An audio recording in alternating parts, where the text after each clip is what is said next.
Hey, what's up, everyone? It's been a while, but it's that time again. It's time for another episode of Punishing Gray Reading.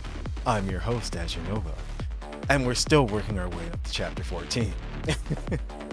So, I have a couple of surprises for you guys that I'm going to show you right now, actually.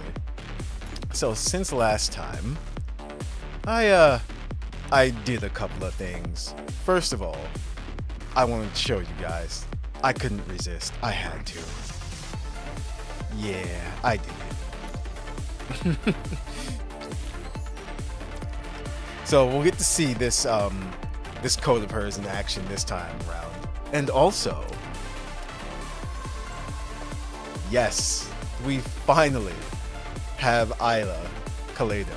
So yes, unlock. We will be using her as well too. If you're wondering how I got her, remember, she is available for free in the dorm shop. So I finally collected enough shards to unlock her, and we have her now. Of course, she's level 1, because I just unlocked her, as you saw, but we will be using her in our team lineup. As you can see, I just put people in the team just so they level up as well too. But I do want to use her a bit, so... Actually, I lost her. She went somewhere. There she is. Let's give her a little, Let's give her a little bit of love, though.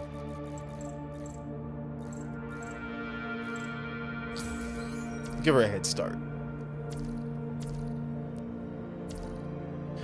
Now, where we left off last time, we are on Extra Story 3, Lost Chapter, Kowloong Theater. So here we go. Dusty Memory. Oh, it looks like we have to use him. Okay. Lost Chapter, Kowloong Theater. Testing. Okay. Recording should be up and running. The processed electronic sound from a small machine on the ground echoes in the cramped carriage. Well, here's your pay for the information. I guess we should call this a deal. Anyway, I brought what you wanted from that ship. It's not easy to slip under the Grey Ravens.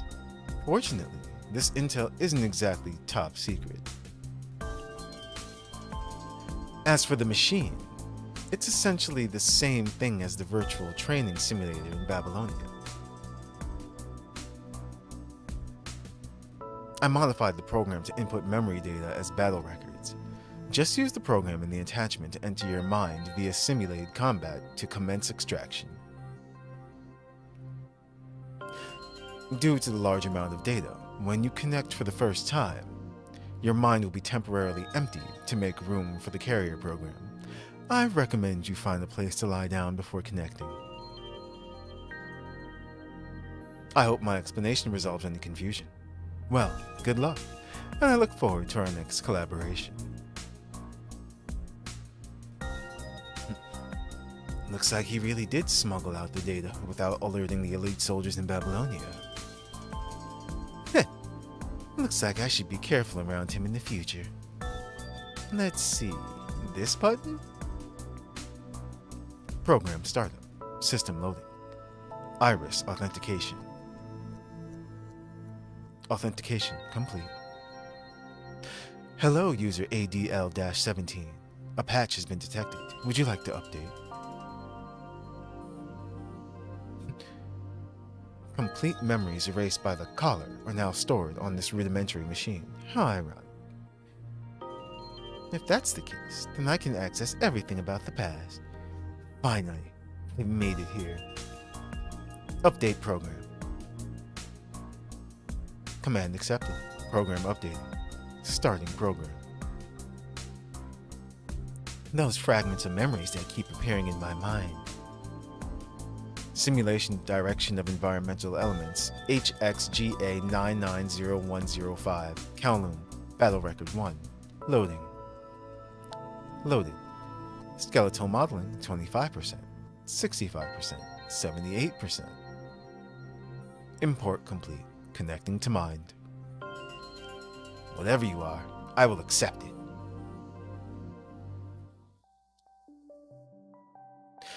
In the metropolis of the Kowloong Chamber of Commerce, there is a corner surrounded by courtyards and old streets.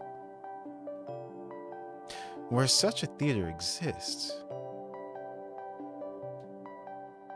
it is lofty and grandiose. It is old and dilapidated. The wide stage once allowed for 50 martial artists to perform stunts simultaneously. Giant props as tall as the curtain could be pushed onto the stage without hindrance. But now, it has fallen into disuse. Of the 10 dozen seats, now only 70 patched up chairs are left collecting dust. Of the 3 large theater troupes, now only a few members remain. After all, who would be willing to sit and watch a performance when holographic videos and realistic simulations exist? The feeble director sits on the shaky rocking chair at the gate of the theater with a pang of despair swathed over his heart. He had ordered Lao Yu to move the rocking chair here. Lao Yu is the only custodian left in the entire theater. The quiet, brawny man's life is a checkerboard of carpentry and baiju. But despite his monogammatic commitment to the craft, his skill is an unimpressive something. No one ever bothered to poach him for woodworking. And so, much like Yu Sheng, he stayed here. Not like there were any reasons to leave the theater. For Yu Sheng, however, he must have inherited this prima donna of a mother's pride. In his eyes, nothing held more importance than the stage. Alas, the theater has long since fallen out of favor. I should just find a good day and end it on a good note. Half leaning against the shaky rocking chair and sipping tea, the director could not help thought from sifting into his mind. But even when indulging in the glorious memories of the past, the director's mind is as keen as ever. He adeptly slings his cup and hits a figure sneaking out of the theater. The figure turns his head in pain, then intercepts the falling cup with an almost inhuman agility. Oh wow. Are you crazy, old man? This teacup is from the Song Dynasty, probably. Do you know how much I went through to buy this in the East City District? It's one of a kind. Where do you think you're off to? Mind your own business. How many times have I told you, Cheng Yu? Cheng Yu continues to walk and talk, as if he has heard the director nag him 1,000 times. I got it. I've got somewhere important to be. I'll be back before dinner. Without waiting for him to finish, Cheng Yu hops up onto the wall of the courtyard and escapes, leaving only the old man's disapproving shouts behind. Don't try your funny stuff on the Paolo crew. The director continues, but only the gentle breeze is there to listen. After this tea break, I'll have to go apologize door to door again. This is really working my old bones to the ground. And just as the director prepares to take another sip, another troublesome one shows up in front of him. The people from our food supplier and the wood shop just came over and knocked on the side door and said, no more delaying the food money. And repairs and lumber. What about our regular? Any news? No, she said her husband is getting old. No more loud noises. So they hired a VR company for a Hawaiian birthday. All right, well, off you go then. Lao Yu quietly turns and goes back to the theater. They're still kind enough to collect debts in private, but how long can we handle this?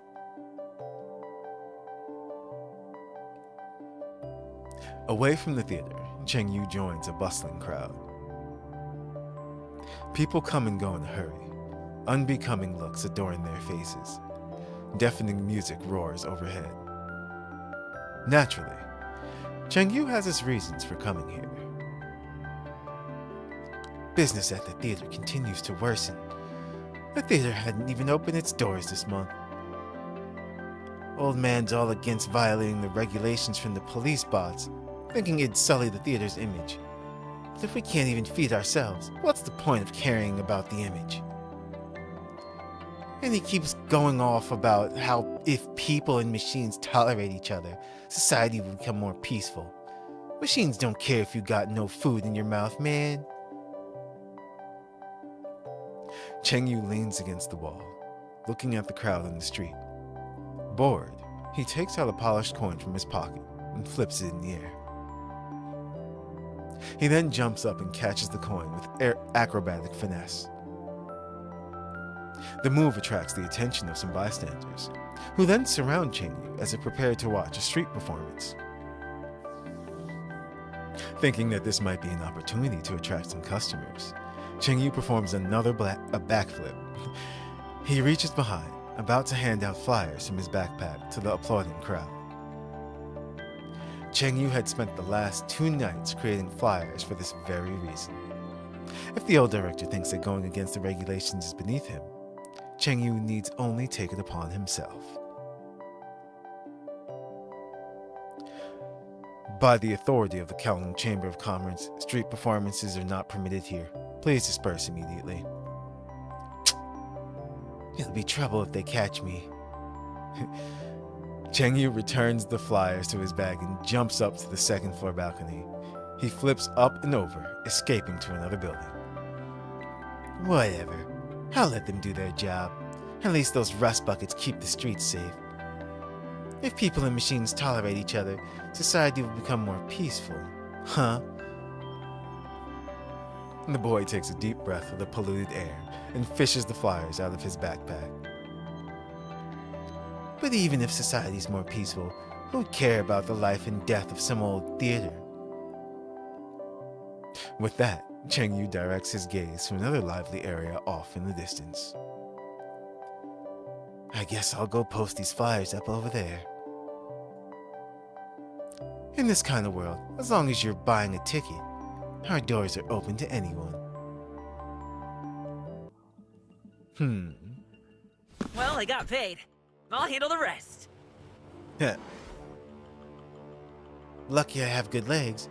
Better put it up high so no one can tear it off. I heard transport drones. There seems to be more of them recently. Alright, on to the next one. Oi, you over there. Open your bloody eyes. How dare you put up ads without our permission? Have you paid your racket? Just a bunch of gangsters in the slum. I don't need your permission.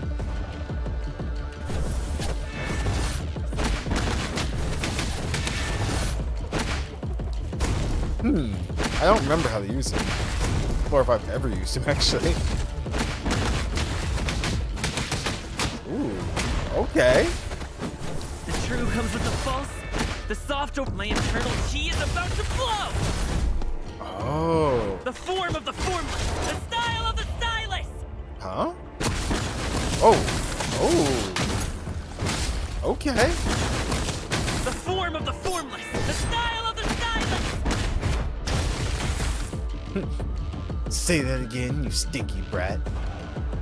Hey, my bag! That will teach you. If I ever see you around here again, I'll break your legs.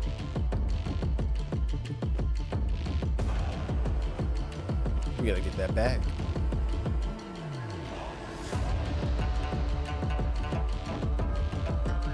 This is cool though.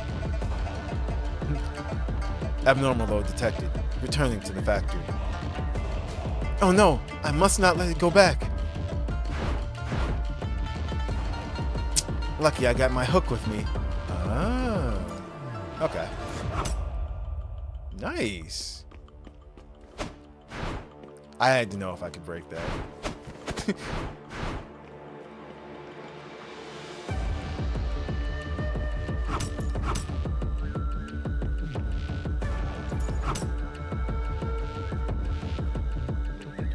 Who are you? How'd you get up here? Mr. Yin's got this place booked. Bug off. Just let me pass and I'll be quick. No way, get lost. Sorry, but I must pass.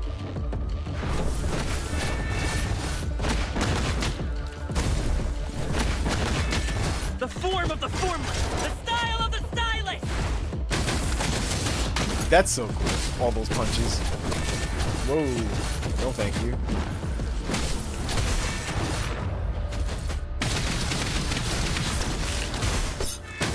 Nice. The form of the formless! The Okay, he's pretty fun.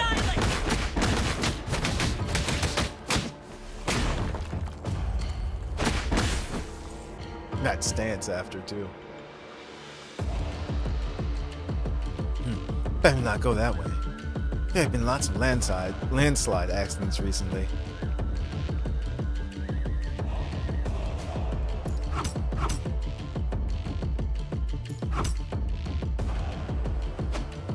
I don't know why. It's a force of habit. Always have to see if I can break something. Too many Souls games.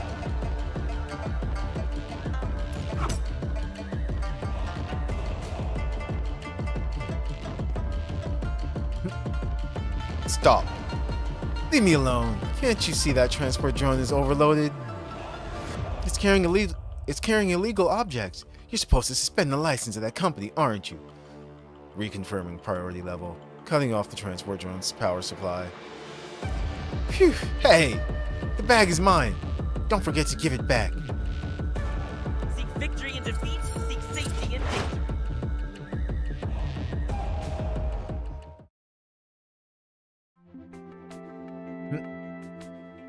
Ticket received from Kowloong crew. Initiating automatic stop. What the? Ticket dispatched. Identification. Changyu, District 12. You are suspected of 6 incidents of illegally damaging public facilities and... Hey, not me! I'm the victim here. What is that hanging on the drone? Does it belong to you? Yeah. Here is your lost property. Oh, thanks. It is my duty to enforce the laws and regulations, but it is also my duty to help citizens in need. Harmonious coexistence with the people is the highest principle of service machinery under the jurisdiction of the Kowloong Chamber of Commerce, without exception. As for your alleged unlawful damage to public facilities, the disputing party has chosen not to file a complaint. Your charges have been formally dropped. According to the clarification of the party concerned, your damage seems to come from the need to help them. Even if the charges are incurable, they are willing to bear the fine for you. Oh, wow. This is a formal notification. You are free to go. Thanks again. Why have you thanked me? For telling me this. You are welcome. Harmonious coexistence with the people is the highest principle of service machinery under the jurisdiction of the Kowloong Chamber of Commerce, without exception.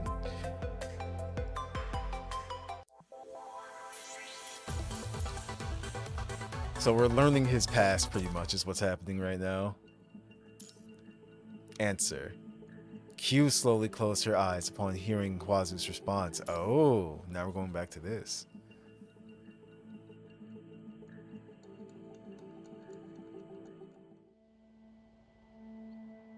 Record ID HXGA21243, Kowloong. Confirm recovery.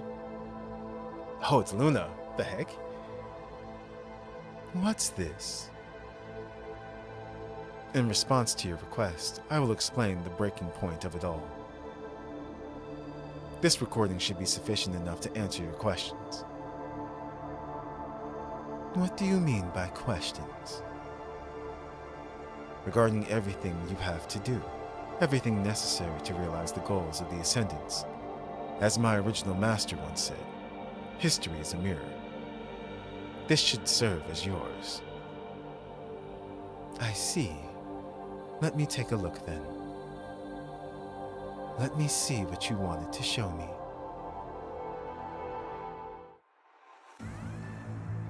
Despite the sunlight being unable to penetrate the thick smoke covering the battlefield, the intense heat still is an affront to the people's minds. Sweat slides down the soldiers' cheeks, heavy breathing echoes under their filter masks. An endless ocean of bullets and debris expands as far as the eye can see. The exoskeletons of fallen comrades lay in fragments throughout the calamity, covering flesh and blood, still fresh with heat. High explosive rounds buzz as they fly by. Heat from the explosion still burns their faces. Human bodies mixed with the machine fragments rain down, splashing onto the soldier's feet. He raises his rifle and trudges through the dust from the heat wave. There is no time to remember those that have lost their lives. All he can do is continue pulling the trigger and reloading.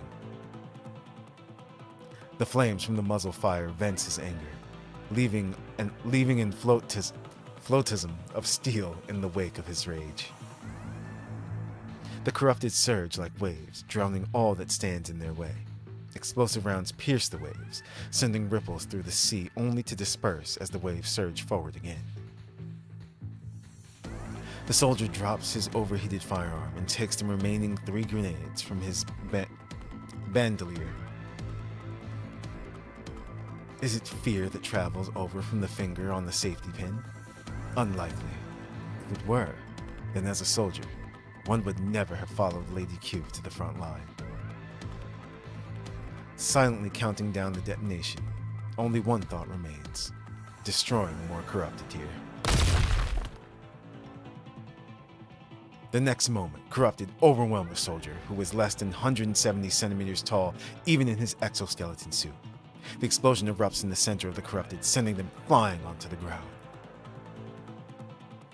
Before most of the corrupted could crawl to their feet, another barrage of bullets destroys them. As the corrupted overwhelm Kowloong, the people pick up their weapons and continue fighting under the same belief: to protect their homes and compatriots. A while ago, the corrupted attack has slowed down thanks to efforts by the frontier soldiers, but that's the best we can manage currently. Dense cables line the walls of the oval room, leading to a supercomputer in the center of the room. Flashing lights follow along the cables in mechanical unison. The room is not a large one, but it still gives off a spacious air, even with 2 people standing in it. Between the 2 people and the supercomputer, there is a huge holographic projection displaying information on the front line before them.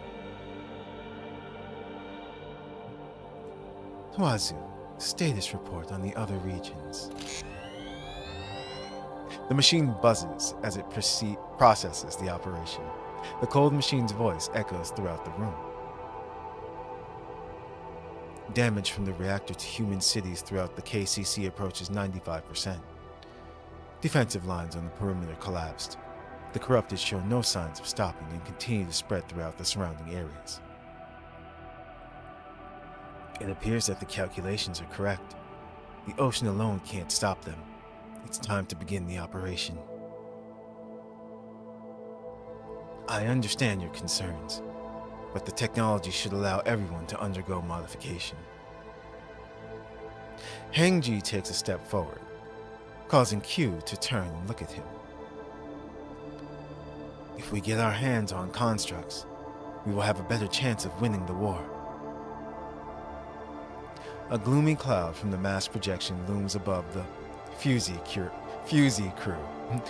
The two exchange looks in silence. After a moment, Q shakes her head. You're right.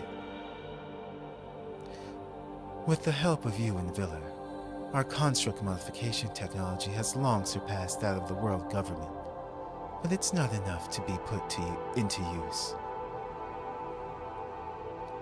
Our technology is not exactly construct modification. We solved the bottleneck issue through structural simulators, but cheating everyone through the biocompatibility test like this will never be the right path. You must know the side effects of the prime and vector constructs, don't you? Our citizens should not have to bear this kind of risk. You're right. Hearing Henji's reply, Q nods and continues to inspect every piece of data transmitted back by Huazu. All right, let's convene with the other officers. Understood. Hengji salutes Q and turns to leave. The automated gate at the entrance opens as Hengji approaches, but Hengji suddenly halts. One more thing. Is it about Viller? Yes. Or Viler. My mistake. Viler. Hasn't been seen since he was last alone with Huazu for half an hour that day. He couldn't even be found in Huazu's data lab. That hasn't happened in several years since his return from the Science Council. Considering he is one of the developers of Huazu, this does seem a bit peculiar. Hengji taps the data panel on his wrist and sends a batch of encrypted data to Q. I see. After Hengji leaves, Q stands in the middle of the room, looking up at the flashing screen and whispering softly. Huazu, how can humanity survive under such circumstances? All data has been parsed, but no such method exists. Regardless of the method, humanity will only end in destruction. Earth has already experienced 5 mass extinctions. Humanity is merely just a visitor on this age-old planet. After hearing Huazu's response, Q slowly closes her eyes. According to the consciousness simulation, you already know the answer to this question before asking me. Why did you ask me? Q stands there in silence. The motion sensor has detected that you have not moved in over 20 seconds. Can we only place our hopes in the future, but people in the present? I don't understand your question. That was rhetorical, Huazu. What if we expand the definition of civilization from humanity to the rest of the Earth? Would you still give me the same response, Huazu? But this conflicts with your original intent. A goal is worthless if it is unattainable at the onset. I want something that can actually be achieved. I've adjusted the input range and parameters to meet your requirements. I want results. Very low probability, but not impossible. Changing the scope has made certain options possible now. That'll do. Why do you say so? Perhaps I am beginning to understand my mixed emotions.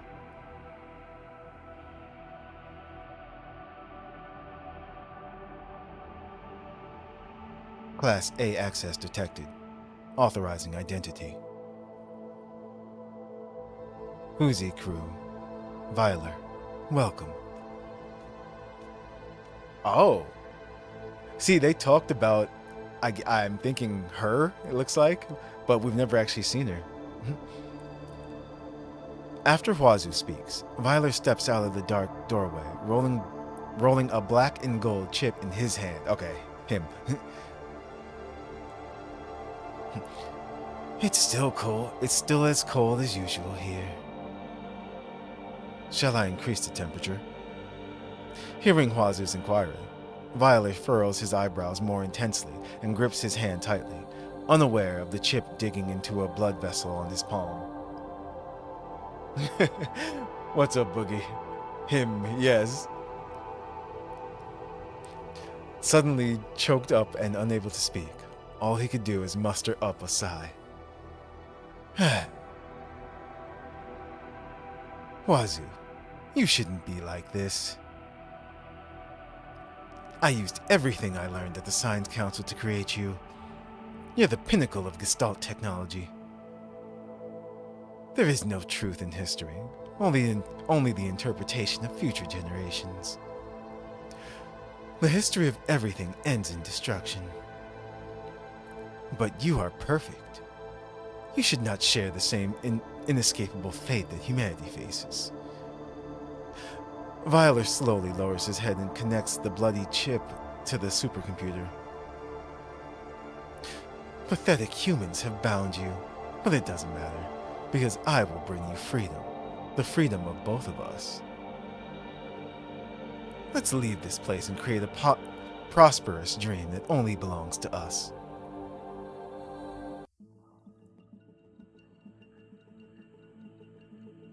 Okay, so... Theater crisis.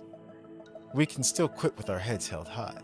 If we sell the theater, we can use this money as a fresh start for each and every one of us. If we wait this out, then there won't be any more money to line our pockets.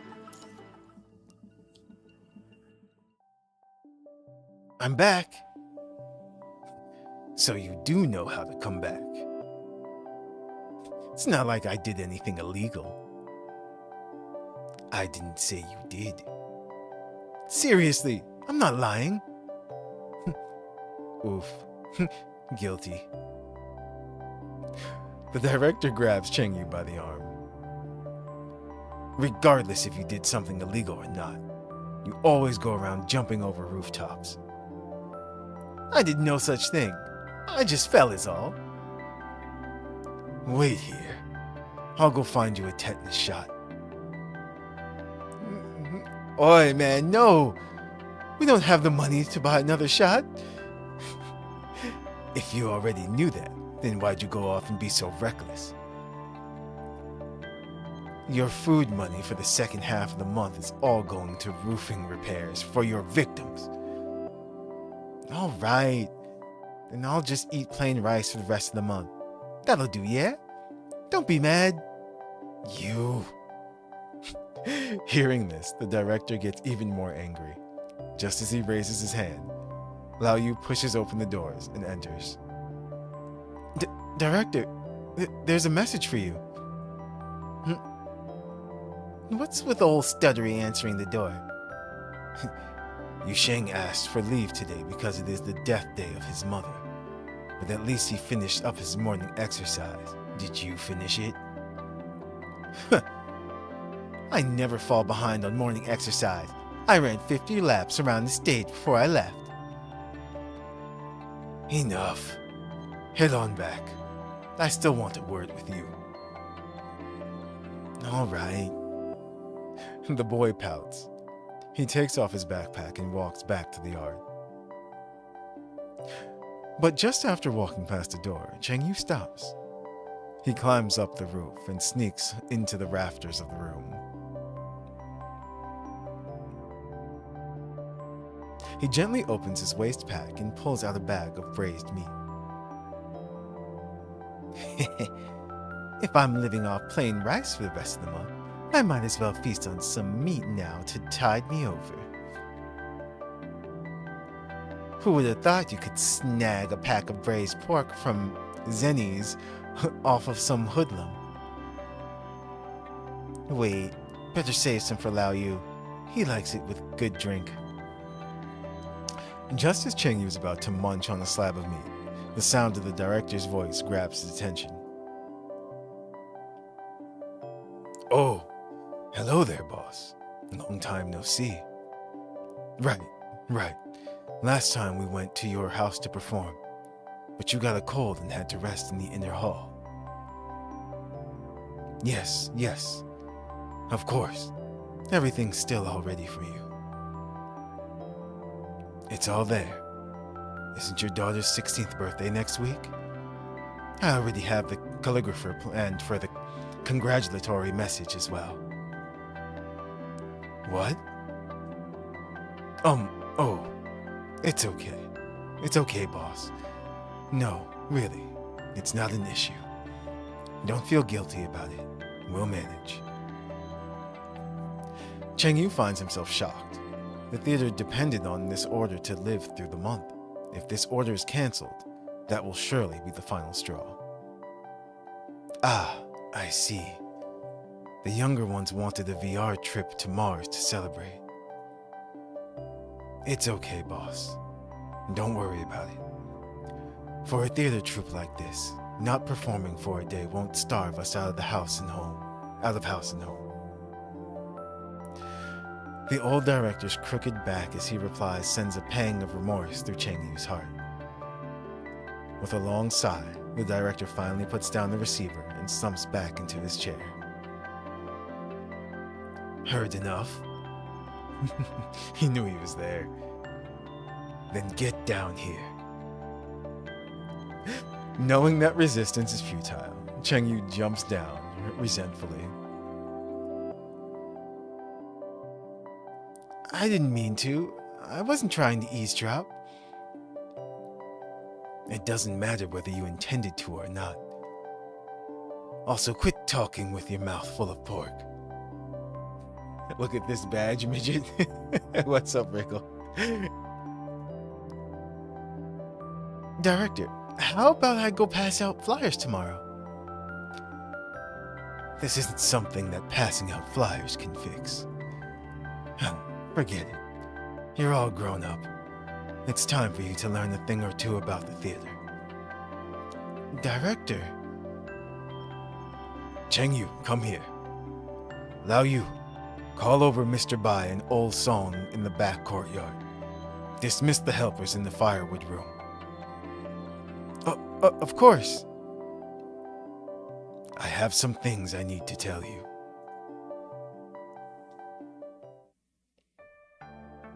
I object. Cheng Yu. I won't let this happen. Don't be so naive.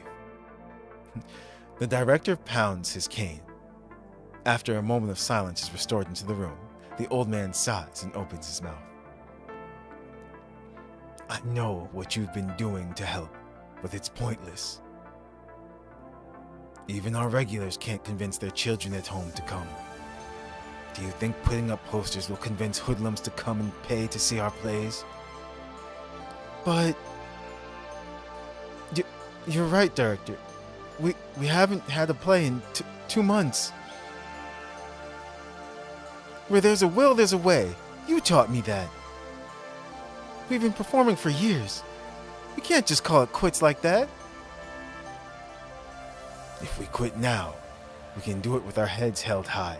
Selling the theater should be enough for a fresh start for each and every one of us. If we wait this out, then there won't be any money to line our pockets. Cheng Yu's face turns sour. People used to fear the stubborn and arrogant director, but with the steady decline of the troupe, his hardiness malformed into something pathetic.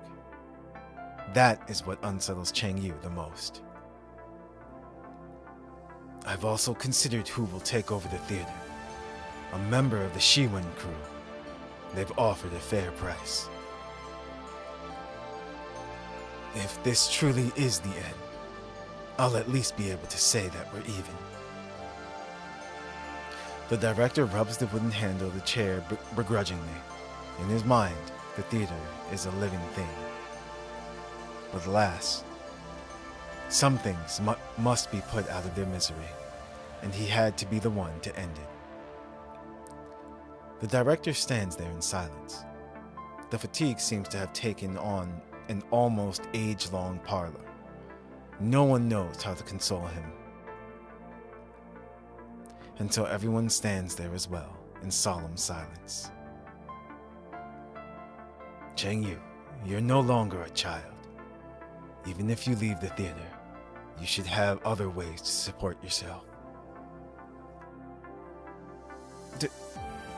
Director, if there's another way, a better way, let this be the end. These old bones aren't what they used to be. Maybe it's not necessarily a bad thing that I end it here. Everyone is overcome with silence, seeing the director lean dejectedly on his chair. They want to keep living the life they have had. They just cannot. They all know that this old and feeble body has paid a heavy toll trying to hold up this fizzling dream. They even begin to think that it would be best to relieve him of this responsibility. If we can just make it through this month. There must be another way. I'll think of something. Cheng-Yu rushes out of the room, his voice trailing at his footsteps. Direct... Let him. When Yu Sheng returns at dawn, remember to wake me up.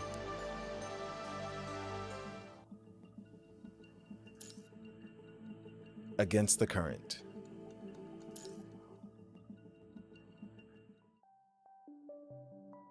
Another bright day begins to break. While Yu sets up and washes up as normal, then moves the dried wood from the shelf to the warehouse.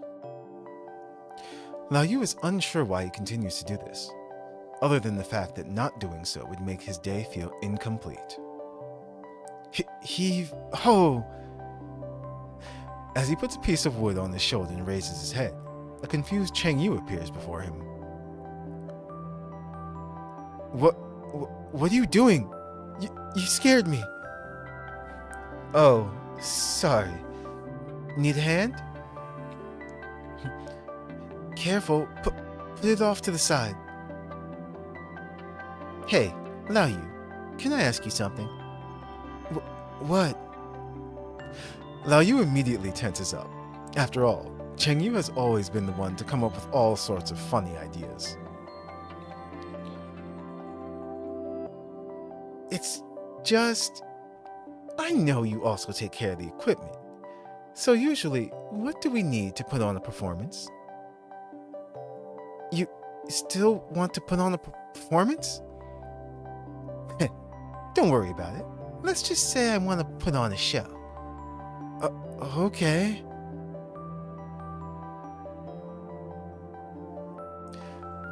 Two stereos, two platforms, 3 lights, instruments. Cheng-Yu jots down in his notebook. Cheng-Yu? What? Do you really want to put on your own performance? Ha! Sure, let's go with that. By the way, is Yu Sheng back? No, he hasn't been seen all morning. Director said if he's not back this afternoon, I should send someone to ask for him. Maybe something happened to him. I was going to sleep on the roof of the Anfei Hall yesterday, but the streets were in chaos all night. I couldn't sleep at all. What could it be? The Kowloong crew was running up and down the streets yesterday. Might be that celebration on the radio last night. Lao Yu takes a radio out of his pocket and adjusts the frequency. A wobbling voice, warped by static, fades in and out through the old speaker. As everyone waited at the edge of their seats, the world government's first zero-point reactor has successfully completed its first test. The Kowloong Chamber of Commerce has decided to use this opportunity to host a citywide celebration. At this, the reporter says that they're going to invite the heads of commercial organizations to host a banquet. Lao Yu says to himself, unaware that as the broadcast plays, Cheng Yu begins to light up. Oh, Eureka! I'll be right back. Cheng Yu grabs the pocket radio from Lao Yu and runs into the inner courtyard. Hey, where do you think you're going?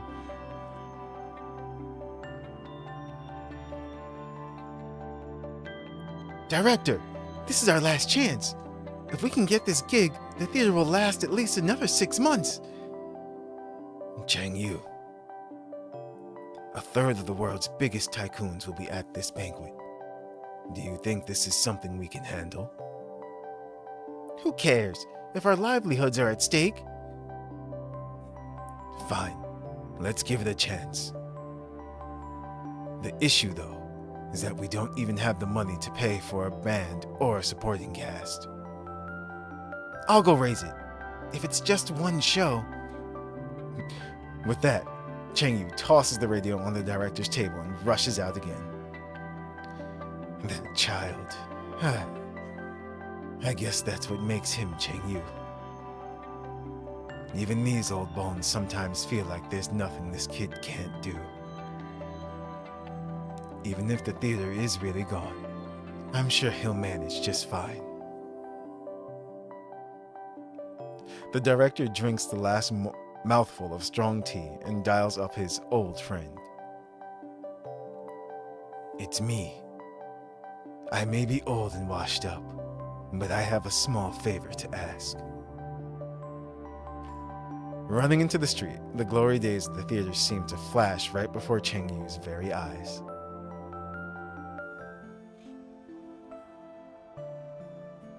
The walls and eaves were not as dilapidated, but instead covered in the highest quality of white plaster. The extravagance was classical, intricate, frenzied. Yeah, right, no. Friezes? Yeah, I believe so. Intricate friezes, vermilion pillars, and tiles of ceramic blue. And yet, what truly made it a spectacle was the long line of people at the gate of the theater, alive with the greeting of the attendants and urging voices from the crowd one after another. Hey, can you fit one more in tonight's Black Guardian? Apologies, sir.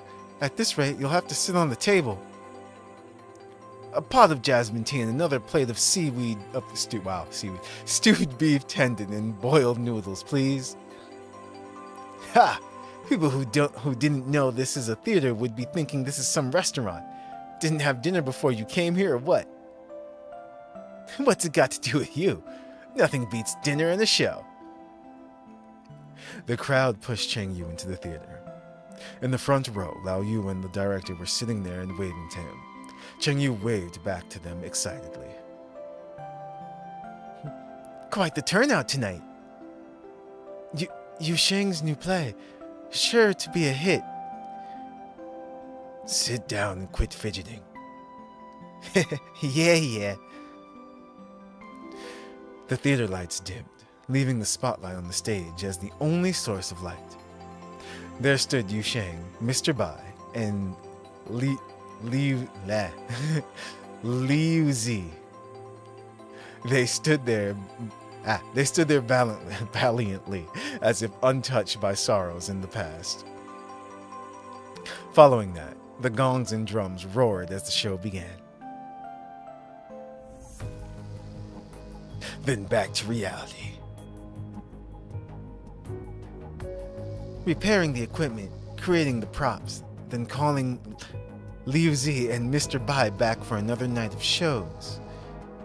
As for the play, Yu Sheng loves acting as the scholar so much. Let's do Mandarin Duck Pond. Liu Zi and Su Bai can be the supporting actors. Life imitates theater, theater imitates life. Wonderful. As for the cost, 4,000? No, 4,500. If I can get Liu Zi and Su Bai to deceive each other, that should about cover it. The young man secretly settles the cost, and in the theater, so does the old man. All right, understood. He might be a bit reckless and unruly, but I'm sure he'll direct a good play. I don't have much time left. He's not my direct disciple, but he's a good learner. If you really plan on using the celebration to save the theater, I think it'll be a good choice to keep him after that. As for the others, we're too old and washed up. This is no longer our generation. In this world of young people, they should be the stars.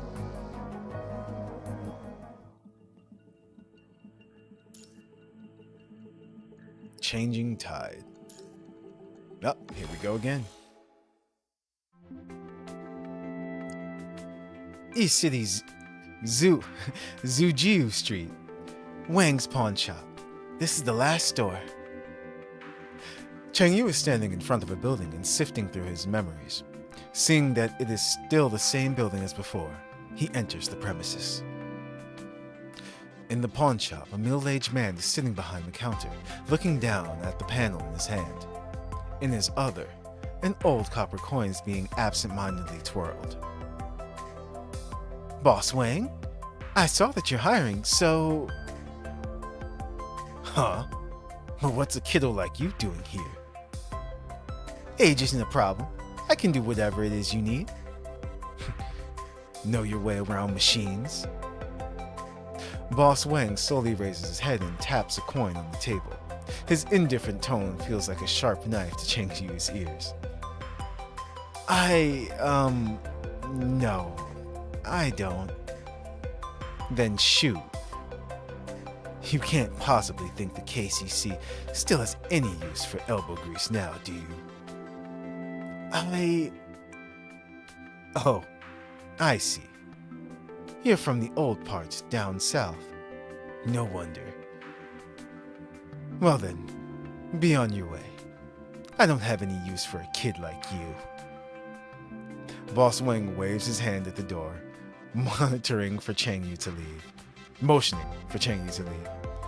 Hearing this, Cheng Yu takes a step forward instead. It's not like that. Some things are best left to people. Oh? And what's that? I'm all ears. Like pawning, sales.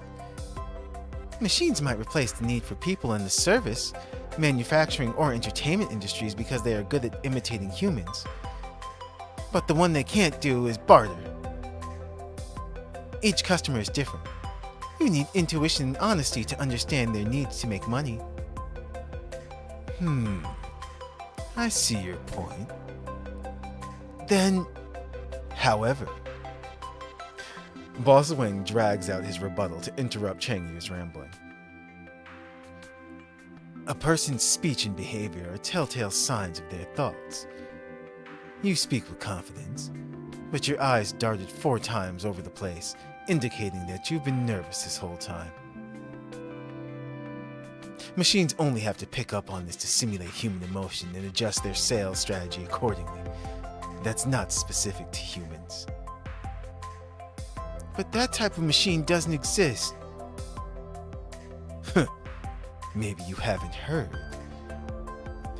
Boss Wang remarks coldly. Just as he is about to continue speaking, Cheng Yu suddenly steps forward and puts his hand on a copper coin resting on the table. Think I don't know about the Fuzi crew's research into human simulation? Oh, looks like you aren't as naive as I thought. I heard it from some big shot a long time ago. But a machine like that isn't something normal folks like us can afford. So this kind of job is best left to us humans for the time being. Ain't nothing wrong with replacing us with machines. But until then, do you really think someone in your condition can look after the shop all by yourself? How'd you know about my condition? Cheng Yu lifts his hand off the coin and smiles. My bro Shen at our theater used to have this problem.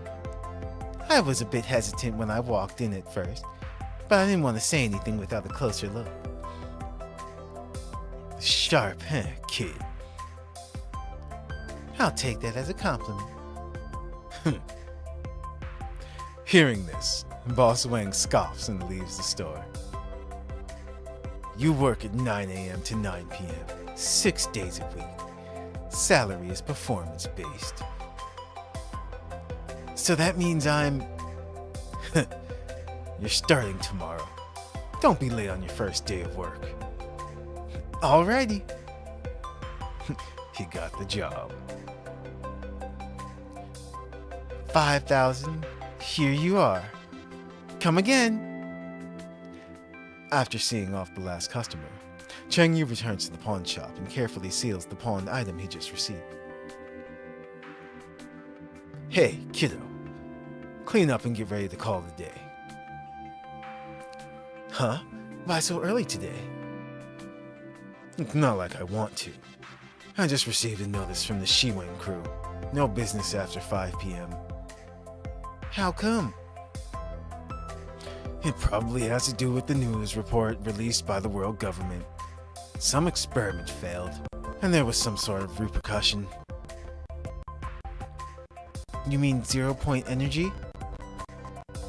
Yeah, that thing. But the only repercussion is our loss of business. No wonder the customers are all so sour looking recently. You can say that again.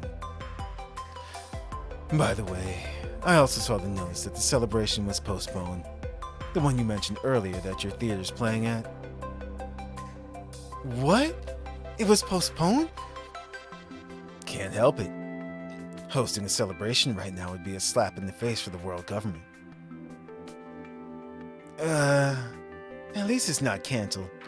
I'll just have to wait for this all to pass. Then everything will be back to normal. We can only hope so. The sooner the curfew ends, the sooner we can open normally. I'm going to head out. Be sure to lock up once you're done cleaning. Yeah, I got it. After Boss Wang leaves, Cheng Yu returns to the counter. He turns on his data panel and begins to flip through the calendar. It's delayed, but that's not necessarily a bad thing. That gives me more time to prepare for the performance. Director, just you wait.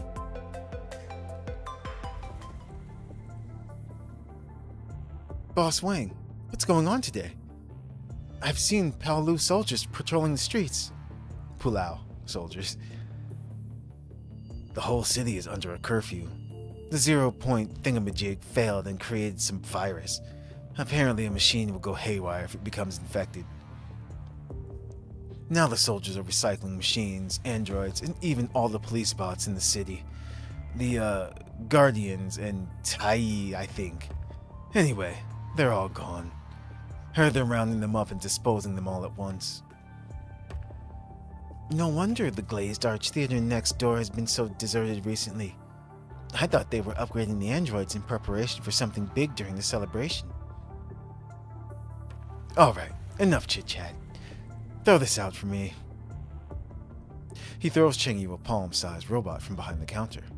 The electronic brain is hanging sideways, with indentations obviously caused by a blunt object. Several broken wires are also poking out of its casing. Isn't this the robot you brought to wipe the cabinet? How'd this happen? The soldiers don't recycle these little gizmos. Huh. But who's to say it won't get infected and wreck the shop? Don't just stand there. Get this eyesore out of here. Cheng Yu picks up the broken pile of scrap metal and walks to the trash can in the alley around the corner. And he sees a trash can filled to the brim with an assortment of mechanical parts, electronic terminals, carrier drones, and other household gadgets. The tools that once brought many conveniences to mankind were now completely destroyed and randomly discarded in the dark recesses of trash cans, mixed with food, scraps, and other garbage. Ha! That's the way humans got their jobs back, huh? Cheng Yu shakes his head as he walks out of the alley. He sees several strange devices in the street erected by the Bazia crew. Hearing the news, Boss Wing pokes his head out from the doorframe of the pawn shop and looks down the street. The KCC is about to change. Indeed. Indeed. What does a kid like you know? That's not what I meant. Here, take this. Having no intention of arguing with Chang Yu, Boss Wang interrupts him by throwing him a data card. Huh? Didn't you already pay me this month? A cheapskate like you is giving me a bonus? Who are you calling a cheapskate? It's called running a well-managed business. You should take some notes. Whatever you say, boss, as long as you keep paying me. Still playing the poverty card. Get out of here. I'm closing up shop. Alright. Quit pushing me. I was just on my way out. Boss Wang pushes Chang Yu out as he speaks and impatiently motions him to hurry home. After Chang Yu boards the shuttle back to the South City District, Boss Wang returns to the shop. I've been crunching numbers my whole life. This might be my last bit of generosity. With that, Boss Wang takes off the weathered plaque to the door of the shop and firmly closes the pawn shop door.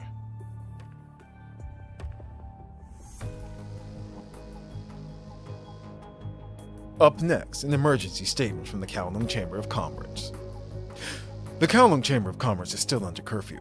Please remain at home as much as possible and report any emergencies to the nearby Kowloong crew immediately. Large machinery throughout the city has been recycled. Do not panic. This situation must be handled rationally. Now, let's listen to Lord Donhao, the Bion crew official, to... Chang Yu, where are you going? I'm just going out for a bit. Didn't you hear the broadcast? Are you really going out with all that's happened? I'm just one step away from fixing the props. Just wait a bit longer, Director. How are you still thinking about the celebration at a time like this? The celebration isn't what matters. I just want to get the Kowloong Theater up and running again. Chang Yu. Chang Yu quickly drags the props out of the theater and leaves the nagging director behind. Almost there.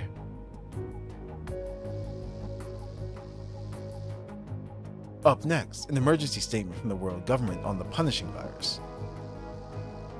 We face an unprecedented disaster in human history.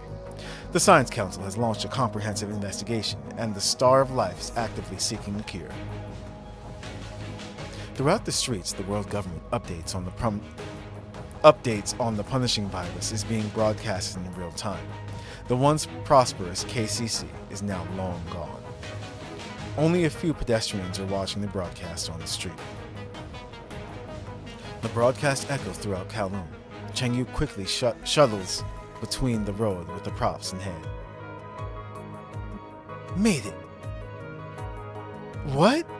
It's closed. Chang Yu starts to grow flustered at the side of the locked repair shop. What should I do now? It was open yesterday. Damn it! There aren't any shops nearby that can repair our old equipment.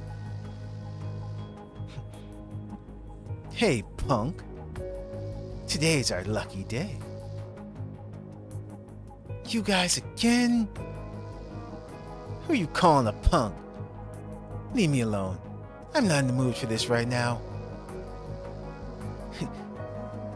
What are you saying, tough guy? Don't you know? I've got a bone to pick with you. I'm gonna make you suffer today. Most of the police cyborgs have been disposed of, and the Pulau crew are busy with the plaza in the East City District. Who can save you now? Suddenly, the deafening sound of a broadcast plays in the distance, cutting through the air. I love when they do this. It's like, fuck you. I don't need anyone's help to take care of you guys. Don't you want to fight? Bring it.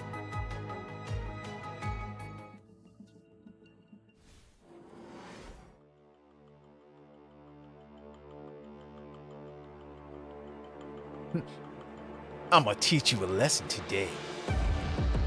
That's my line.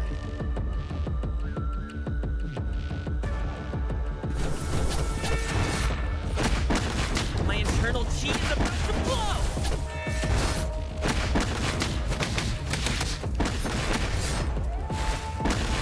Nice. Ooh. This fighting style is actually really cool. The form of the formless! The style of the stylist!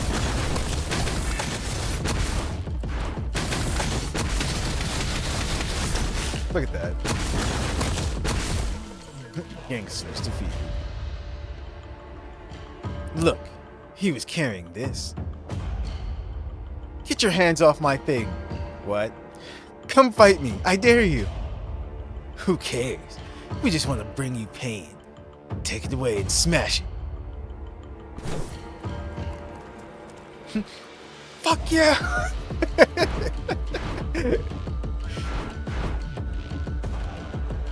Still extra angry. Wait, didn't he go that way? I guess not.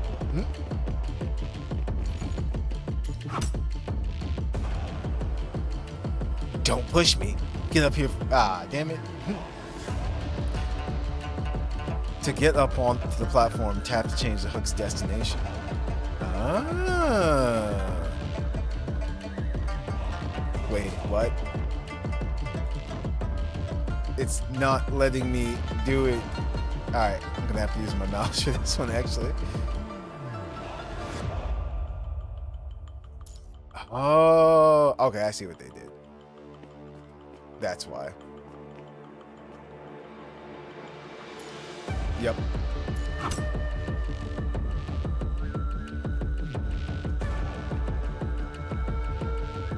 Stop! You got fast legs, but we ain't gonna stop. Beat him up and smash his belongings. Show no mercy. Hell yeah. Come on.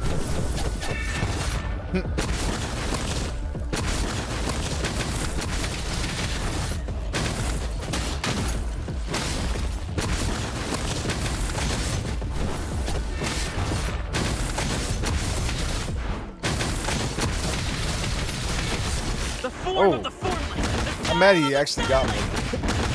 The true comes with the false. The soft overcomes the hard. The heck is that?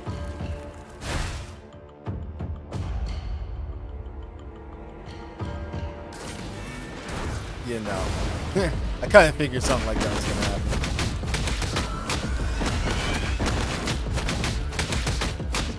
The true comes with the false. The soft of the form of the formless. The style of the stylist. Oh, you little brat. Anyone still got a problem? Ugh. You're lucky that my props didn't break. Seek victory and defeat. Seek safety and victory.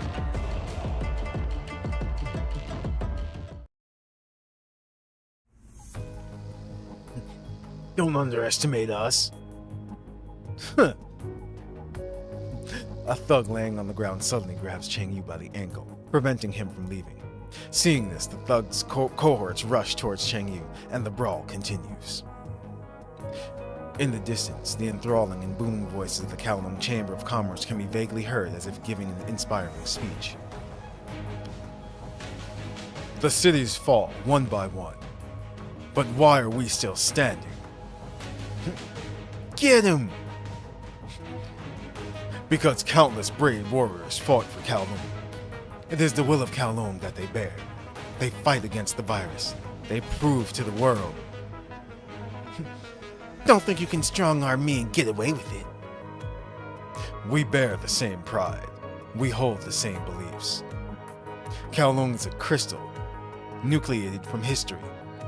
Kowloongers do not fear war, because we cannot break the will of Kowloong. Because war cannot break the will of Kowloong. The sound gradually fades in the distance. The sound of fighting and shouting drowns out the broadcast. The will of Kowloong, my butt. Life has already been so difficult for everyone. You think this will of Kowloong can return our theater, our lives back to normal?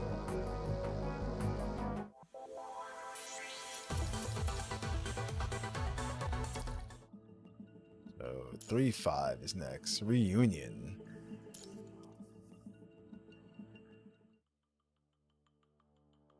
Why are you all banged up? There we go. Why are you all banged up? Yeah. The director wants to scold Cheng Yu, but all he can muster up is a sigh. I just had a run-in with some thugs. No big deal. Cheng Yu replies and looks around the theater. Lao Yu is sitting at a table off to the side with Yu Sheng, who he had not seen for some time. Yu Sheng, where have you been all this time? Cheng Yu perks up with a smile, surprised at the sight of seeing a familiar face after so long. I had some family matters to attend to, so...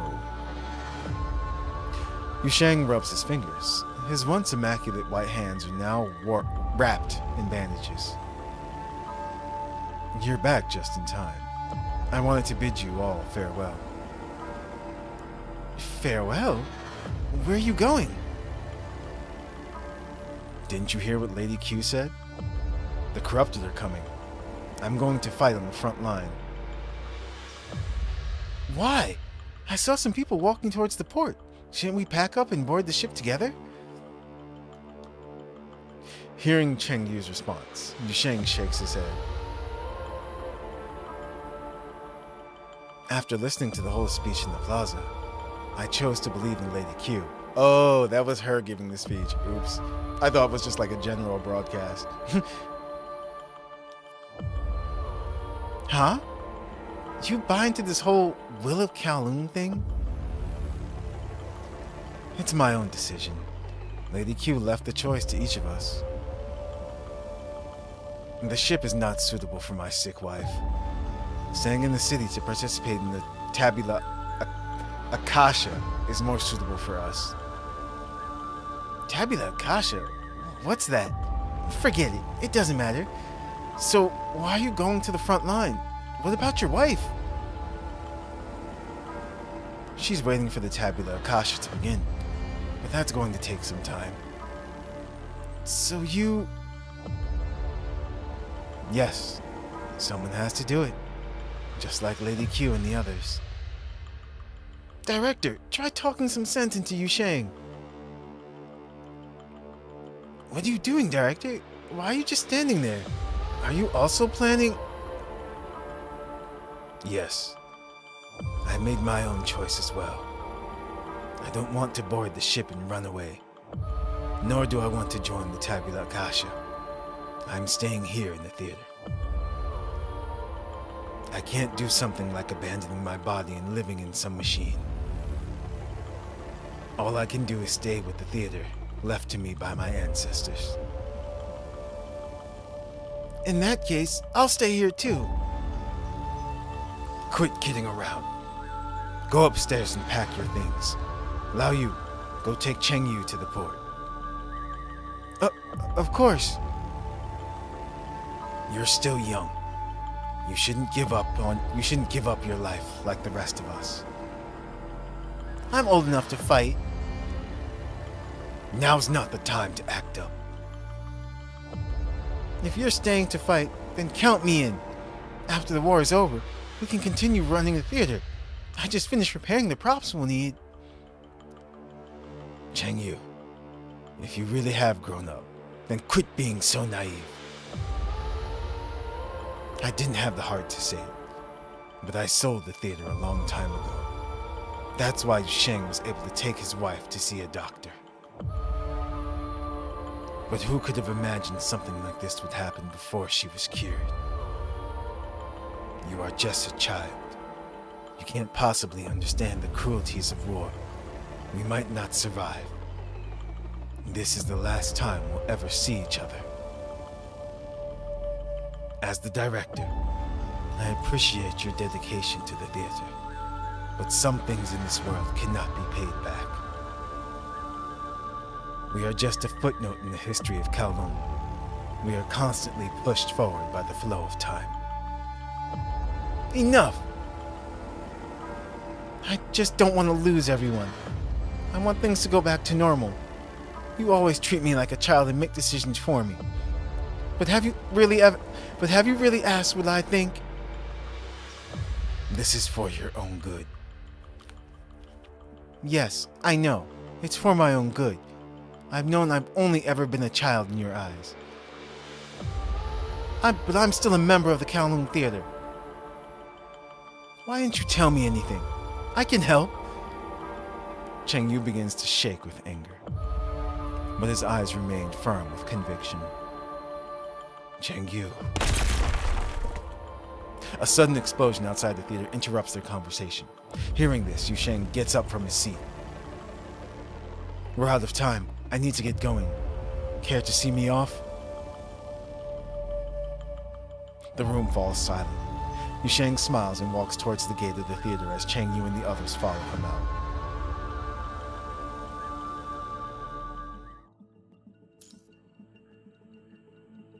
Battle of Changban. Heroes never fear death.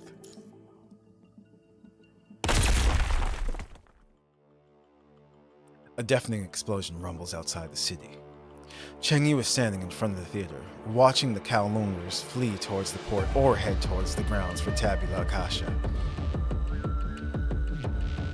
Yu Sheng is standing at the end of the street. He bows towards the theater, then turns to exit the city with a gun holstered on his back. The huge rifle is all the more apparent hanging on his thin back. Cheng Yu stands there like a pillar, holding back tears. The director comes up from behind him and gently puts his hand on Cheng Yu's shoulder. Cheng Yu looks up at the director, only to find him with the usual expression, silently surveying the outside of the theater as if nothing had happened. But the director's eyes are laced with a faint redness. Lao Yu slowly walks up from behind them, and the three of them stand there silently. Look up! Suddenly, Lao Yu breaks the silence in panic. Looking up to where he is pointing, several fireballs are flying into the city. Kowloong's air defense fires missiles with a loud roar to shoot down the fireballs. However, some of the fireballs still manage to fall into the city. Several fireballs rain down on the street where Kowloong Theater is located. Dark figures emerge from the flames. They used to serve mankind, but now they are ghosts returning from the grave. This is the first time Cheng Yu is seeing these corrupted monsters with his own eyes. They raise their weapons and howl, running into the crowd and rending them to pieces.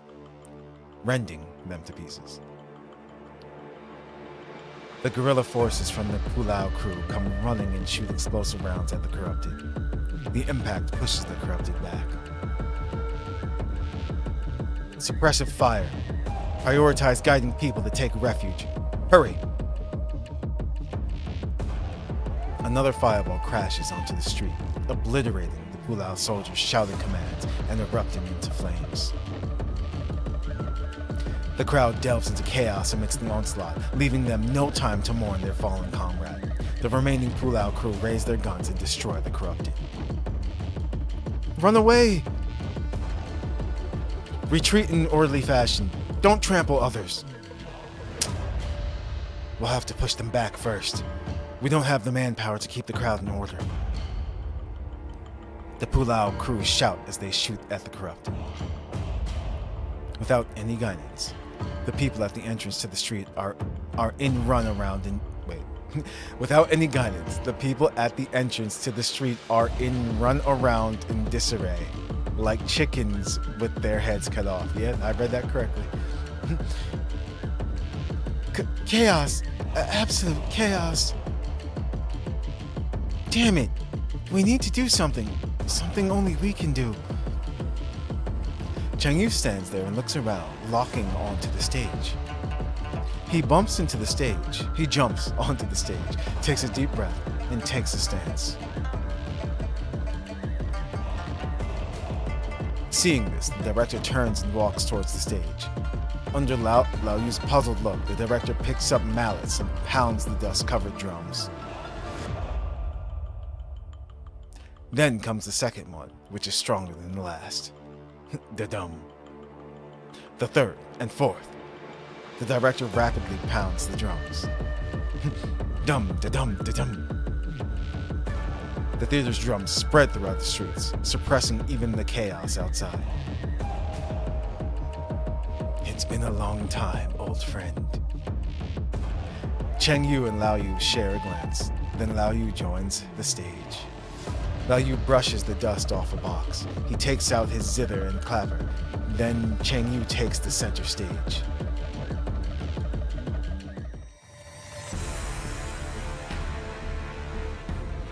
He looks cool there. Changyu takes a deep breath, then slowly moves his feet and begins to move. His clothes snap with each rhythmic motion of his hands and feet. Changyu dances along with the pounding drums. As the drums quiet to a gentle rumble, he matches his movements to flow like water, pouring life into those around him. As the tempo quickens, Changyu swings his fists and leaps left and right like the surging tide, destroying all that stands before him. With righteous anger, here are heroes born. The sun tries to pierce the smoke-shrouded sky over Kowloong to sprinkle the last rays of sunshine on the stage. The boy's eyes shine bright in the sunlight's reflection. The sound of gunfire from both the corrupted and the Kowloong crew are but a pin drop to the symphony coming from the theater. Changyu tries his best to force the lyrics out, as if wanting the whole world to hear his cry. A bomb on the battlefield explodes near the stage, blowing up the floorboards. Shrapnel flies through the fiery smoke and past the three stage performers. Standing at the front of the stage, Changyu's whole body receives multiple cuts from the shrapnel. The shrapnel slices through the director's hands and Lao Yu's chest, causing blood to seep through their veins. Yet they continue to perform, as if immune to the pain. With each pounding of the drum, the director's hands drip with blood. Lao Yu, ignorant of the pain, plucks his zither and sways with the music. Changyu continues to flip across the stage, slinging his blood on the floor without a care. Aloof to pain, to death, one's just deserts. The panicking crowd in the street begins to settle down as they watch the performance. The Kowloong crew uses this time to double their efforts in clearing the city of the invading corrupted. Changyu's lyrics resound through the streets. The crowd unconsciously stops pushing and shouting, leaving only the sound of the Kowloong Theater's performance in the whole area. Another fireball passes over the Kowloong Theater and lands at its gate. A corrupted roars and races towards Changyu, who was closest to it. Changyu seems oblivious to the oncoming attack and continues singing on stage. The corrupted's claw does not tear his flesh, but rather it lands like a pebble in the ocean. Changyu's right foot slides back. He uses the corrupted's momentum to pull it forward, dispersing the blood. As the corrupted passes him behind, Changyu trips it, then mounts it and pins both of its arms behind its back. Following it up, he delivers a heavy punch, caving in the corrupted's head. It tries to throw Changyu off, but remains powerless. A picture flashes through its rudimentary electronic brain, that of a person drowning, And like a person drowning, the corrupted is unable to free itself from the water's embrace. No matter how hard it tries, it cannot free itself from Changyu. Cheng Yu hammers down the corrupted below it, ignoring its bloody hands. His bloody hands. He stares at the corrupted as he delivers blow after blow to its head. Finally, with a dull thud, Cheng Yu smashes through the mechanical casing around the corrupted's head. He pulls out its electronic brain and holds it high above his head. Static flickers between Cheng Yu's palms as blood drips down his raised arm on the motionless corrupted. The blood is Cheng Yu's medal in his victory against humanity's enemy.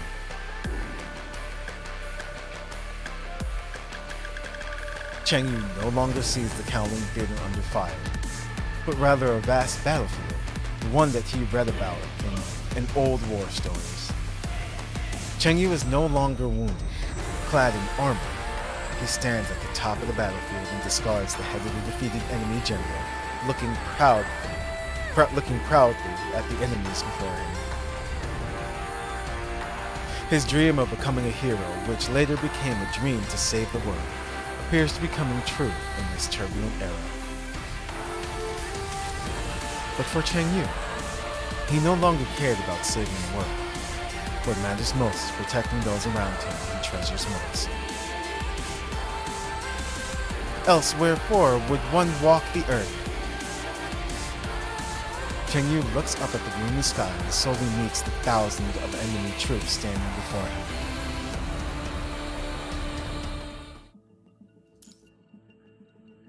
Disconnected.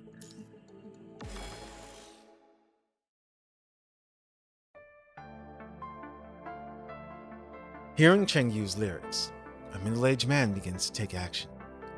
He slams into a corrupted that passed by a Pulao soldier attempting to charge the crowd. Else wherefore would one walk the earth? The man tries his best to pin the corrupted down, paying no heed to the corrupted stabbing him in the chest. Another member of the crowd rushes out.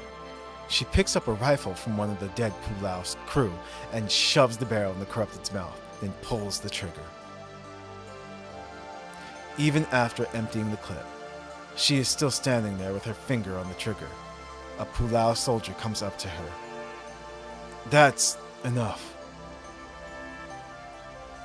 The high explosive rounds have long since obliterated the corrupted's head, leaving nothing but bullet holes deep in the ground. After hearing the Pulao soldier's words, she kneels down on the ground and weeps solemnly over the man's body. He gave his life to stop a massacre. With the theater performance over, the director takes Cheng Yu and Lao Yu onto the street to help the Pulao crew organize the crowd of people. Calm down, everyone. There's no cause for alarm. Walk this way. We've repelled the monster's air raid. Please hurry up and retreat in an orderly manner. This way. Thank you. It's all right. This is our duty as members of the KCC. Just as order is gradually being restored to the crowd, a loud noise is heard nearby. Old Shen and Zhao, let's go and have a look. Everyone else, stay here to protect the people. Roger. Director, I'll go and have a look. I'm the fastest here. I should be of more use. What? No, wait. But before the director could finish, Cheng Yu disappears in a flash. He's kind-hearted, but it's too dangerous. I'll bring him back. Oh, thank you then, if you wouldn't mind.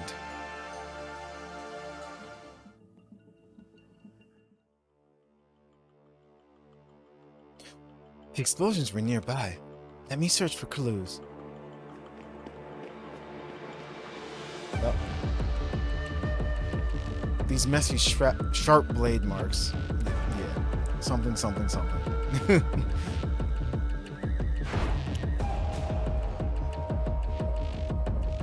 black artificial feathers scattered around.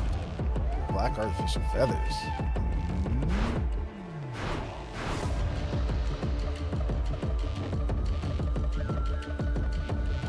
Here are some shell holes. Even this place was affected by the airstrike. Move forward. The civilians are just behind us. Do not let the monsters go past. Over there!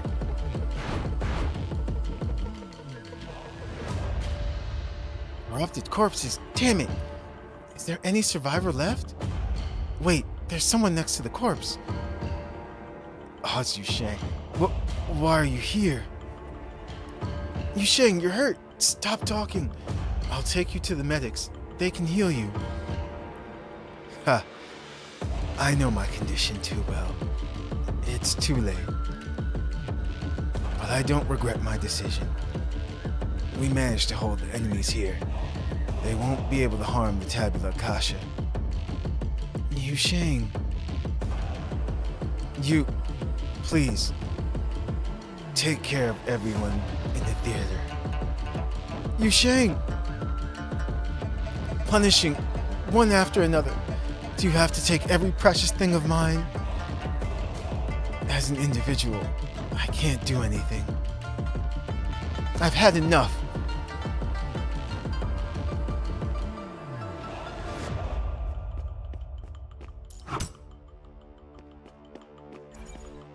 That said, you hear the growling of someone. The murderer must be there. Oh, it's this one. The one that helped him before. Damn. Why do we have to go through all this suffering? Corrupted. I will never forgive them. Whoa, okay. I was not expecting that. Oh. Okay. His moves are different. True comes with the false. The soft overcomes the hard. Alright, I'm just getting beat up. The true comes with the false. The soft overcomes the hard. The form of the formless. The style of the stylist. Ooh. The form of the formless. The style of the stylist.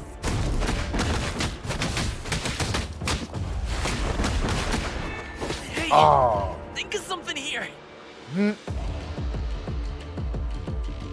My internal chi is about to blow. Move through the waist, convert the form of the formless, the style of the stylist. No. I'm trying my best. Wait, what?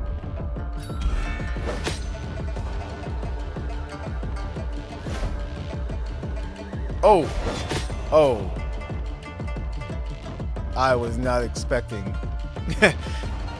Yusheng and everyone. Wait,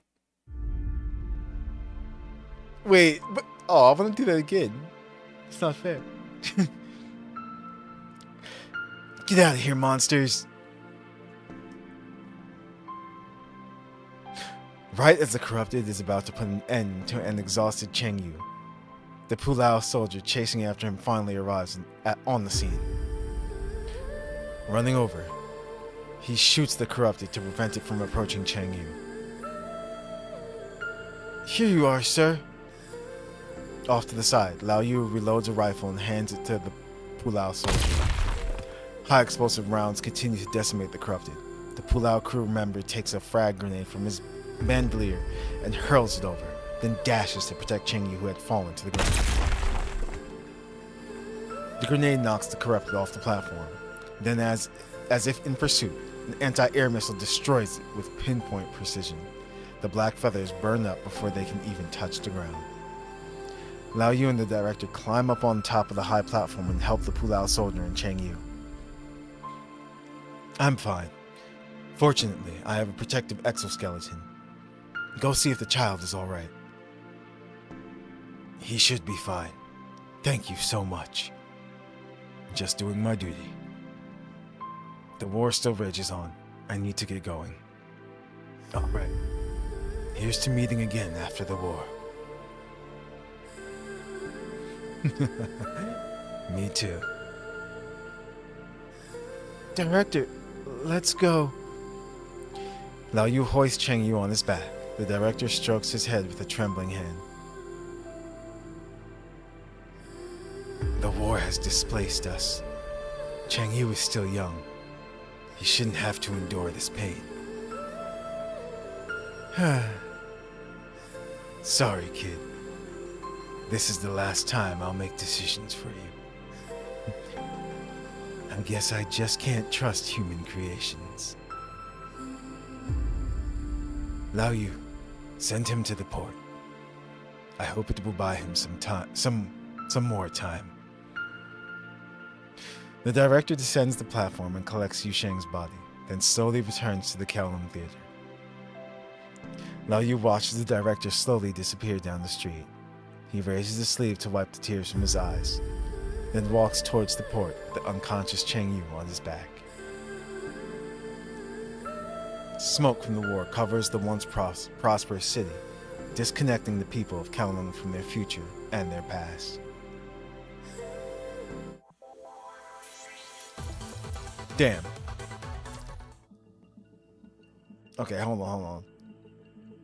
That was... what was that?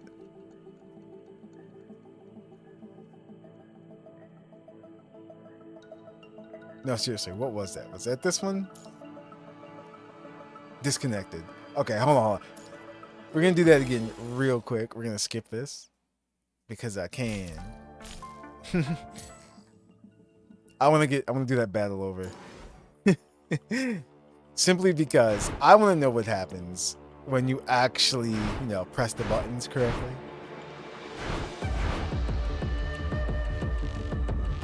If it's the same thing, then it's just like, oh, okay. But then why would they put that there?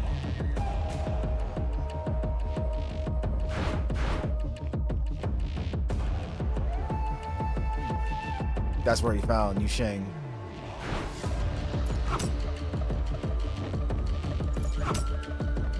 Here we go.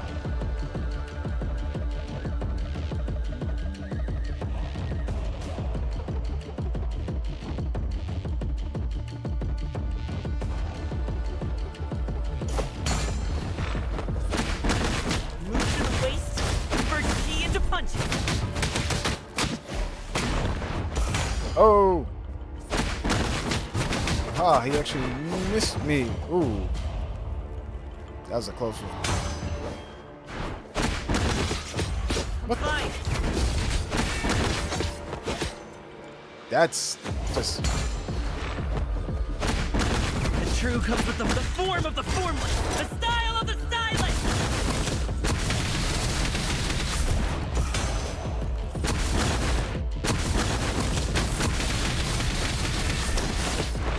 Really?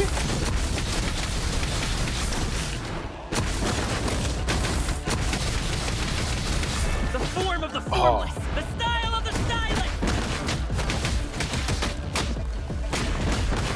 My internal chi is about to blow! Okay. Here it goes.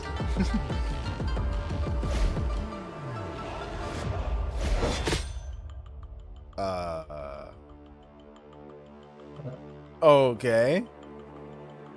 All right then. I think the same thing just happens. You just... Okay, fine. We can skip that. Whatever. Got some extra supplies. Before the storm. QTE fail. Once the prosperous KCC is now gone, a few pedestrians gather near the broadcast on the street. Wait. Didn't we do that? Oh, yeah, no.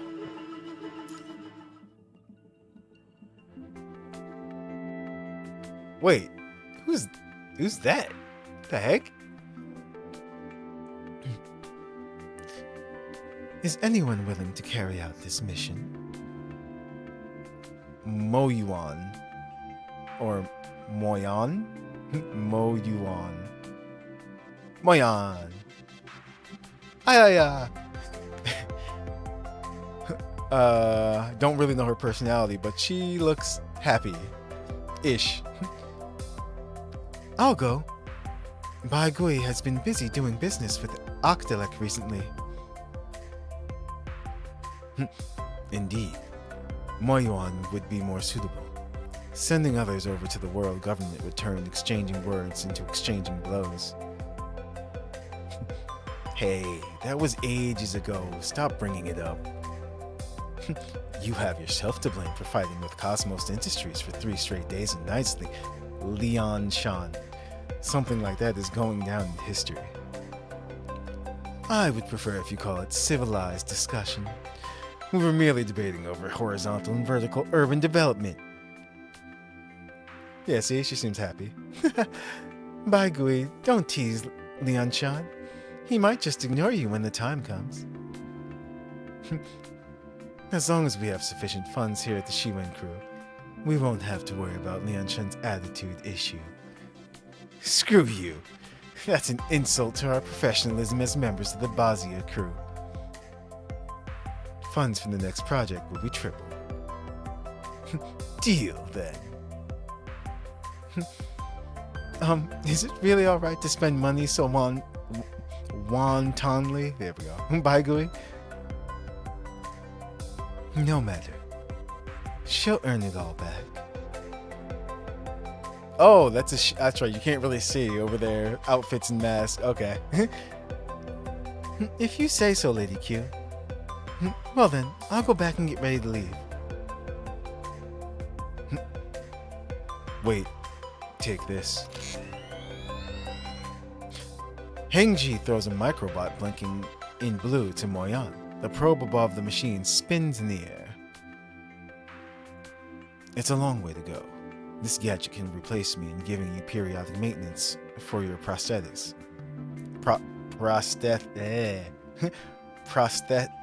Oh no. I think I said it right the first time actually. Prosthesis. Wow. Prosthesis. There we go. Words. Oh, this thing again. Don't worry, I've improved it. It won't burden your external humanoid brain anymore. I've also reduced the power consumed by the nerve link with your prosthesis. It should perform better than last time. Listening to Hengji, Moyan tosses the microbot into the air beside her. Surprisingly, it hovers in the air. A young mechanical doll with small hands firmly catches the device. Alright, fine. Moyan reaches out and gently strokes the doll's hair. A moment later, the doll disappears with the gadget and hides nearby. My prosthesis may have cured my disease, but it sure is a pain to repair. That's the price you have to pay.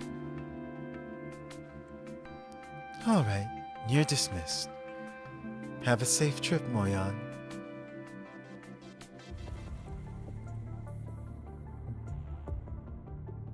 Check, 1, 2, 3. Check, 1, 2, 3.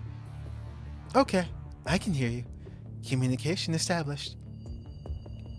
I finished negotiating with the world government. The mission went according to plan. But there's one thing they haven't made public. And that's the failure of the zero-point reactor experiment. I've got a bad feeling about this. No cause for alarm, though. My hunches are known to be wrong on occasion. I'll return to Kowloong once I get more detailed information. Wait for me.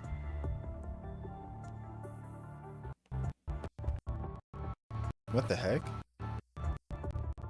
What happened to her? Lady Q. The zero-point reactor is more dangerous than we all thought. Its failure gave birth to a strange virus, which is being referred to as the punishing virus by the world government. Namely, mankind's punishment. This virus infects machines, turning them into monsters. I'm not sure if it will affect my mechanical functions. Oh, she got infected. Don't worry, I'm on my way back now. But before I return, be sure to...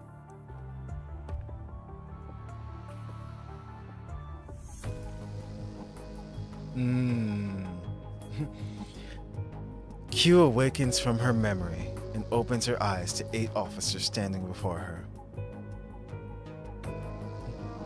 Oh, that's right, they said Leon Shan. It's a girl, so, the defense turrets have been installed. Alright. Xiling. Transfer 50 people from the Pulau crew to replace the Bazia crew, and let Zhao Lun lead the team. He's from Shenjui Street, in the outer city, so he should be more familiar with the area. Understood. The virus filter supported by Huazu's computational power has entered the final stage. It's expected to be completed 3 hours before the Corrupted's arrival. To ensure safety, give priority to ensuring that the people in the city will not be infected by the airborne punishing virus. Understood. The supplies that will be distributed to each city district have been prepared. Lianshan, send 20 of the Bazia crew from West City District to the South City District. The network of old streets from Dingwu to Dingjiu in the South City District needs more manpower. All right. Q quickly flips through each report in the data panel and issues orders. After all the reports are processed, Q closes the panel. Q's officials serve as the backbone of the Kowloong Chamber of Commerce. Their individual personalities work like gears in the machine, performing their respective duties and supporting the operation of the city with Q. Q glances at everyone in the conference room and finally stops at an empty seat. Moyuan's comms are still offline? Correct. She's been MIA ever since an outbreak occurred at her location. Hearing this, everyone falls silent. They all know what would happen to Moyan with her modifications and the lack of protection in the outside world. There's no reason to be distraught. Moyan likes going off-grid, then appearing the next day. She's a brash and reckless child. Even the Chao Fan crew doesn't bother restraining her. The situation is different. Leon Shan is right. The situation is different. I have sent the frontline battle reports to all of you. This is the reality we are about to face. Seeing the escalated disaster report, the officials give up on their unrealistic fantasies. However, as Dan Ho said, being distraught won't solve any problems. As KCC officials from various departments, now we shall determine the fate of Kowloong.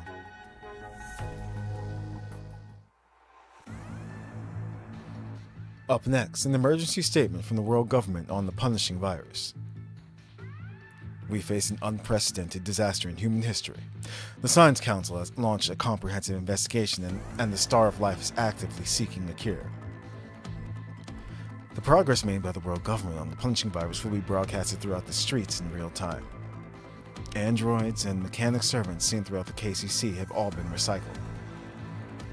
In a state of panic, people have destroyed all the machines around them, leaving them to deteriorate in deserted alleys. Those who learned of the destruction caused by the corrupted locked themselves in dark and narrow rooms in an attempt to save themselves. Others packed up and fled to port to board ships and leave Kowloong. The property abandoned by refugees became hotbeds for crime. Thugs plundered abandoned houses of their leftover supplies and used them as gathering points to plan their next robbery. Locked doors and windows for businesses had been pried open by thugs. People no longer communicated with words, only violence. Every member of the Kowloong crew sets out to maintain order in Kowloong. Never have they felt so arduous in waiting for the leaders to announce the next step. Even so, they still have their own mission to complete. The once prosperous KCC is now long gone.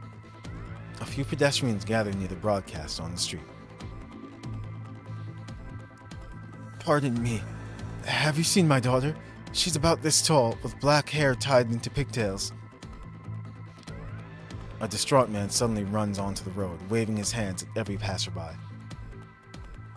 No, this isn't chaos. I ain't got time for others. But... Hey, come here. A man shouts at him from afar. Thinking someone would finally help him, he rushes over. As he approaches, the man knocks him onto the ground. What do you want from me? Hand over your valuables. The man pats him down as he speaks. Huh, broke ass. That's all you got on your card? Wait a minute. What's that in your hand? No, please. Hand it over, punk ass. He steps on the man's wrist. The man opens his hand out of pain and stress. In the man's palm is a silver wedding ring. Looks like you do have a little something, don't you? I beg of you, I'll give you everything else. Leave this ring to me. It's the only memento I have. Like I care. He takes the ring away and kicks the man in the stomach. Stop! Just as he was about to continue beating up the man, two soldiers approach him from a distance. The words Pulau Crew appear on the mask interminably, signaling their identity as guardians of Kowloong. Out of the way, punk! The violent man runs the other way after seeing the Pulau Crew block his escape, knocking down miscellaneous from the road to slow down his pursuers. As he knocks a child out of the way, others begin to gather on the street, but no one bothers to stop him, let alone help the child up. A Pulau soldier keeps up chasing for a few steps, but the perpetrator has long disappeared in the maze of streets. There's a robbery in Gusui Street, South City. Call the headquarters for support. Copy. After reporting the situation on the block, the Pulau soldier returns to the child and helps him up. Thank you. You're welcome. Hurry on home. A little farther away, the Pulau soldier approaches the frail man. Please give me a detailed description of your child. The man squeezes through the crowd as if he was finally throwing a lifeline and almost falls before the Pulau crew. The soldiers hurry to catch him. Thank you. If I can't find her, I won't be able to live up to the promise I made to my late wife. The man holds back tears as he spoke. He is weak from hunger, and his shoes are tattered from a long journey. The Pulau soldier that picked up the child walks up to the radio tower. He picks up a receiver and broadcasts to the bystanders on the street. It is very dangerous outside. Please return home and wait for further notice. Please cooperate for the sake of your safety. The broadcast amplifies the Pulau crew's voice as it rings throughout the street. After hearing this, the crowd disperses one after another, cursing at the Pulau crew. Are you finished up here? They've all been sent home. Apparently there's a small-scale riot on Renwu Street in the East City. What about the man? I promised to help find his child, which puts his mind at ease. The medics will take him to get medical attention when they arrive shortly. I see. Good. The shorter Pulau soldier feels a little relieved hearing this, and then slings his rifle on his back. Any new orders from up top? Not yet. People are at their breaking point. If officials don't sort this thing out, I'm afraid Kowloong will destroy itself before the corrupted arrive. Put your faith in them. Lady Q will guide us through this. While the two soldiers are talking, an electronic buzzing sound broadcasts on the radio overhead, followed by a soft female voice. People of the KCC, upon hearing this broadcast, please gather in the Commerce Plaza in an orderly fashion for an important decision. People of the KCC, upon hearing this broadcast. Hearing the broadcast, the two soldiers exchange glances and then walk towards the Commerce Plaza.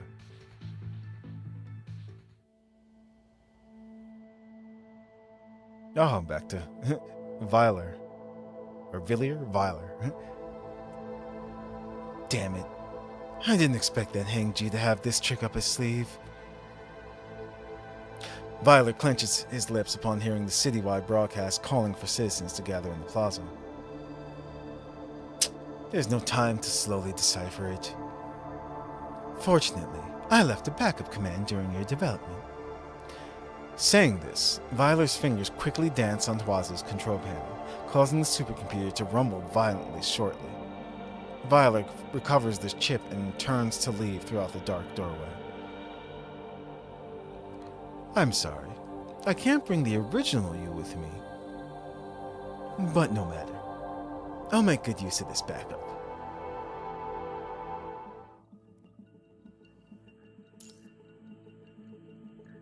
Will of Kowloong. Oh! Get to use Q.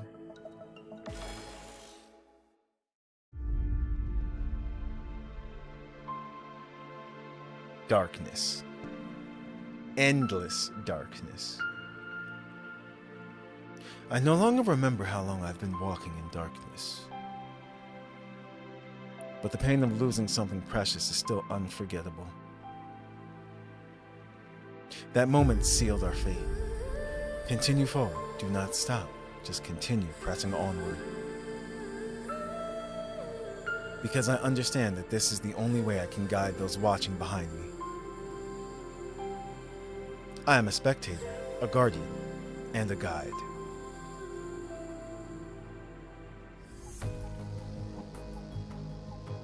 Most of Kowloong gathers in the plaza, hoping to hear their leader's decision. Panic and anxiety entice chaos, making it difficult for the Pulau crew to maintain order. Suddenly, a harsh buzzing comes from the main tower, drawing the attention of the crowd. Following the noise, the crowd notices Lady Q and KCC officials standing at the top of the building.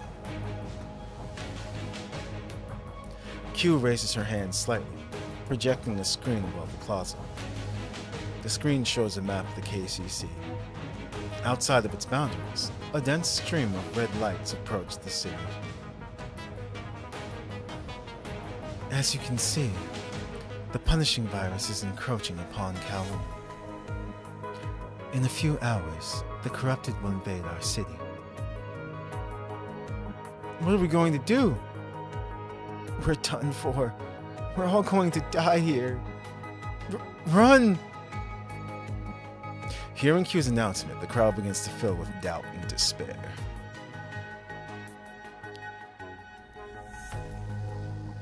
Do you really want to present the masses with the truth?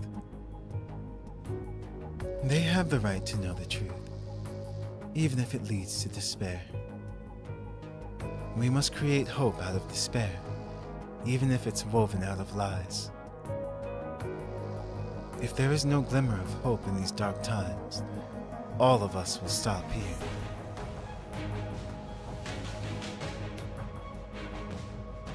Taking refuge by boat won't solve any problems. Trying to escape from the start isn't a long-term solution. Therefore, we must stay in this city. Huazu, the pinnacle of Kowloong's wisdom, has calculated a way for us to survive. Huazu's computing power enables us to store our consciousness in its database. No matter what happens in the real world, we can achieve immortality in a virtual world. We will witness the rise and fall of countless civilizations. we will exist until the end of the planet's life. According to Hwazu's calculations, the best solution to a world dominated by the punishing virus is the Tabula Akasha. However, the implementation of the Tabula Akasha takes time. Based on the population, not everyone can complete the backup procedure before the corrupted arrive. That is the inescapable reality of the situation. This is not a cause for alarm. We of Kowloong shall guard the front line to gain time for all citizens that wish to participate. Are you joking? How can humans stand a chance against millions of corrupted?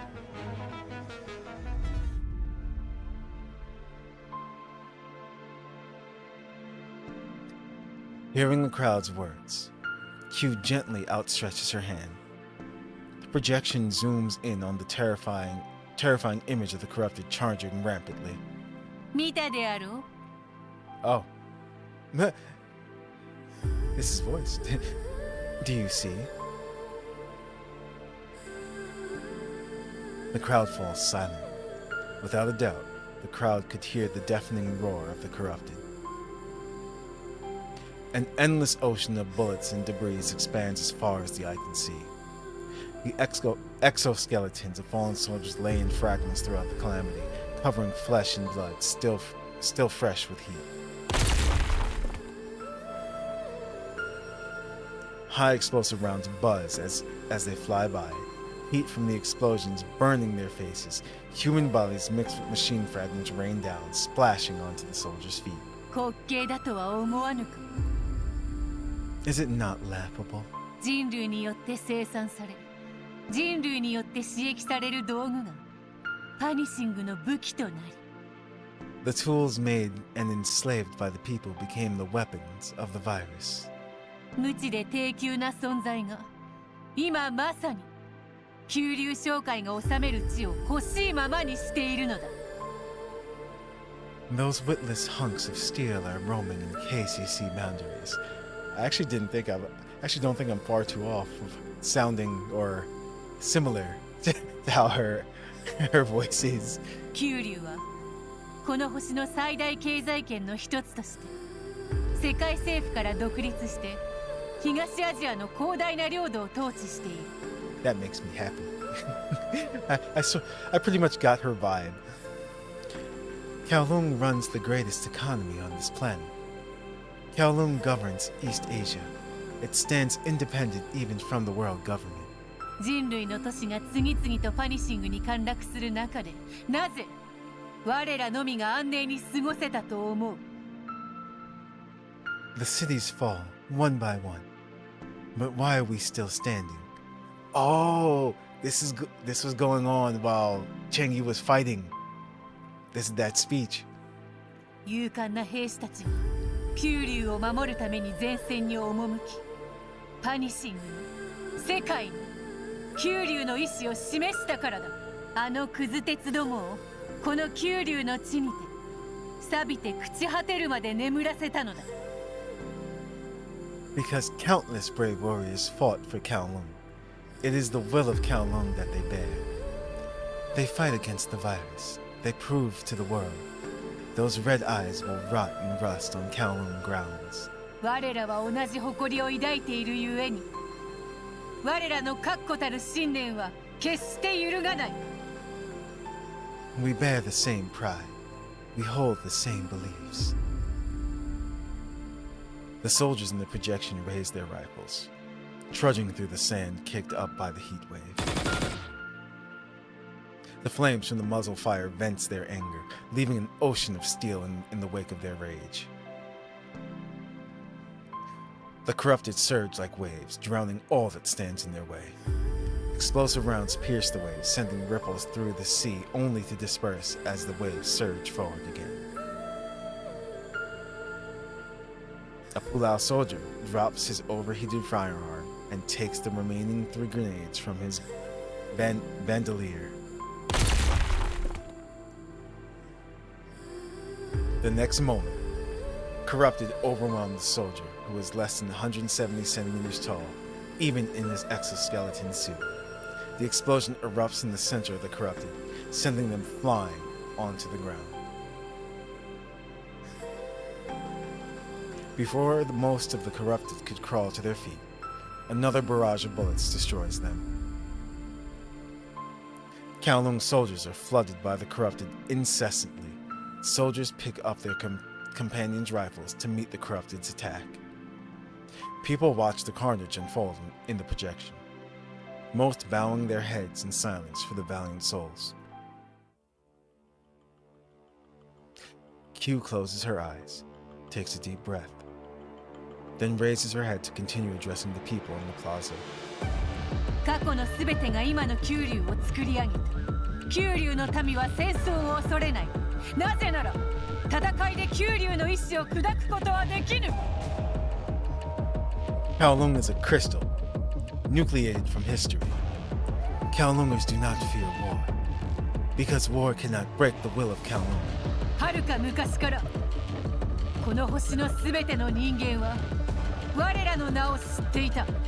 今お前たちに問う。 Since 私 time たちは何者だ。 she wasn't finished. Since time immemorial, everyone knew our name. I now ask you, who are we? 私たちは何者だ。 Who are we? そう。我らは九龍の民。九龍の意志が我らを信念を共にする共同体たらしめる。九龍の前では河川は恐るるに足らぬ。 She sounds so good. Indeed, we are the people of Kowloong. The will of Kowloong binds us together. Numbers mean nothing before Kowloong. 戦争に犠牲はつきもの。しかし九龍の民の意識のバックアップが終わるその瞬間までに最後に一人が残ればそれは九龍の勝利である。 War is always fraught with sacrifices. But as long as one last Kowloonger stands, until the moment that we all back up our minds, then victory will be ours. そして九龍の歴史の中でこれほど美味なる勝利はない。 And from then on, there will be no sweeter victory than this one in the annals of Kowloong. 九龍衆は我らの守護者。我らは破壊したすべての侵食体に勝利を刻むだろう。 The Kowloong crew is the protector of the KCC. Every corrupted we destroy is another step towards our victory. 九龍の神聖な土地を犯した侵食体どもは代償を支払うことになる。パニッシングは勝てない相手ではないと九龍は証明する。九龍の文明は地球が終わるまで存在し続ける。 They will pay for setting foot on the sanctum that is Kowloong. We will prove here that the virus can be defeated. Kowloong will live on until the end of the world. ここは九龍商会の都市。九龍の民はここで滑稽な機械どもに九龍の意志を示すのだ。 This is a KCC city. Kowloongers, let us show these pathetic machines the will of Kowloong. 九龍商会永遠なれ。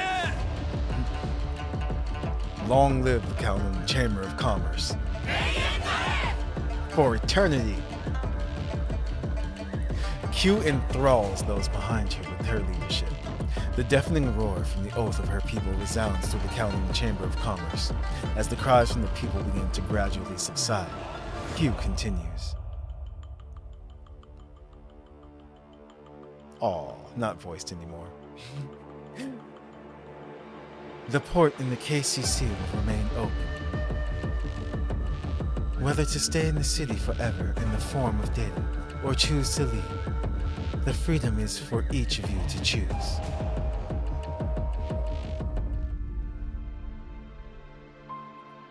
Q is standing on the city wall, gazing into the distance. The sound of footsteps approaches from behind. Lady Q, people have begun to back up their consciousness with Hawazu. Hengji is monitoring their progress. How are the defenses at the port? Lianshan has led the Bazir crew to finish up maintenance. They will stay at the port to ensure the corrupted won't invade our city from the ocean. I see. After listening to Qi Ling's report, Q descends the wall to find citizens gathering below. Who are they? We may have retired from the Pulau crew 2 years ago, but we can't just sit on the sidelines at a time like this. Do you realize what participating in the city defense means? That means we don't have time to back up our consciousness. If we die, we die.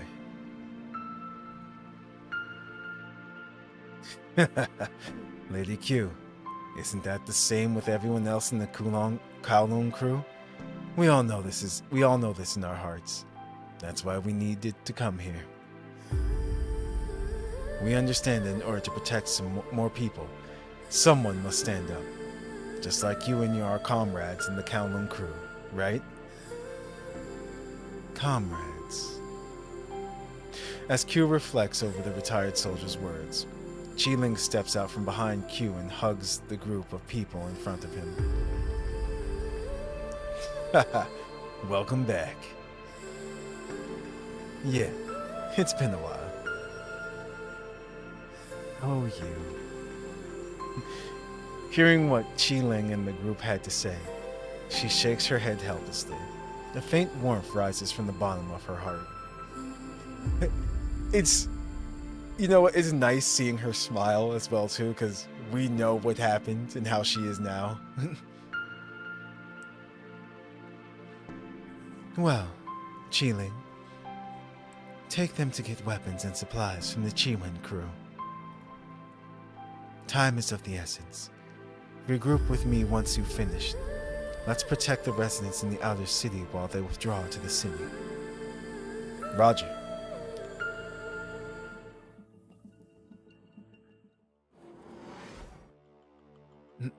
Push forward. I'll open the way.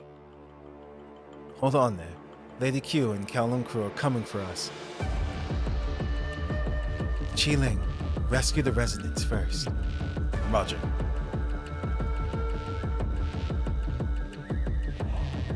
Okay, let's see if I remember how to play with her. Oh, cutscene. Never mind.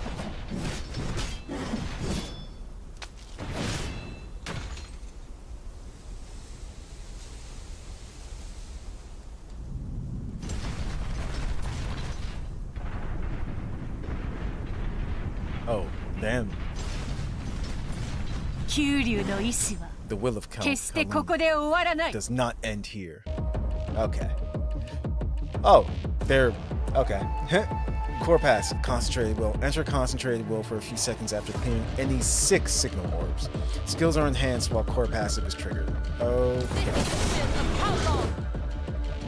Clear 3 more orbs to trigger the core passive. Kowloong. Yeah, that's how you say it. Okay. I'm saying Kowloong. Kowloong.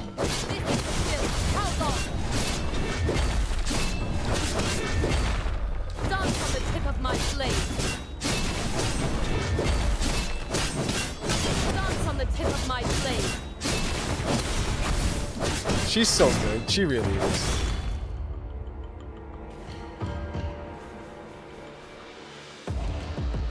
Enemy main forces.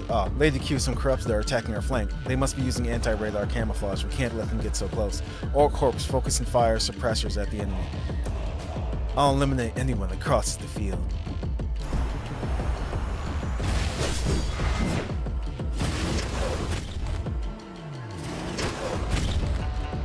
None shall pass my spear. Dragon Flurry. Crumble and become history. Ah. Interesting. Dance on the will of Kowloong. Crumble and become history.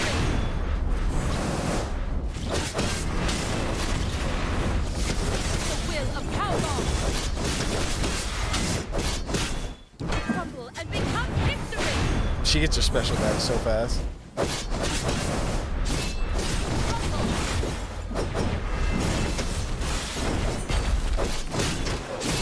Crumble and become history. Wow. Can't wait for Ron, man. Next. Oh, I see what you did there. Yes, Wriggler. I know you've been waiting for your fangirl. Crumble and become history. She'll be here soon. All the residents in the outer city have been evacuated, Lady Q. Let the outer defense pull back. Move inside the city gate. Watch out! Huh? Same VA? Oh. Lady Q! Dead. No.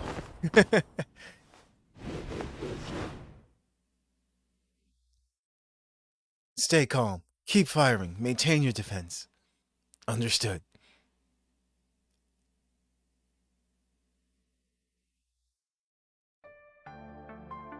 On the bridge, Qiling headshots a Musashi 6 opposite of them, then charges forward with 2 Pulau soldiers over to cover Q, and then retreat behind the defensive line.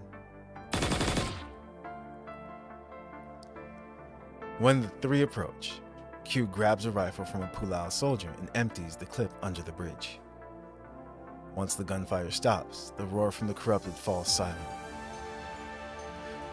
Q hands the rifle back to the soldier, who is left speechless. Blowing up the bridge would delay the corrupted, but we can't drop our guard yet. Regroup and check each team for damages. After giving the order, Q takes the soldiers back to the human front line below the city wall. The defensive turrets destroy the hordes of corrupted each volley. The corrupted can't even get close thanks to all the suppressive fire from Bazia's turrets. Suddenly, the blast from a cannon crosses the broken bridge and crashes into the front line. The soldier is thrown to the ground mid-sentence. The blast can be seen coming from Musashi 6. That has stopped working despite still being in a fine position with only its upper body left. Laying on the ground, the shell-shocked soldier opens his mouth in surprise to see that he is still alive despite being near the impact point. A mouthful of warm blood falls in the soldier's cheek as he looks up to see that Qiling had protected him just now. However, Qiling's left arm is badly burned by the explosion. Blood spills down the corner of his mouth, dripping on the soldier beneath him. Watching from behind, Q rushes over. Medic! Qing Li needs medical attention. I'm fine. Qiling raises his right hand to wipe the blood from the corner of his mouth and waves at Q to stop her from calling a medic. The soldier on the ground quickly gets up and trembles to help Qiling lean up against the barrier for cover. Thanks. Qiling leans back and pats the soldier on the shoulder. Don't lower your guard on the battlefield. Go. I'm not dying so easily yet. On it! After the young soldier returns to the defensive line, Qiling looks back at Q. Enough, Qiling. It's okay. Just a flesh wound. I don't want to retreat from the front line like this. Qiling takes out his tactical knife from his belt and begins to quickly cut off the charred portion of his left arm. Qiling quickly takes a deep breath and expertly wraps the neatly cut portion of his arm in gauze. Don't worry, Lady Q. You're just getting away. You haven't changed a bit. Returning to formation. Seeing Qiling's expression, Q knew in her heart she would never persuade him to retreat. All right, let's get going.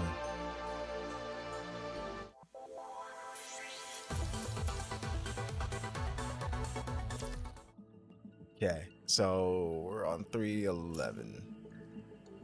Legacy.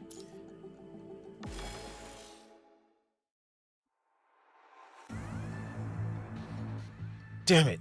Up there! Hearing the soldiers shout, the people on the front line look up as fiery red mechanical clusters zip past the cloudy sky. Shoot them down. Roger. The soldiers immediately dispatched troops to shoot at the sky. Xiaofeng crew, report the casualty count in the city. The anti-air artillery intercepts most of the airstrikes, but a small number of corrupted still manage to slip into the city. The guerrilla forces from the Pulau crew exchange fire with the advancing corrupted. This is the Beyond crew. Some defense turrets were destroyed during the airstrikes. Requesting backup. Repeat, requesting backup. As the defensive barrage falter, the corrupted on the other side of the bridge advance. They jump off the broken bridge and crumble into pieces from the fall, slowly piling into a path made of mechanical remains. Defensive line retreat. Take back the defense turrets. Understood.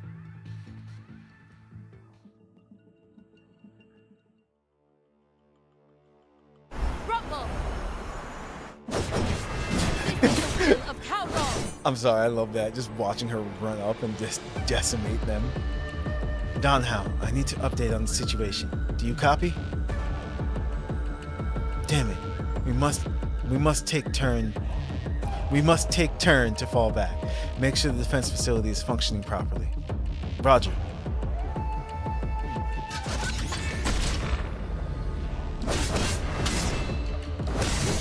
Dance on the tip of my blade.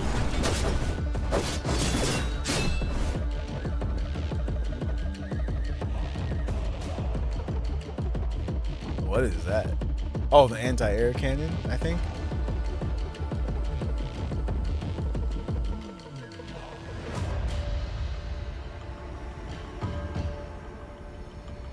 Reboot completed. 2 more remaining in this area. Qiling, take the 1st and 3rd Army to the East District. I'll leave the defense facility there to you. Got it. I want the 5th Army. I want the 5th Army stay right here to hold your ground. Everyone else, follow me. Understood.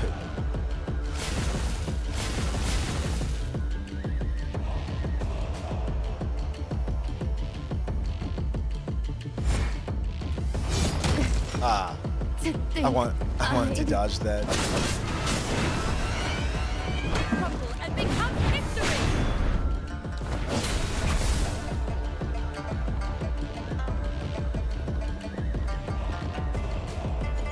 Oh. Take back defensive device. This. Wait. Perhaps up here. Yep.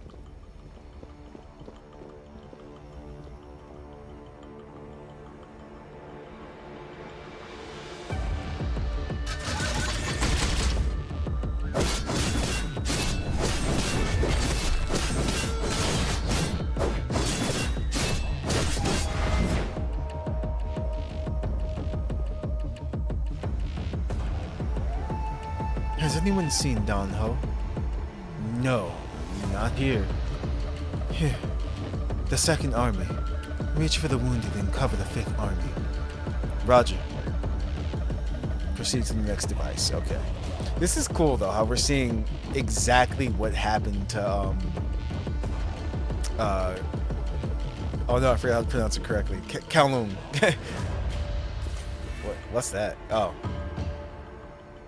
Defeat all the corrupted. Easy. Uh-oh. This is the will of Kowloong! Aha! Did not fail the QTE that time. This is the will of Kowloong! Dance on the tip of my blade. This is the will of Kowloong! Kowloong. Kowloong. Oh, okay. There we go. That's easy to pronounce. Brain just had to like think cow and long as in measurement. There you go.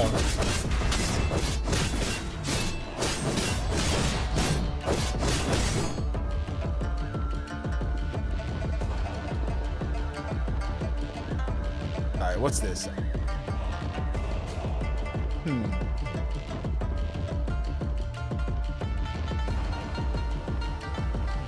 Lady Q, the enemies are coming back. Words, yes, I know. Activate the ballista. Protect the defense facility. Roger. I knew we'd have to use this. Ha! Just kicks it. Oh.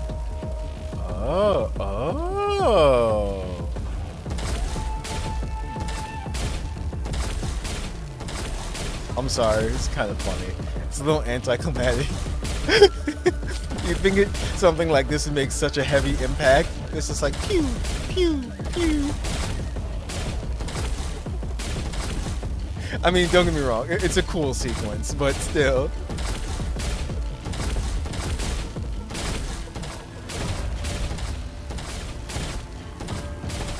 I never run out, I can just do that. Good. We have taken back the defense facility here. The 4th Army stays to clean up the battlefield. The 6th Army follow me to the East City District. Understood. Pew pew, pew pew pew.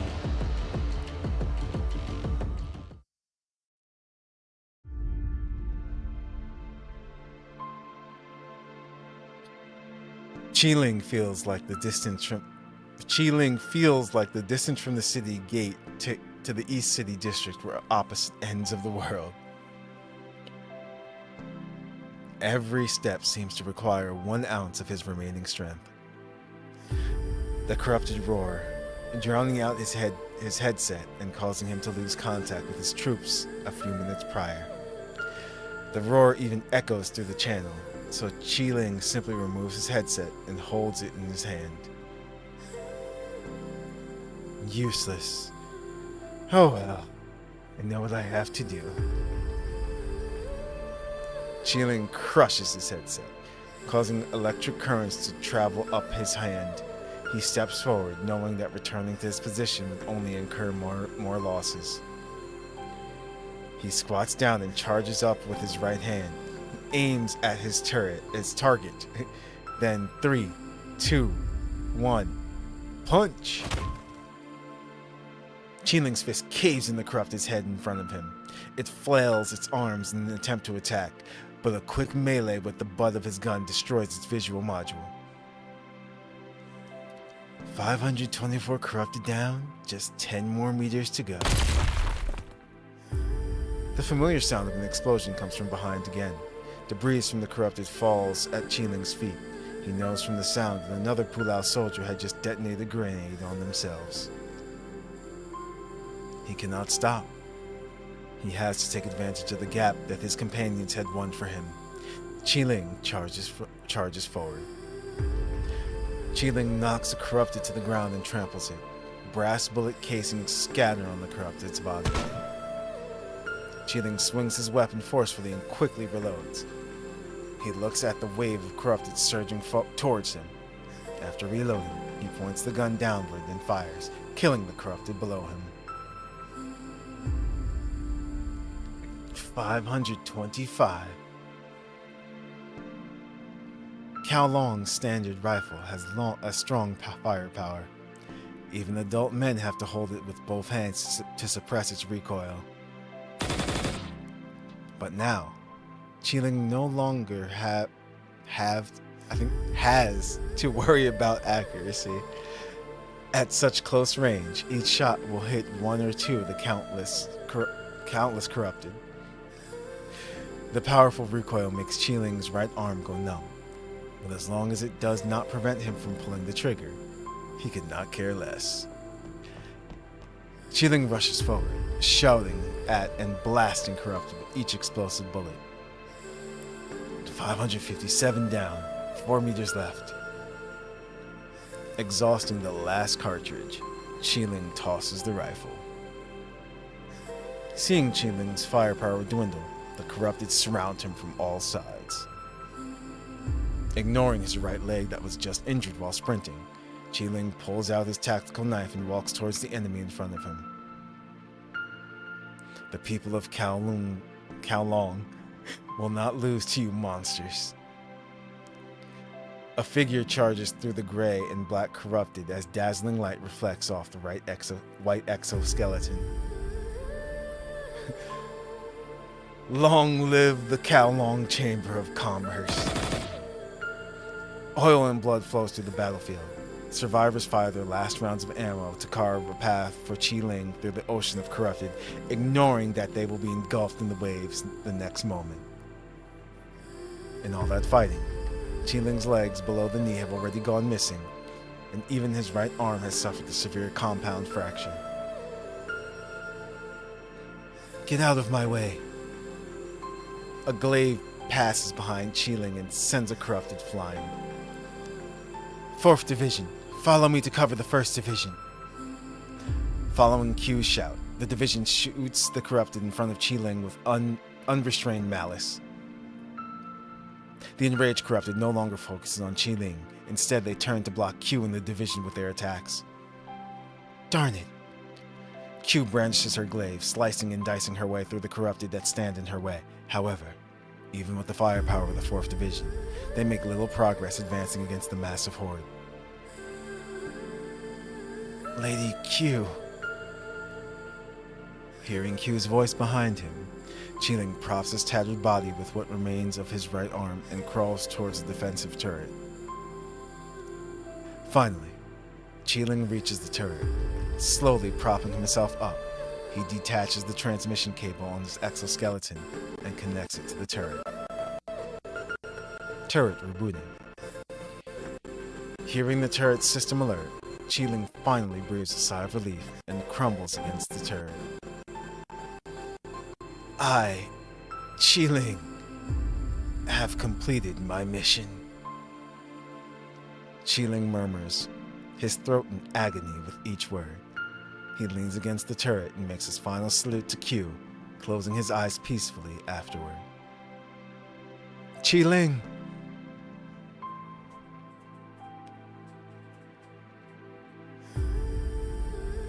I, officer of the Kowloong crew, will hereby be your second in command.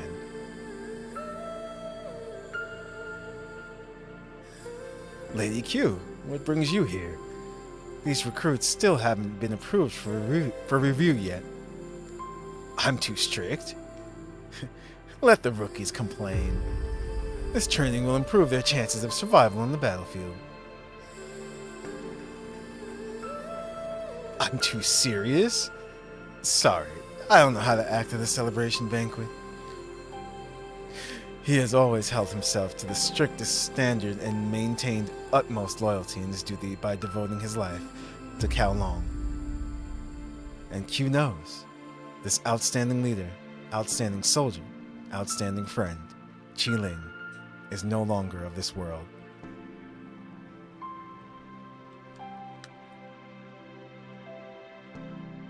Corrupted wreak havoc on the battlefield, crushing machinery and human bodies, laughing at the useless struggle of mankind.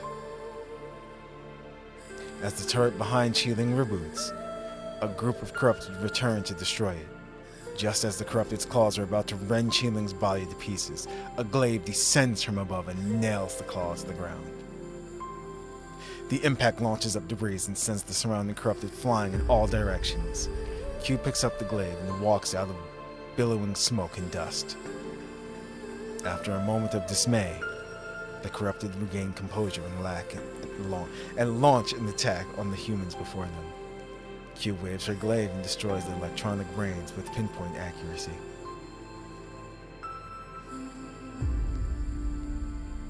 The corrupted that were hit stop in their tracks mid-attack. As they fall to the ground, Q sweeps them away, sending their remains flying into another crowd.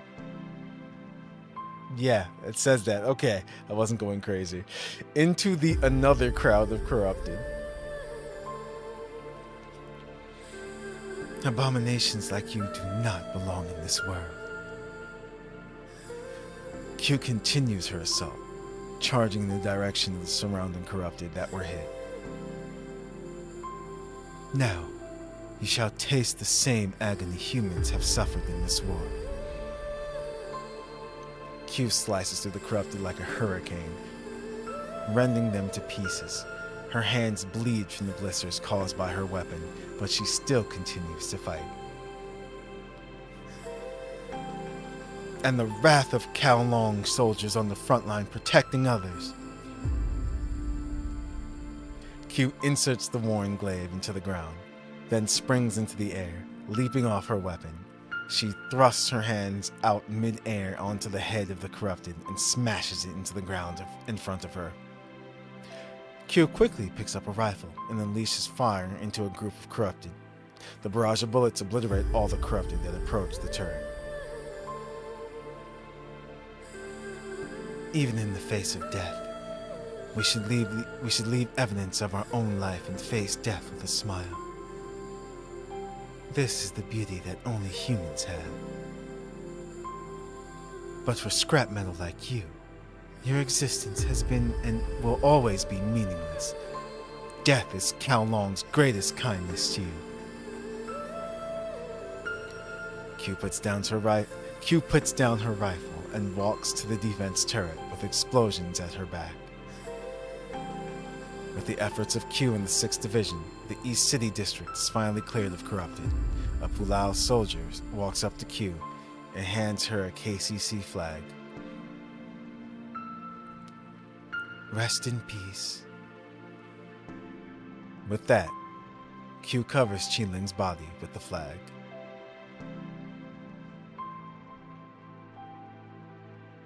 The defense turret fires round after round as Q stands beneath the city wall and looks out at the battlefield. Lady Q, there's no sign of Don Ho. I see. This is not the time to mourn. The sacrifice of our companions enabled us to recapture all of our defense turrets. Send orders to regroup all divisions and regiments. Consolidate supplies to ensure the integrity of our formation. Roger. Hearing the others, the soldier turns and leaves. Q picks up her weapon and returns to the front line. Comrades, your sacrifices won't be in vain. I will inherit your will.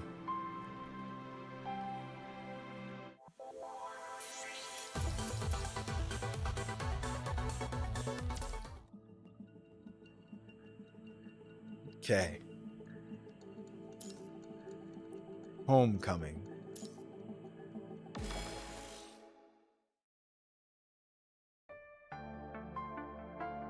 Defense turrets bombard the battlefield.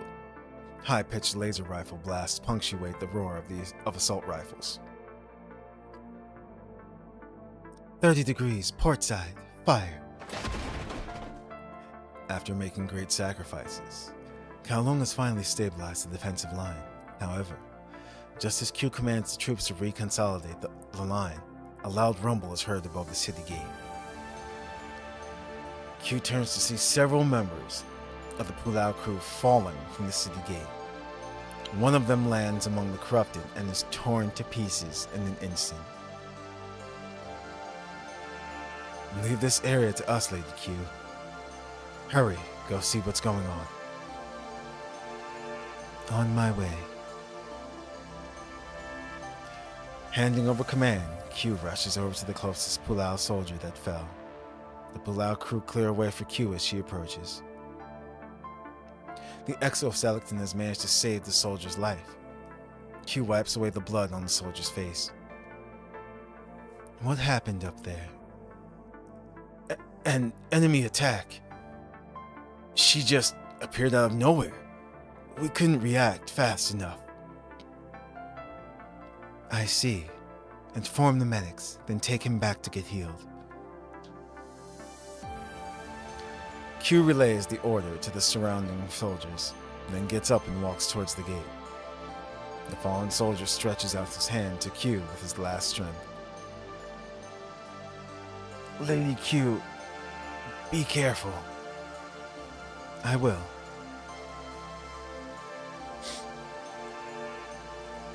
Lady Q, you made it. Q reaches the top of the city gate only to be greeted by the grim looks on the soldiers' faces. They are all training their rifles vigilantly on a single corrupted, but no one is firing. Parting the walls to soldiers, she sees the figure within. Oh no. I was just about to say, I'm like, oh no. Moyan.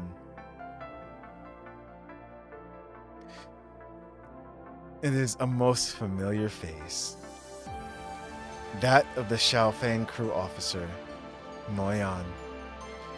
Now corrupted, her body is a mural of human blood and corrupted oil. She appears to be murmuring nonsensically. After a moment of silence, Q gives instructions to the soldiers around her. Return to the defensive line and prioritize defending against the main corrupted forces. Leave her to me. Knowing what is to happen next, the soldiers quietly put away their weapons and file out of the city gate. Another ruined family? Oh no. Way to ruin the moment, Wriggle. Oh wow. Damn. This sucks. I know, right? Moyan, I didn't expect us to be reunited like this. That's what they meant by reunion or reunited. And she was so pretty too. And like happy going. Go home. What the? Whoa. Okay, that's freaking cool. What the? So is that? Can we bring her back eventually? Yo. Dance on the tip of my blade. Okay.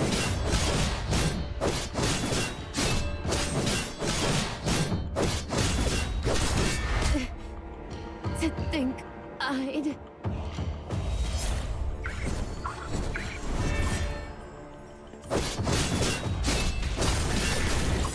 Whoa, what the? Yo, okay. This is just cool. The will of Kowloong.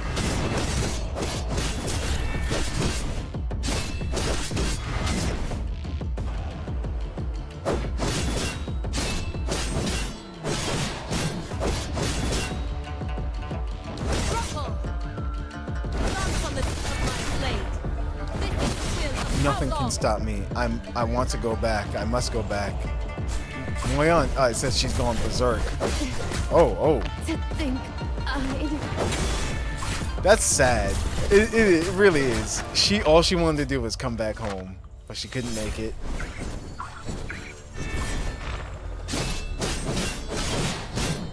This is the will of Kowloong.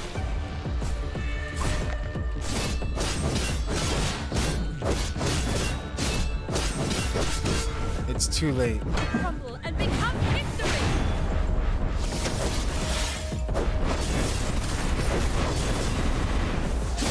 Crumble.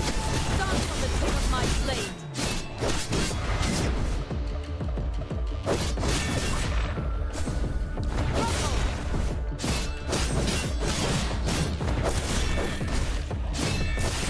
Oh. To think I'd... Ugh. Crumble. Dance on the tip of my blade. Crumble and become history.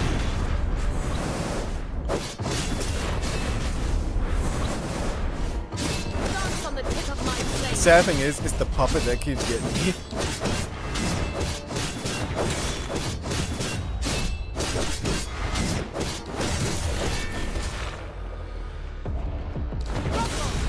Dance from the tip of my blade. The will of Kowloong.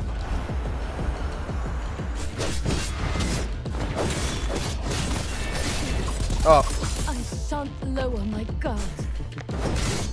Crumble and become history.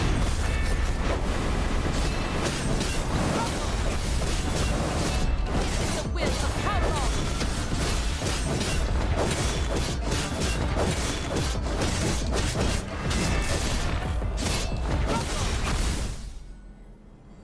rest in peace, Moyon. But I must.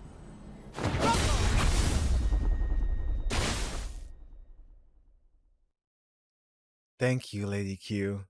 Ah, so she was still kind of there.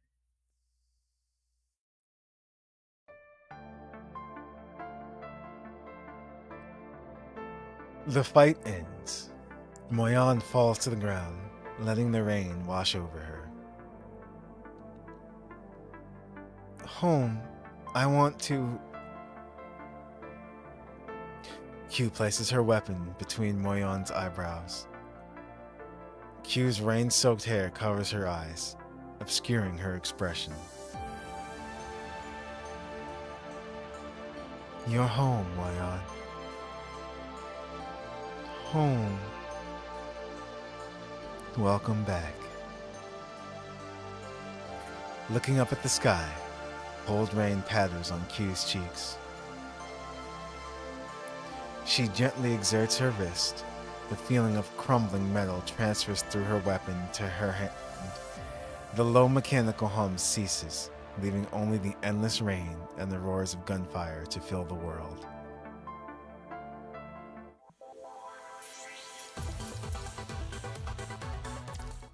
Jeez, poor Q. She actually has been through quite a bit. That's kind... No, it's funny. That's kind of why we see how she is now. It's like, yeah. Tabula Akasha. Our history will not end like this.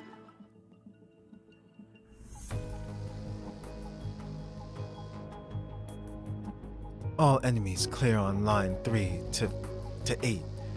Calling all survivors in all districts. You copy? Is it too late already? I knew it'd end like this from the beginning, but to see it with my own eyes. In this case, we shall do what we can.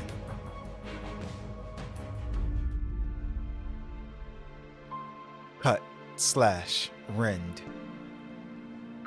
I keep hacking away in the darkness. I have long forgotten how many enemies I killed, but I know that as long as there is even one corrupted in front of me, I cannot stop. How long has the battle been going on for? 10 days? Half a month? It does not matter. Time means nothing. All I need is to keep hacking away to ensure the activation of Tabula Akasha. This is the only way that humanity can live forever. The only way that I, who has always been just a spectator, can become human. Yes, I may have a human body and human memory, but I have never felt like I was truly human. How quaint. Yin and Violet were probably right. After all, I was not born as a human being. I was born a monster. But over the many years, I have found my calling. I found my value as a human being. My companions continue to die around me. My vocal cords no longer resemble that of a human from all my screaming. No, I cannot fall now. I have to stay here to my very last breath. This is my purpose, being born as the head of Kowloong.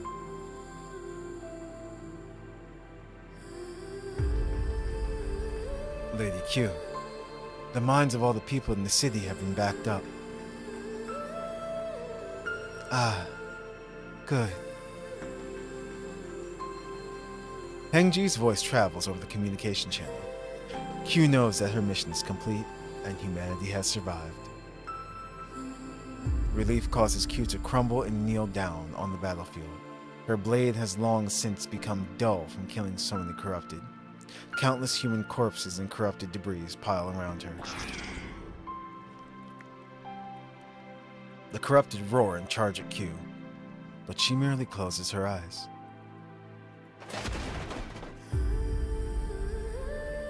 Death does not come. She instead hears the sound of machinery being crushed. What? Wait, where did they come from? It's not over yet. We'll handle the rest of it. You? How? Sorry, I couldn't stop them. Q turns to see Hengji coming from the city gate. Fecta and Prime units follow quickly behind him, running past Q to engage with the corrupted. Once they found out about the tech, he insisted that I modify them. But we know the price we paid. Our frames may not be the same. We have different hearts. And what binds our different hearts is a common bond. You and the others in Kowloong are willing to sacrifice your lives to protect Kowloong. Our willingness to risk modification pales in comparison.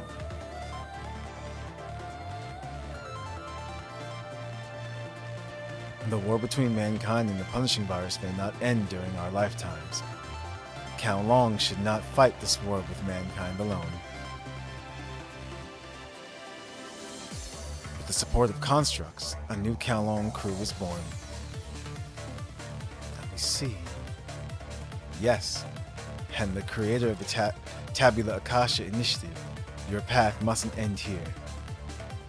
As the creator, you're right. The completion of the data backup is only the beginning of Tabula Akasha. Our history will not end like this.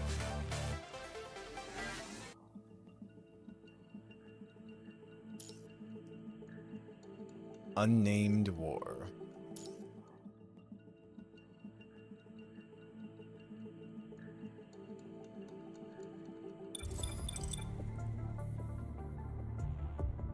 Power supply initiating self-test. Scanning active partitions. Loading program. 80%, 92%, 100%. Entering system. Receiving sound waves. Processing environmental data. Verifying program. Current status secure. For a moment, HNB-1 finds itself unable to analyze the current situation. That is, until a heavy blow bonks it on the head. The bonk causes its visual module flickers weakly, and the viewfinder screen resumes operation after going dark briefly.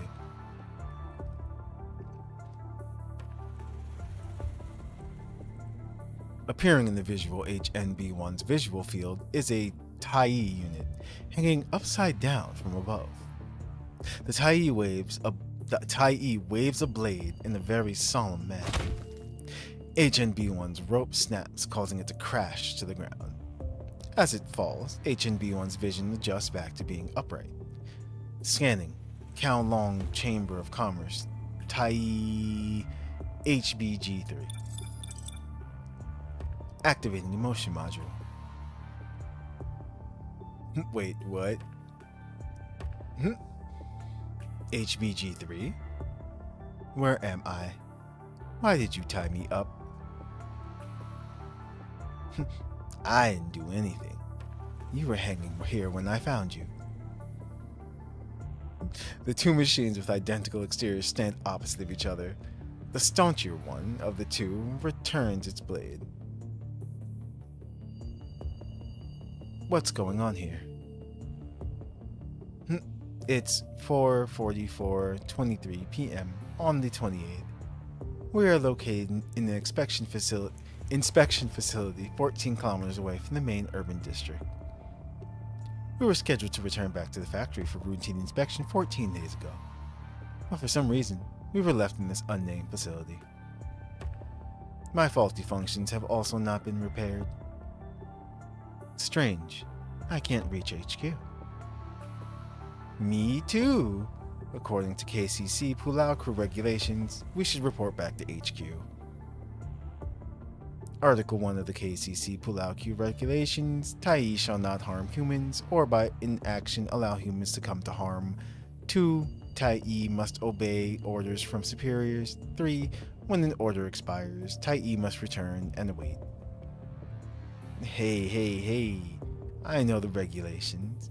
They're hardwired into my brain. You don't have to repeat it line by line. I'm just reminding you. I'm perceiving a 35% chance that you will use this opportunity to go elsewhere. HBG3's speech stops HNB1 from fidgeting and looking around. I can't help it. Curiosity is human instinct. I just noticed her little eyes moving as well too. It looks so funny. What about the batch of Tai sent with us for maintenance? Have you seen them? I've been here since I was activated. I checked, but there are no other Tai or human beings here except us. The external power supply for the whole facility has been cut and we are locked in this inspection facility. HNB1 and HBG3 were originally a part of the 7th Division, which is subordinate to the Pulau Police Force. The police force usually carries out security work in the city with squads made up of 2 Tai units. G3 is the latest model developed by the Fuzi department in the HB Tai series, specializing in strategic analysis. B1 is an HN series model with a human emotion module, making it more oriented to the masses. A squad utilizing both Tai models is often seen as the optimal composition. It's been 14 days. Didn't any of the guards notice that we were missing? Existing information is not enough to accurately assess the situation. It is possible that we are taken away by human beings through illegal means. You can just say that we're stolen. Them thugs in the lower city areas have a growing appetite, huh? It used to be just robbery and extortion. Now it looks like they've shifted their focus to public property. Oh, by the way, check to see if there are any dents or scuff marks on me. I just got it painted a month ago. 2 months ago. No dents or scuff marks. Good. But whoever stole me is still going to get it. Let's go turn on the backup power first, then we will leave and report for duty back at the KCC. Every time it says KCC, I just want to say KFC. Hey, G3. I don't feel so good in here. Robots don't feel good. You don't get it? Or you don't get it. I mean, something's wrong here. That's where one has an emotion module. The 2 Tai units stand before the main control room as HNB1 reaches out its finger and touches the door. A layer of dust falls down. Is this an abandoned factory? This inspection facility closed down 4 years ago. You can assess this information in your own database. I know, but that takes the fun out of detective work. You're strange. How can you say that? I'm your predecessor. I don't have the concept of predecessor. HBG3 stops scanning the surrounding environment, then crosses in front of HNB1 and steps into the room. There's some supplies scattered on the ground. On the workbench, there's a half-open toolbox and a bag of moldy bread. Unknown creature, squeak. A gluttonous rat hops down from the workbench and skitters away from HB-33's feet. HNB-1 seems to be right about the factory being abandoned. It is as if the workers all decided to go on a smoking break and never came back, leaving all the tools in the same place. What happened here? We don't have enough information, but I suggest turning on the backup power first.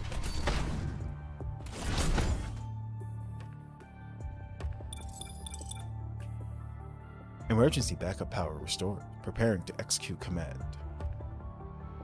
Command? What command? The room suddenly lights up. The power seems to be gradually restoring and the factory systems begin to operate. Come take a look at this. A standalone device on the table projects a topographic, there we go, map covered with massive patches of glowing red blots. The terrain in the image quickly switches. The distribution of red patches in each area is different, indicating different levels of danger. The final picture is a comprehensive analysis diagram, which rapidly flashes red, like a burning sea of fire. Where is this?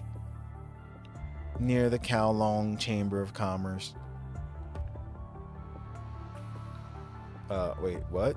Governs East Asia. It stands independent even from the world government. The bold voice of a young woman broadcasts from the loudspeaker. Are they just receiving that message? Yeah. It's, Q. The cities fall, one by one. But why are we still standing? Because countless brave warriors fought for Kowloong. It is the will of Kowloong that they bear. They fight against the virus. They prove to the world. Those red eyes will rot and rust on Kowloong grounds. That voice. The KCC leader. Q. We bear the same pride. We hold the same beliefs. Kowloong is a crystal nucleated from history. Kowloongers do not fear war because war cannot break the will of Kowloong. What's she talking about? Is there a war? If my receiver isn't broken, yes. War is always fraught with sacrifices. But as long as one last Kowloonger stands, until the moment that we all back up our minds, then victory will be ours. And from then on, there will be no sweeter victory than this one in the annals of Kowloong. The Kowloong crew is the protector of the KCC. Every corruptor we destroy is another step towards our victory. They will pay for setting foot on the sanctum that is Kowloong. We will prove here that the virus can be defeated. Kowloong will live on until the end of the world. This is a KCC city. Kowloongers, let us show these pathetic machines. The broadcast stops, and the machine runs out of power.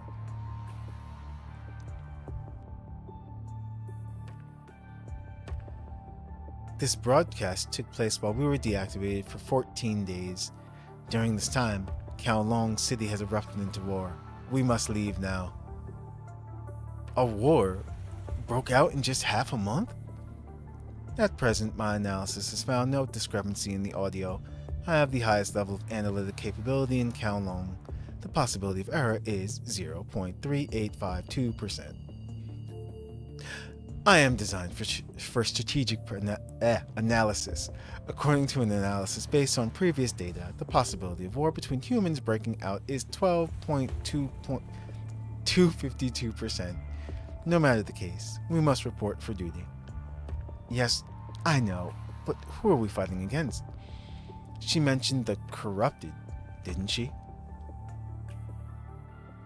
She mentioned corrupted and punishing virus. No matter what enemies we need to confront, us TIE units will destroy them. Tai were born to fight for Kowloong. Alright, of course. Okay then, I'm ready. Let's report back to the KCC. Danger. Danger, Will Robinson. Danger, intruder alert. Danger, intruder alert. What could that be? An unexpected encounter.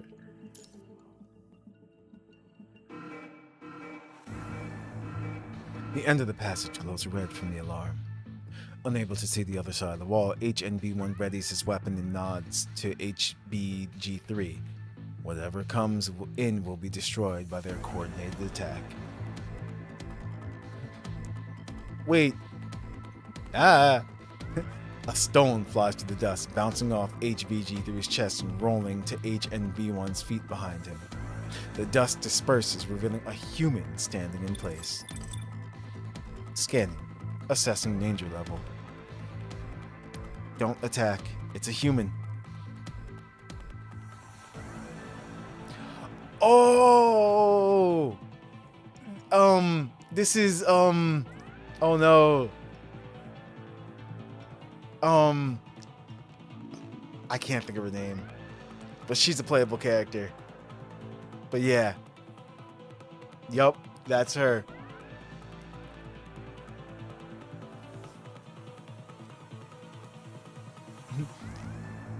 More precisely, it's a child. Don't come any closer. The child in front grabs a small stone beside her, holding onto it like a weapon. She clenches her lips and her eyes brim red, eyeing the two Tai units cautiously. She seems to be looking for an opening to escape.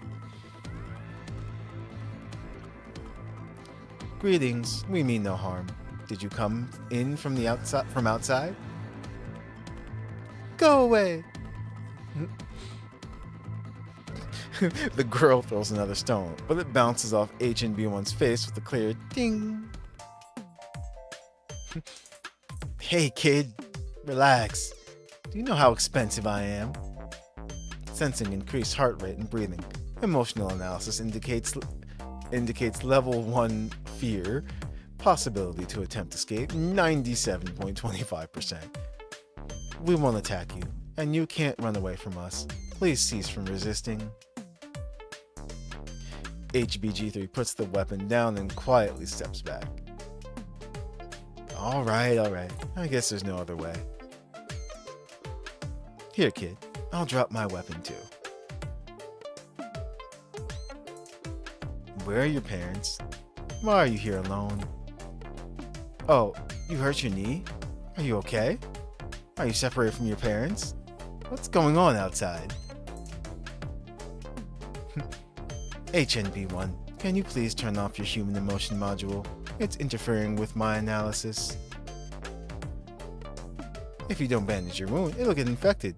Look, hey, wait. Right as the Tai units are talking to each other, the girl uses this opportunity to slip between them like an alerted deer.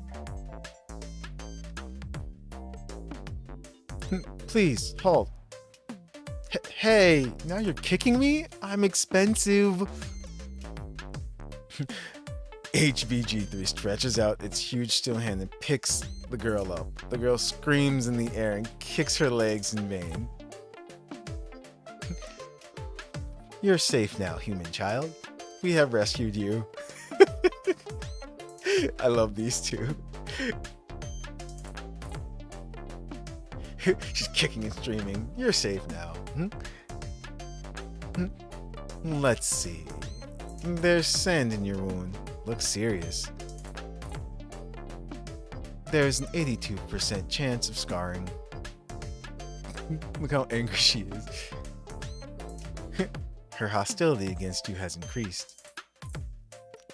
Thanks for the explanation, and I'm pretty sure she's trying to punch you in the face, not me. I don't care about— Ow! Don't move. We need to sterilize the wound or it will get infected. Through my analysis of past human habits and behaviors, the non-therapeutic act of blowing on a painful wound can achieve psychological comfort. Pipsqueak, yes. I mean, it's not like you can blow air. I have a ventilation system installed on my back. Want to give it a try? HNB1, there is a 35% chance that the human will be dragged inside your ventilation system if you were to use it. I'm just messing with her. I'm not one to hold grudges against some little girl. Alright, done. Here's a pretty boat tied up and you're good to go. You two are weird. But you don't have the virus. Thank you, I guess. By virus, do you mean the effects of the punishing virus? May I ask, what is that? Daddy said the punishing virus will hurt people and make robots sick. Actually, that's a perfect way to put that. The robots are sick. Robots? Sick robots will attack humans. There are too many sick robots, so people have to fight them. We were supposed to drive to a safe place. Daddy said a big boat would take us away, but our car was stopped. So Daddy told me to run first, and he would pick me up later. Oh, and he would pick me up. Aw. It's like, Daddy told me to stay away from mechanoids and keep running to stay alive. So I ran the other way. I ran for a long time. The girl's eyes brim with tears, and her nose sniffles as she shakes her head. I ran for a long time until I ended up here. You just mentioned a safe place. Do you know where that place is? I don't know. How does the virus spread? Is it airborne or...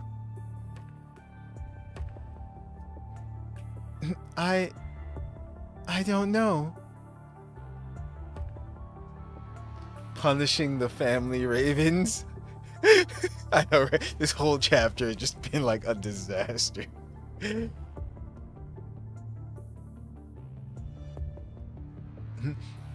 If they were planning on evacuating by boat and the main city area is at war, a general range can be calculated by combining her path and the location of the city's port.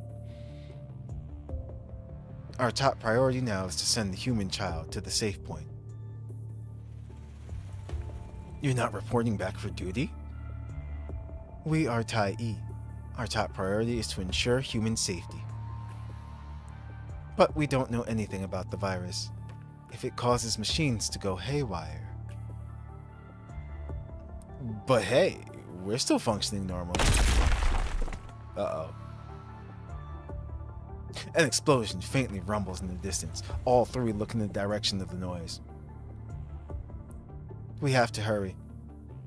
Combined with the existing information, there must be malfunctioning machines in the city. The safest option would be to avoid them at all costs. HBG3 activates its control screen, projecting the topographic map of Kowloong City out of his chest. Do you see the map? Wait, I didn't say I'd go with you. I'm going back to the city. Daddy must be worried about me. He said he would pick me up. Don't be silly. You hear that? That's the sound of war. If you just came from the city, you should know what happened better than us. You are a human child. Even if we go with you, we can't guarantee your safety. I can protect myself. I know what happened. That's why I have to go back. Also, why would I trust you in the first place? Quit joking around. Regardless, Okay, then we shall go with you. It'll definitely be faster with us than just you alone.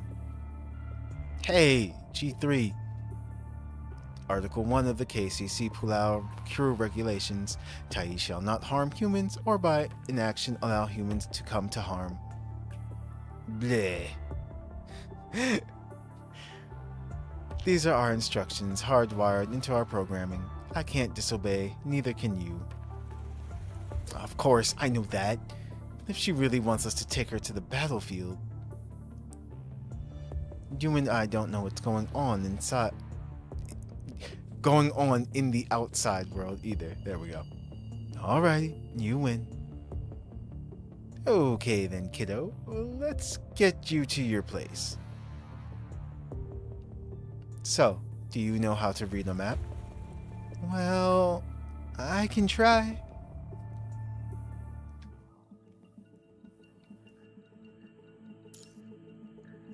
Area of defense. Oh. Okay. Nope.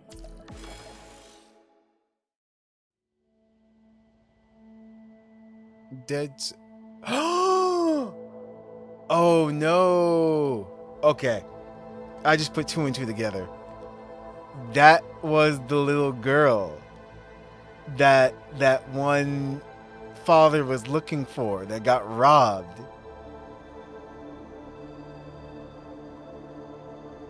But what's the time frame in all of this though? Because they said they were asleep for 14 days. Huh. Uh-oh.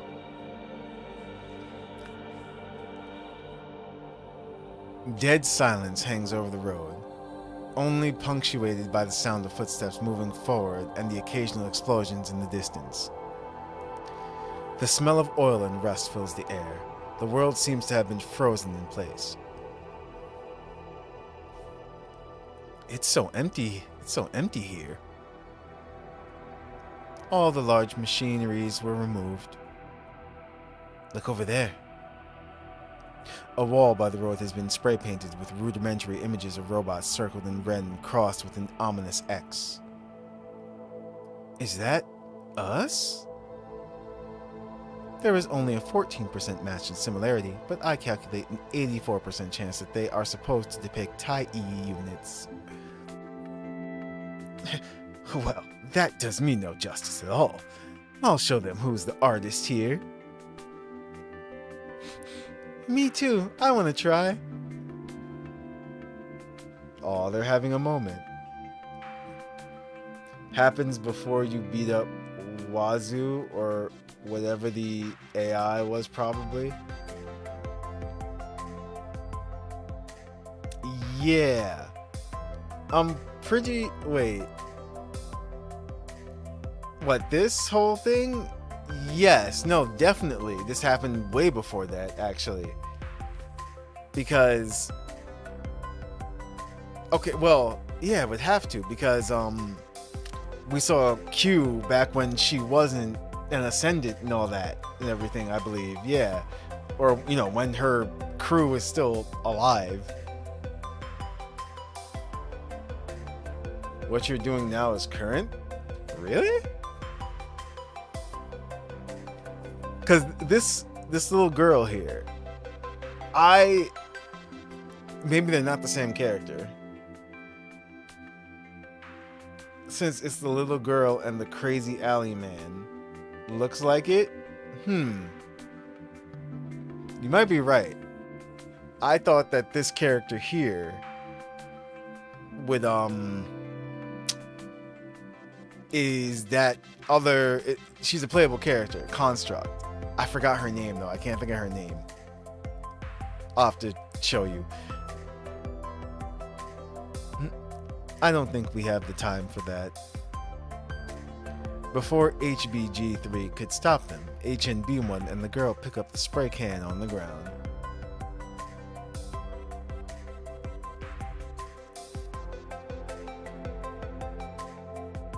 A few minutes later, the 2 Tai on the wall have been expertly redesigned into cowboys with cowboy hats, with a red X modified into a heart symbol. On the bottom right, there is a stick figure with pigtails.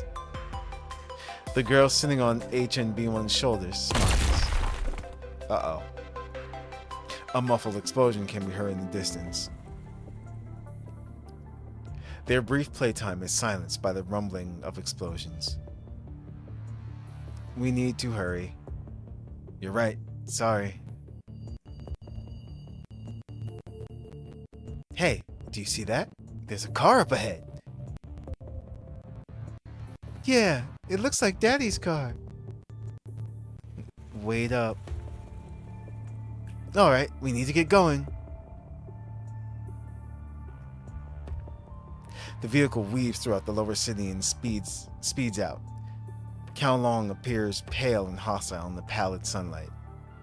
Passing through the open industrial area, lofty towers reach out of the sky like giant fingers. The sky gradually darkens. As they approach the city, the devastation and signs of war become more apparent. Several fires are raging in the distant city, with plumes of smoke rising and radiating red from the flames. Arcs of electricity occasionally flash by, causing the smoke to ripple in blue. Suddenly, the black plumes of smoke and the entire city all plunges to darkness from a blackout. Only the skyscrapers from afar can be seen fading in and out, illuminated by the flames of war. Moving further, they stop as the army's defensive line appears before them. Looks like a battle was fought here. Should we just go to the evacuation point from here?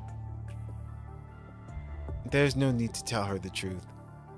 Honestly, with emotional animals isn't the best option. Wait, hold on. There is no need to tell her the truth. Honesty, okay. Honesty with emotional animals isn't the best option, nor is it the safest form of communication. Based on our current info, entering the war zone indicates an 89% mortality rate for her, with her father's survival rate being at 3%. Most importantly, I have already obtained the coordinates for the evacuation point. Alright, looks like this is our only choice. Then it's bye-bye to this fella. What a pity. I like the music in the car. The owner must have been a man of good taste. HNB1 remains quiet a moment, possibly thinking of the missing car owner. Wake her up. She's already slept for several hours. She must have been exhausted. Stop the car. I'll take her out. Huh? Are we there yet? The road is blocked up ahead. We have to walk from here. Uh-oh. At the end of the bridge, they catch a glimpse of the monsters. Their eyes shine with sanguine light.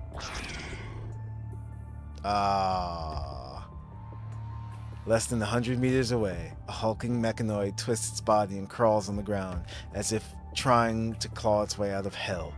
It lets out an uncanny screech. HNB1 looks straight at the monster. The shadowy abomination on the cliff charges forward. An inferno rises behind it, illuminating their faces. That thing was a Tai-E. Its outline seems to blur, like two shadows clumsily stacked over each other, one being a Tai-E, the other a screeching monster roaring murderously. Either I'm having deja vu, or this is the part where the ravens lands on the boat. Really?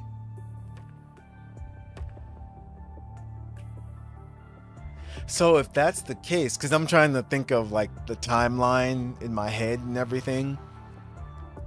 So then if that's the damn. So wait.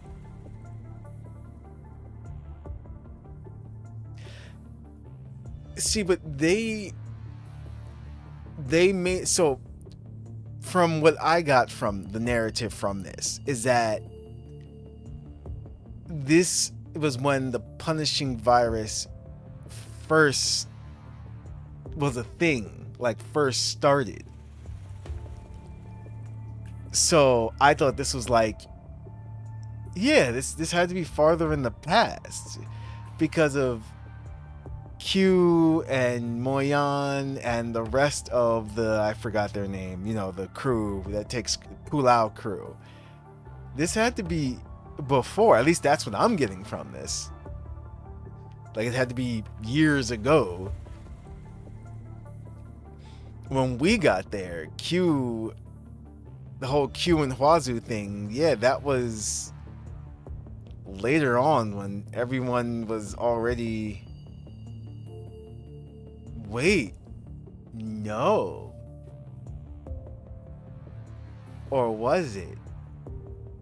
No. It was later on. That's for sure. Because that was the whole Q and Huazu saga when like it was really Huazu in Q's body pretty much well, they made it seem like it was, but she was pretty much obsessed that like this is the only way to survive and stuff and everything. I don't know. We'll find out. Its outline seems to blur like oh, we read this. Wait, what? Come here. HNB1 recovers from its brief shock.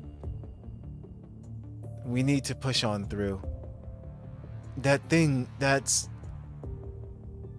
Grown-ups call them corrupted.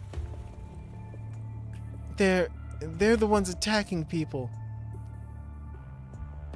We must quickly get through this place before more of those things appear. I'll go first. You take her and follow me. If they see us, we're finished. I know. Is this a sneaking mission?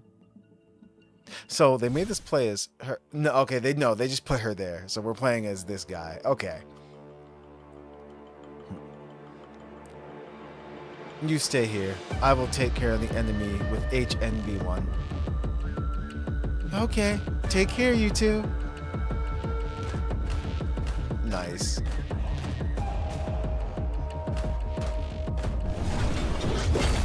Okay. Just getting used to their attacks. Look, they did not give me time. So just get rid of the alarms. Okay. Gotcha. Shoot the alarm with a yellow orb. Oh no, the alarm is triggered. The corrupted are coming. Prepare for battle. What was the point if you guys were gonna make a fight anyway?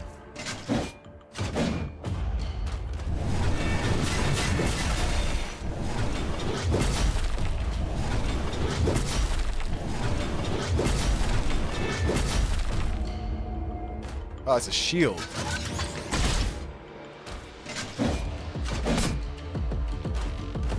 We can't simply destroy the alarm. Gathering information, analyzing. Yup.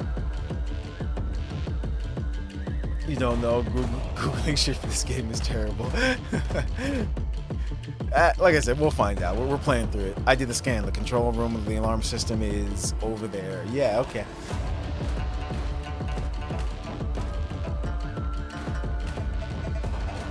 Oh, I see. We have to go around like this. Yep, I got it.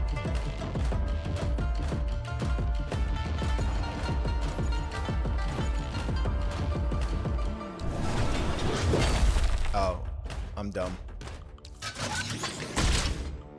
What? Okay. Hold on. Am I just really bad at this?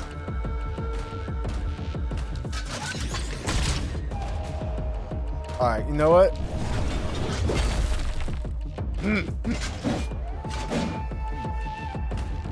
Because there's no prompt to do anything.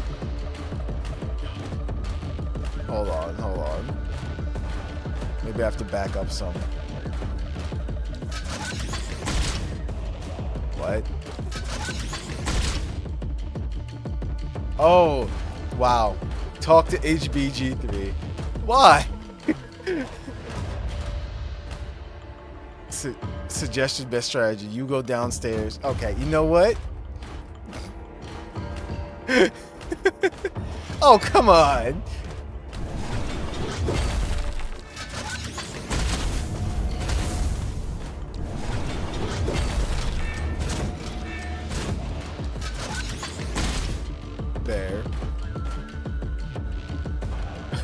Pull out H1. You know what? Fine. The alarm system has been shut down. We did it.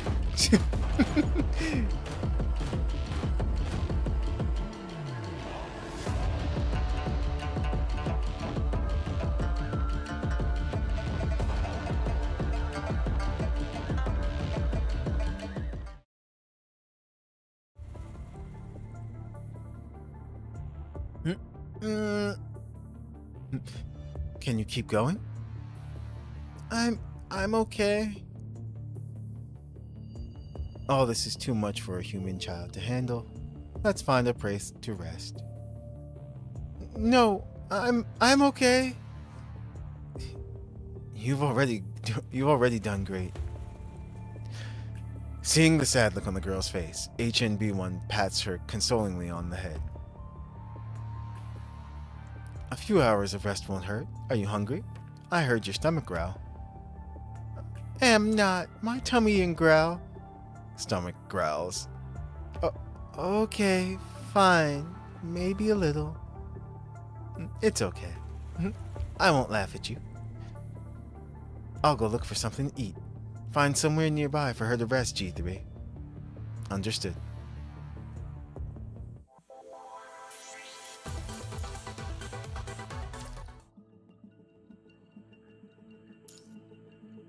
Little promise.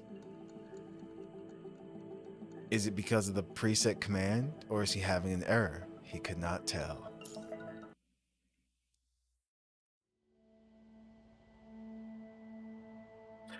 Somewhere far away, through the cold darkness, through the smoke and war, our city burns in the flames of war. Through my database simulation, I can feel the city bleeding. I can see blown up bodies lying in the ruins of their homes. I can feel flags trembling in the hands of survivors. Souls of the dead, souls of the dying, souls of the living. Is this just an emotion simulation? Or is there an error with my programming?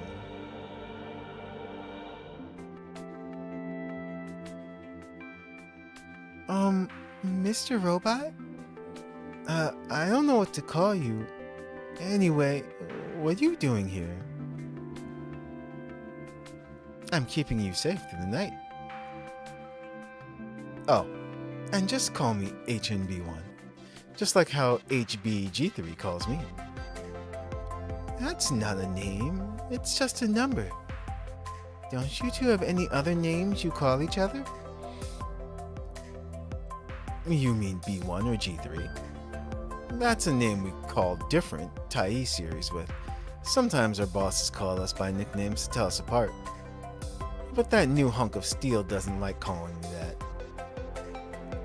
Are you friends? Well, that's a pretty tough question. I don't know if we count as friends. We're just partners. Not sure if he likes me that much though, but I guess it's weird for a robot to have likes and dislikes. We just obey orders. But I think he actually cares about you. Really? Did he send you over here? I thought there's just nothing but data in that brain of his. Why are you suddenly acting like a life coach? Aren't you only 8 or 9 years old? I'm older than that. He's just cleaning the room inside. I was just a little worried about you. HNB1 scans his emotion system and emotion module in a few milliseconds. At present, it is loaded with personality number 53. Through big data analysis, it is the most popular personality among Kowloong people. Everything is fine. Something wrong with me? You don't seem to be yourself. You feel different from daytime. Why is that?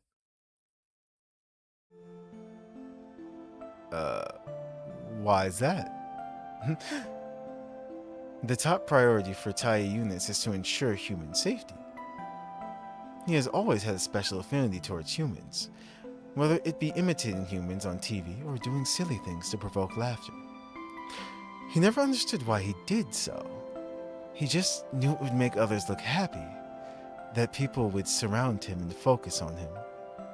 He never understood why this behavior makes humans happy. But now, for the first time, he seems to be feeling an emotion that is exclusive to humans. He feels... Are you scared? Robots can't be scared.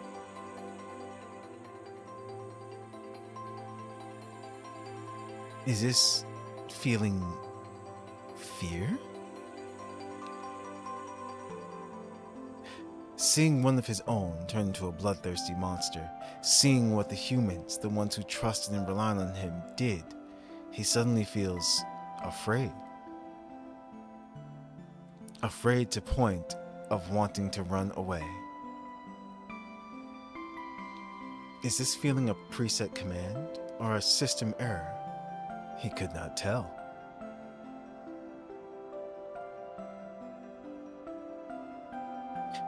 A sudden hand wraps around HNB1's thumb, lingering with an all-too-human warmth. Following along the hand, he raises his head to see the girl's gentle face. Does this hurt? The girl gently strokes his arm. In order to block an attack for the girl, a part of his body was indented, the paint scratched off. Ow, that hurts. The thought of telling her that his series of TIE units do not have pain receptors crosses his mind, but it came out as an exaggerated yelp of pain. He meant to make her laugh, but instead, she takes off one of her ribbons and carefully wraps it around the damaged part. Sorry, I actually can't feel pain. You keep talking about how fresh your paint is, and you bandaged me up earlier too.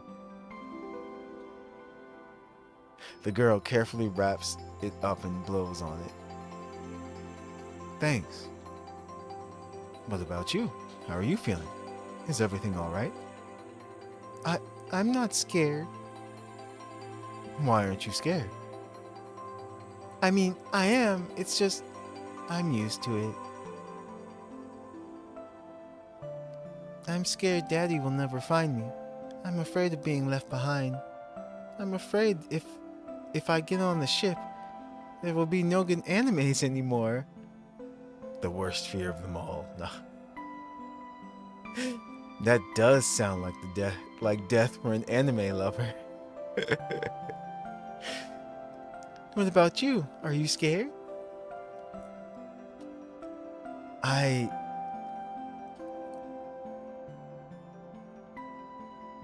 I'm afraid of these monsters. I'm afraid of becoming like them. I'm afraid of losing control and killing those around me.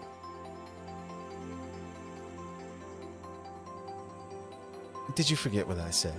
Robots can't get scared. That's nice.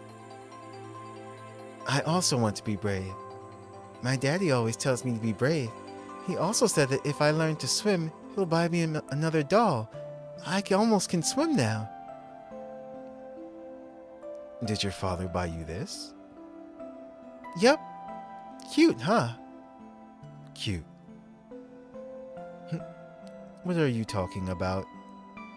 Nothing. Alright, let's go in. You need to rest up. Okay.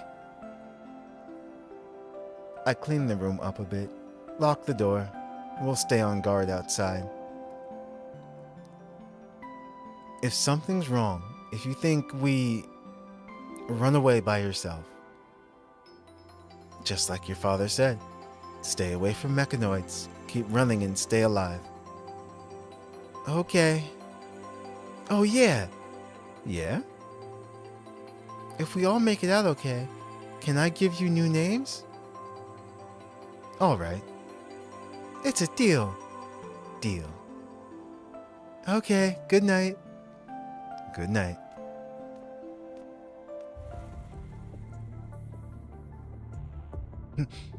She's gone. While she's sleeping, we need to gather supplies from nearby for when we leave tomorrow. Also, HNB1, there's something I need you to confirm. Interesting. Okay, hold on. Flag, I know, right? This is who I was thinking she is. Where is she? Her.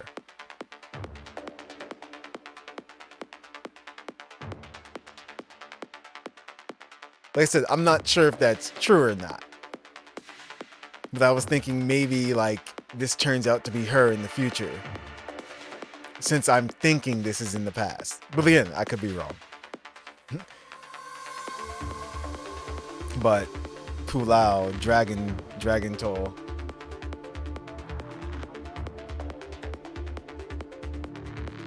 Let me see.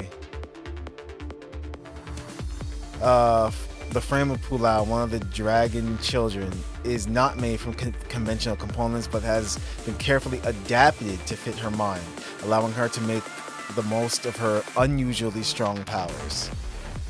But yeah, her. She's the one.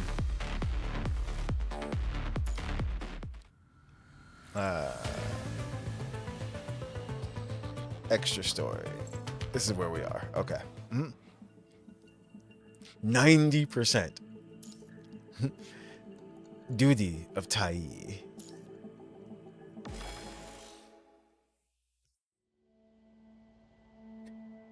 The three of them set out before dawn. We are getting closer and closer to the war zone. The ground still remains hot from the battle, making their journey arduous as they climb over to the ruins. The girl lets out a small surprised scream at a piles of bodies nearby, but then quiets down shortly. Just up ahead, and we're there. A mechanical monster jumps down from a tall building and roars, alerting more machines to come out from the surroundings. Tell me you have a backup plan. The backup plan is, get behind me. I don't know if you guys noticed that. I clicked, but in the picture it shows that he has a ribbon around him.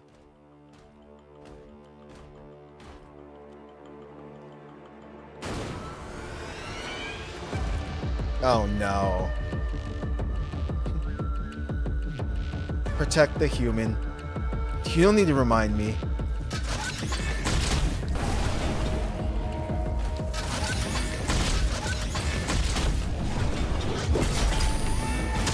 I think there's a reason why we're playing as B3.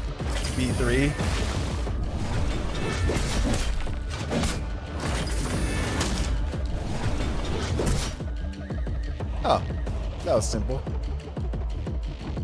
Warning, abnormal invasion detected. Activating self-check program. Failed to initiate self-check program. Yep. Yeah. HNB1, I have been infected. We talked about the possibility last night. Enter the memory, search around, there should be some supplies nearby. Oh, this is awesome how they did this. Okay.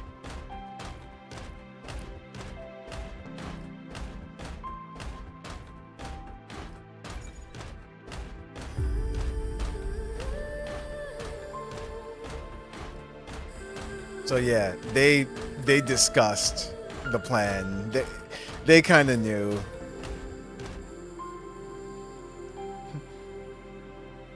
What did you want to say just now? I saw multiple terminated mechanoids and androids in the underground tunnel while you went searching for food. Mechanoids are the main enemy of this war. There is no way humans will just sit and watch us getting infected.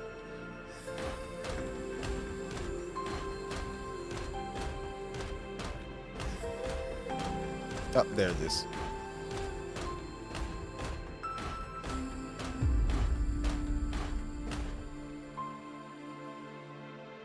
I saw the same scene. I cannot describe my feelings. I don't understand. We machines only need to follow orders. Abnormal mechanoids detected, preparing to engage. That's what happened.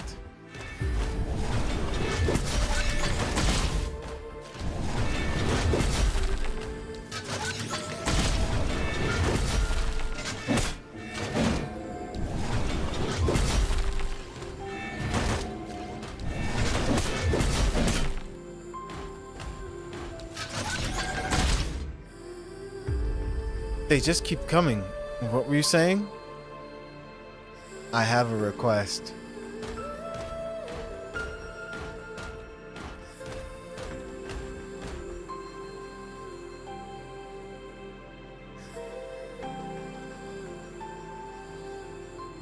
I want you to execute me immediately if I show signs of the infection. Execute? The duty of Tai is to protect humans. I will not turn into your enemy. But press basic attack to fulfill the promise. They actually made us do it too. Well, thanks. I would like to think that I made this decision myself.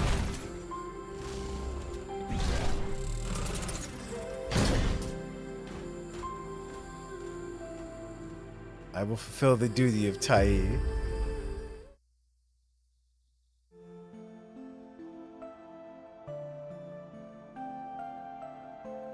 When I went to look for food, I went into a food processing plant.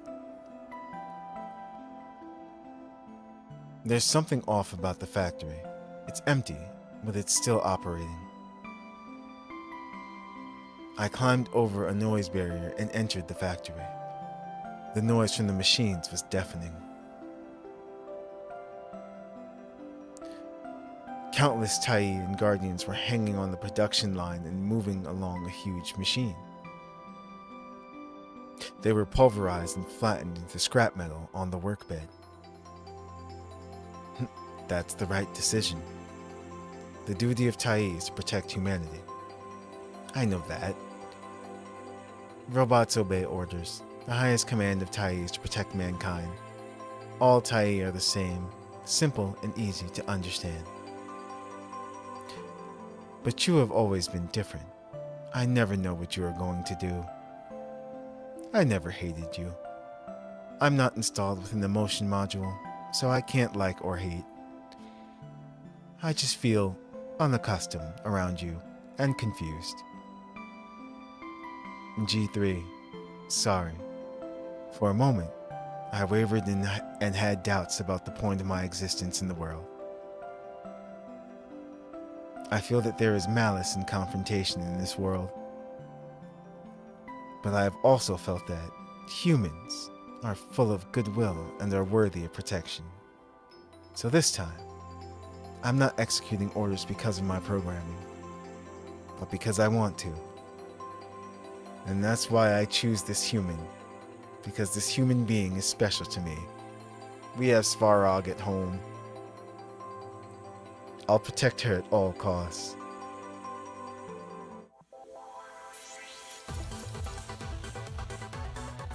Okay.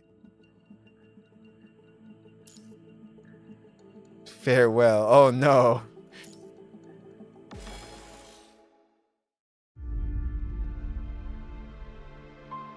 Time is up.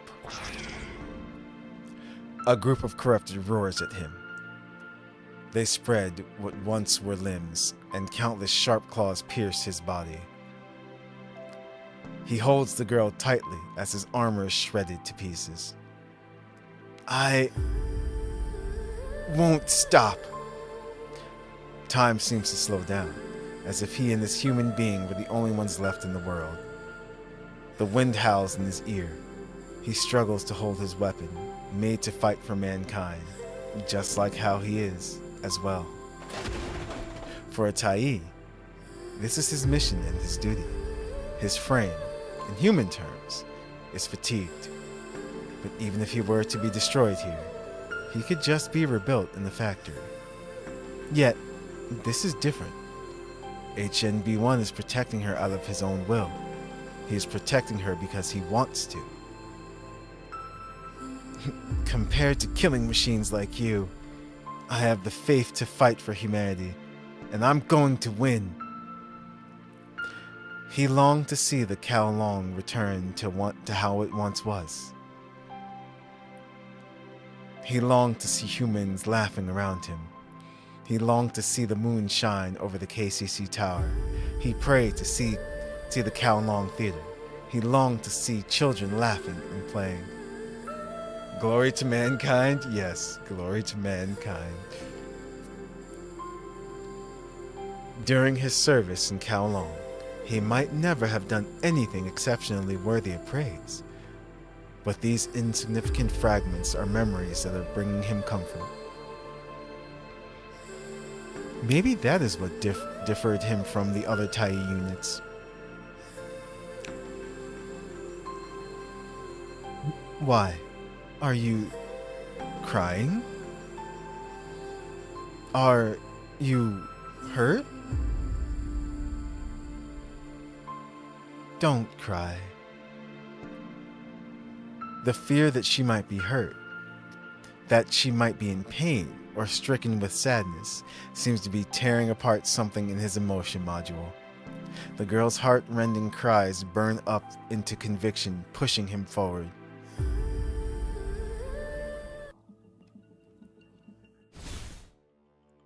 The defense left by the human army should buy us some time. That's what that said. Defeat the enemies.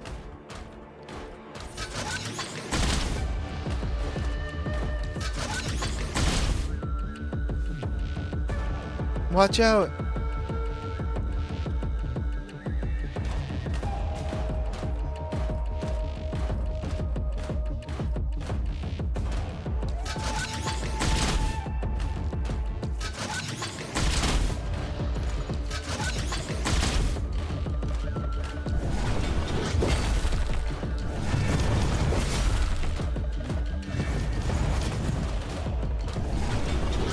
Keep pressing the wrong button. I forgot it changed. There we go. Your legs are getting heavy. Oh no. Damn it, they have breached the obstacles. This poor guy. Don't worry.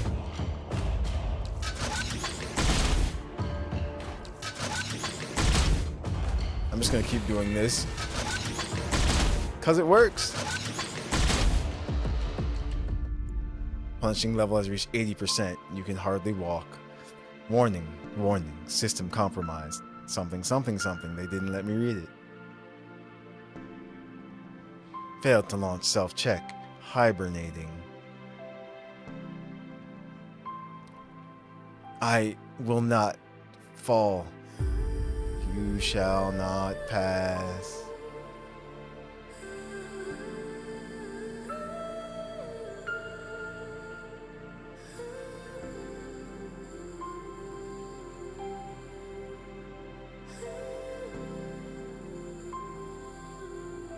Don't cry. I am here to protect you. I will fulfill the duty of Tai.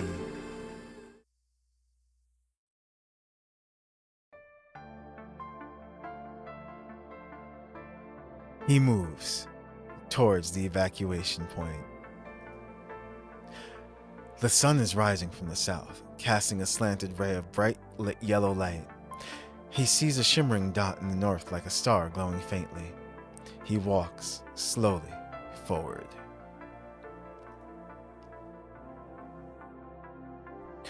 Pulau crew. Look, more corrupted incoming. All forces prepare for battle. Fight back those sons of bitches. He holds the girl up like the Holy Grail. B1. My name is... His receiver is damaged beyond repair, unable to distinguish the girl's cry from the surrounding clamor. Wait, is that a person? Then he pushes the girl forward. Ensure the child's safety. Damn it! Fucking corrupted are downright evil. Prepare to fire. Countdown. He got her to safety. HNB1 files through his memory disk, finding a scene of human heroes dying in battle. He tries to force out a smile. Though he might look just like a cruel and frightening monster to the people. But he knows that his mission is complete. After all, he is a Tai. He was created to protect humanity. After that, he never felt anything again.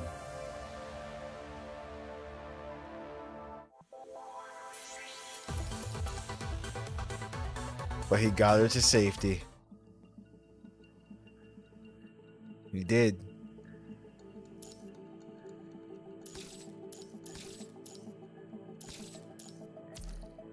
Okay.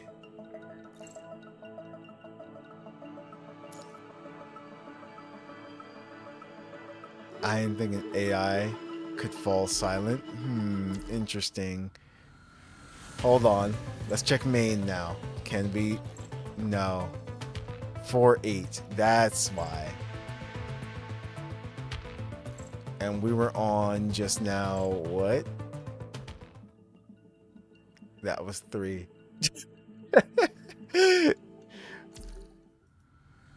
Of course we can't get here yet. They're like, no, you have to do the hidden ones now. Jeez.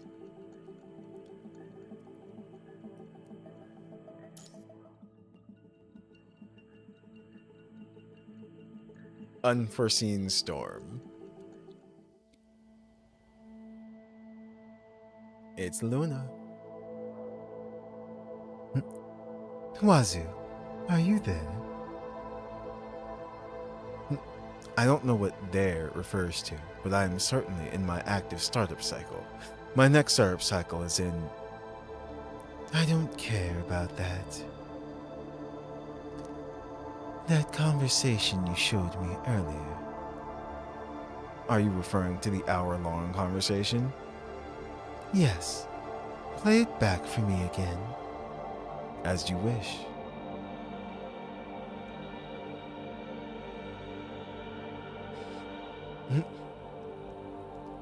Wazu, how can humanity survive under such circumstances? All data has been parsed, but no such method exists. Regardless of the method, humanity will only end in destruction. Earth has already experienced 5 mass extinctions. Humanity is merely just a visitor on this age-old planet. After hearing Huazu's response, Q slowly closes her eyes. According to the consciousness simulation, you already know the answers to this question before asking me. Why did you ask me? Q stands there in silence. The motion sensor has detected that you have not moved in over 20 seconds. Can we only place our hopes in the future, but people in the present? I don't understand your question. That was a rhetorical question. Wazu, what if we expand the scope of civilization from humanity to incorporate the rest of the Earth? Would you still give me the same response, Wazu? But this conflicts with your original intent. A goal is worthless if it is unattainable at the onset. I want something that can actually be achieved. I've adjusted the input range and parameters to meet your requirements. I want results. Very low probability, but not impossible. Changing the scope has made certain options possible now. That'll do. Why do you say so? Perhaps I am beginning to understand my mixed emotions.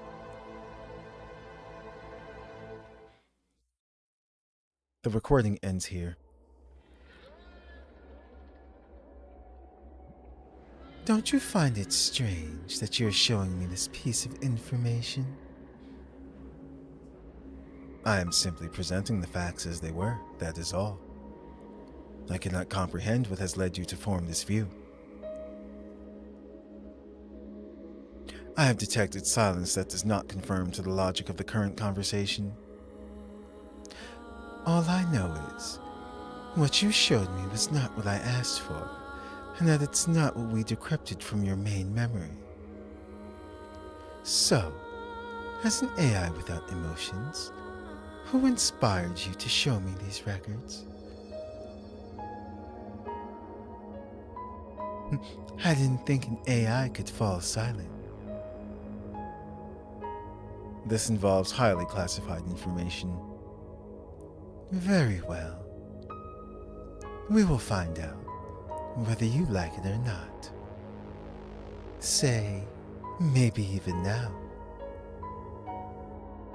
Digital signature 87533DE4 error. Looks like you aren't very good at keeping secrets. This digital signature leads to the record you just showed me. I need to know who left it. Tell me. Unauthorized access. Unauthorized access. Unauth access granted. Code 87533DE4 is the Kowloong Chamber of Commerce highest encryption authority. It was directly signed by the leader and encapsulated with a permanent digital watermark. I must not divulge this information. If there is something I want to know, you can't hide it from me. Don't blame yourself, even though I know you won't. So, why would the leader of Kowloong want to give this information to the enemy? Additional information on the signature uncovered. Shall I display it? I see.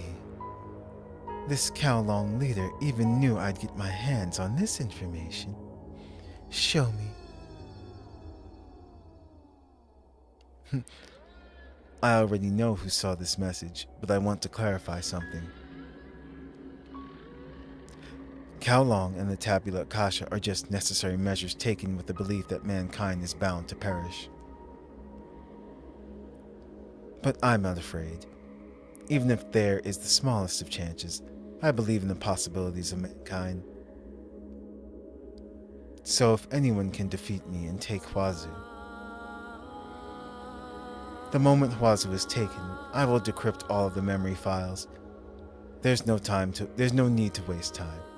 These files are necessary to rebuild civilization. KCC Leader, Q. Playback complete.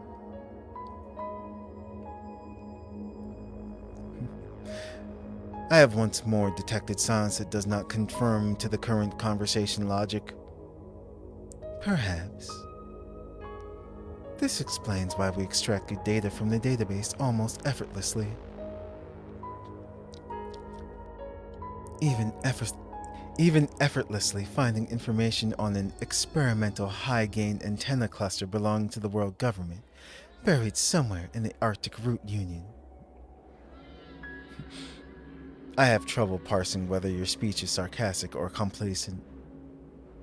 Perhaps both. After all, your leader must have never expected you to end up in the hands of humanity's enemy when leaving this message. I am unable to discern your relations to human civilization, but I will faithfully execute the orders of Lady Q. Aren't you curious about what I will do when I get my hands on the antenna cluster? Maybe I'll just act like the people before the Golden Age, wearing wreaths on their heads, broadcasting pop music around the world. Wait, what?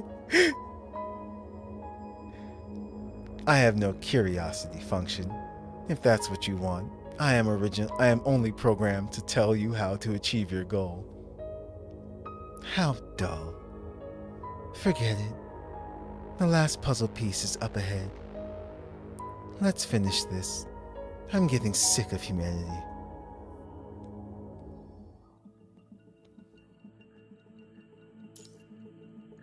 Exile.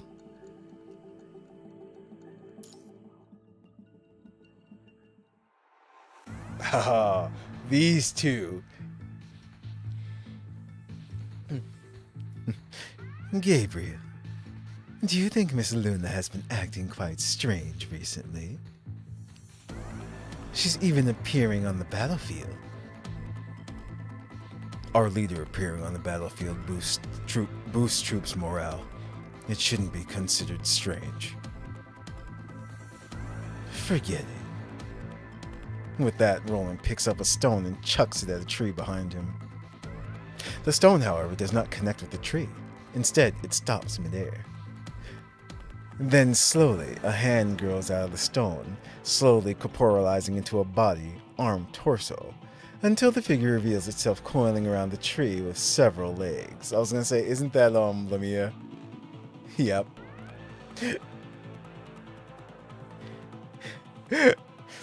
Lamia's, Watch out.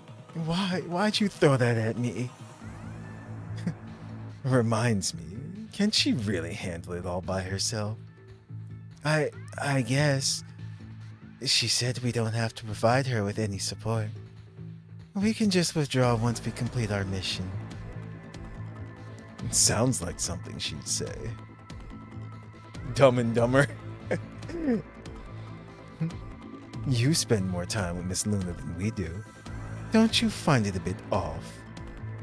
No, not really. But I guess Miss Luna has been spending more time by herself than usual. And you still don't find it strange, huh?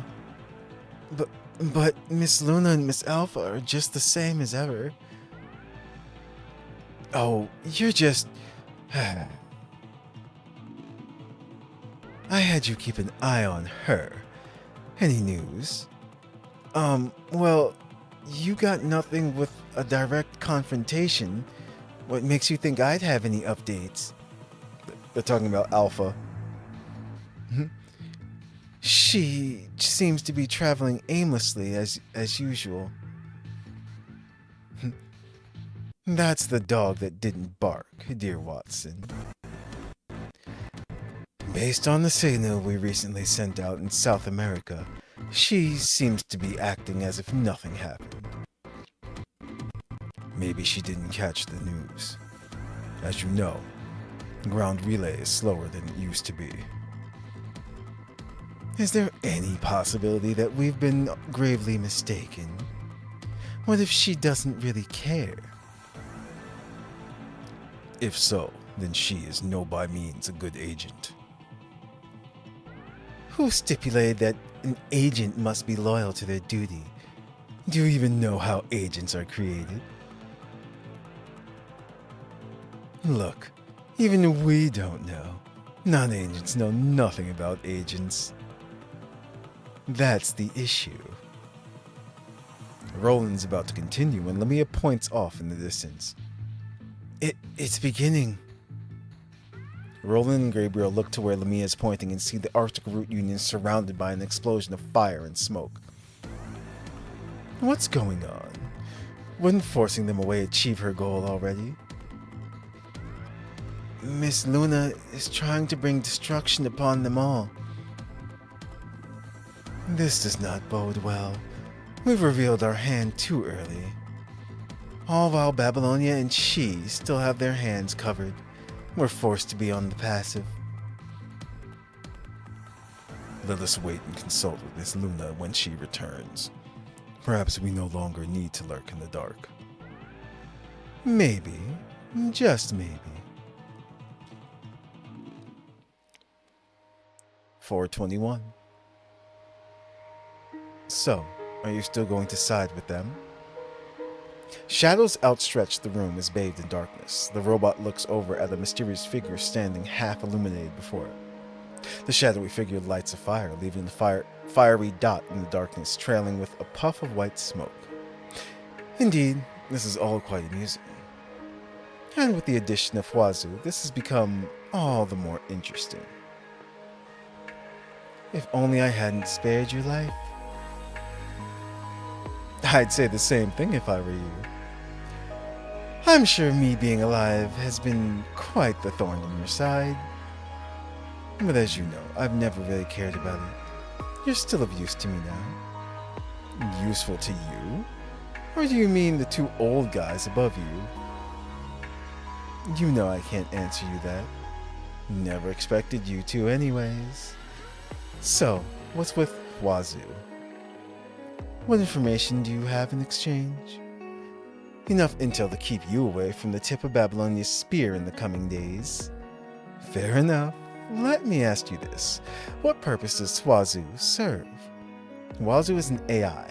As for its purpose, that is for its owner to decide. I think this is this has to be Murray and whoever 421 is. You're right. My point is, Huazu may have a new master, but has her master really changed? The shadowy figure shakes their head and nods. The mechanical joints in their hands clench and loose. Finally, a few chuckles slide out of the speaker. So, the plot thickens. Last question. How big of a piece do you want of the pie? Who said I only wanted a piece? What if I want the whole pie? You can certainly try. Oh? Mutual destruction. Here we go. Let's go. Okay. So we're gonna do what I said we're gonna do. Now's the time to create together. Yup. But still, I do want to see the difference. We actually used Isla when she first came out. We tested her out. I want to see the different types of animations that this skin has for her. This outfit. Max Unit 1. You bastards. You bastards. Why? Fine. Uh-oh. Back up here. Hassan straightens his back. He is standing in the front of the huge porthole on the command bridge. The pale blue planet before him takes up most of the porthole view, slowly rotating. He observes it in silence. A peculiar atmosphere filled the bridge. The crew rarely saw Hassan's quiet side. Hassan was one to always make his presence known, whether it was issuing orders, formulating tactics, or even if it's just to keep others in high spirits. This is not the usual Hassan. The only thing the crew could see are the thin outline of his neck and the gray tufts of his hair. Flustered, Celica begins to hear whispers around her as icons and documents pass before her eyes. The voices begin to fill her head with a cacophonous roar.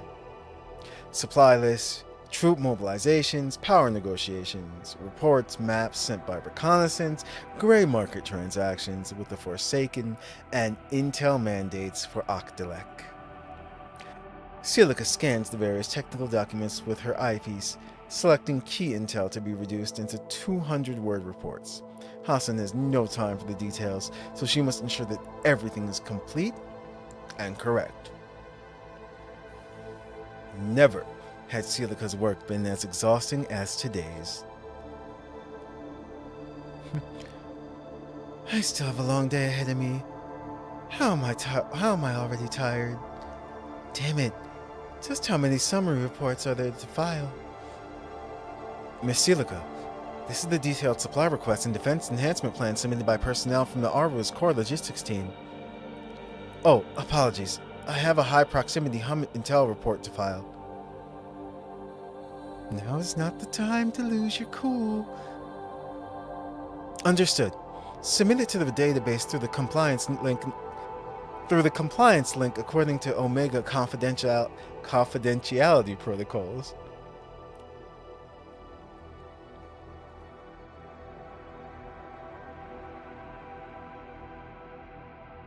It's either now or never. This is the only choice according to your plan. There's no time to waste. I know. Communications relay terminated. President. What is it? Hassan turns to face Celica, but his face reveals an expression she had never seen from him before. Vacant, hesitant, perhaps even a hint of fear. If Celica had to describe his expression, it would be like if someone killed for the first time. The expression fades from Hassan's face in the blink of an eye. He returns to normal, as if nothing had ever happened. As of 10 minutes ago, a total of 76 decision reports have been sent to your encrypted terminal. Please be sure to process them at your earliest convenience. Got it. However, I have already given them a once-over. There aren't any urgent documents that require an immediate response from you today. If there is anything that requires your attention today, or if you'd like a day off, I don't think Babylonia will go up in smoke. I see. Hassan shows a non-committal expression. He raises his head slightly, as if trying to persuade himself to Celica's proposal. I'm serious, President. How much sleep did you get last night? I didn't get any. Please, go get some sleep. That's not necessary. Hassan says as he reaches for his encrypted terminal, but Celica grabs it first. Please, go get some sleep. But I still have 76 decision reports to process, right? None of which require a response from you today. All right, if you insist. With that, Hassan snatches the encrypted terminal from Celica's hand and stuffs it into his pocket. I'll process these lying down. That'll count as rest. Hassan leaves. He hobbles slightly away the command bridge. Yep. He descends the stairs a bit slower than usual, perhaps due to exhaustion. This caused him to bump into someone on the stairs. What's wrong? It's not like you to leave the command bridge so early.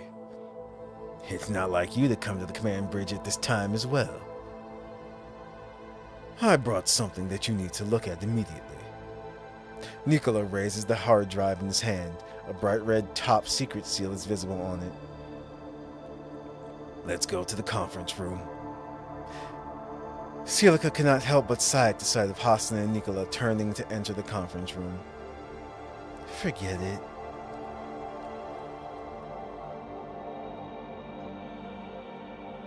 ETI, Eden Tactical Interface, version 1.417. Loading, shell system, 100%. Loading, topographic data, 100%. Loading, record file serial 3394275B. Beta, 33.1%. Loading, record file, 74.8%. It's the same file. Loading, 100%. Starting broadcast.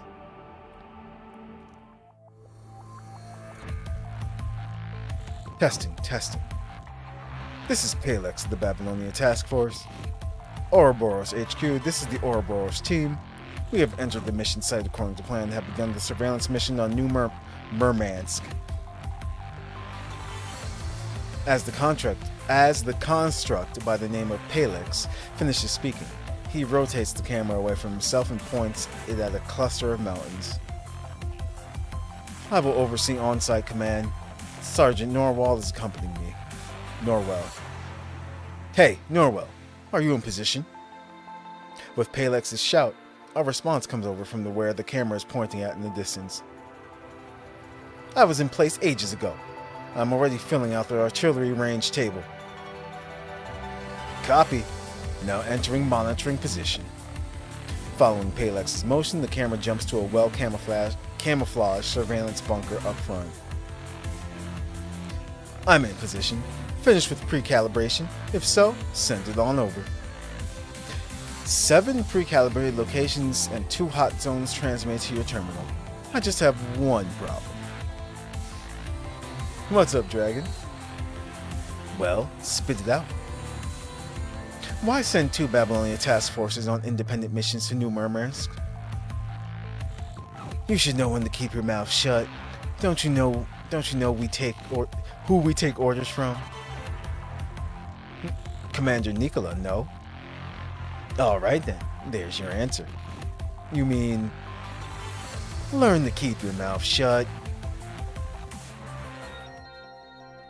At the same time, in the Arctic Route Union's captain's office in New Murmansk airport ruins. Once an air traffic control tower, the place was refitted into an office. Captain, this is the fleet service report. Ah, this guy, Stason. Well, looks like it's over. Fortunately, we finished up everything before spring.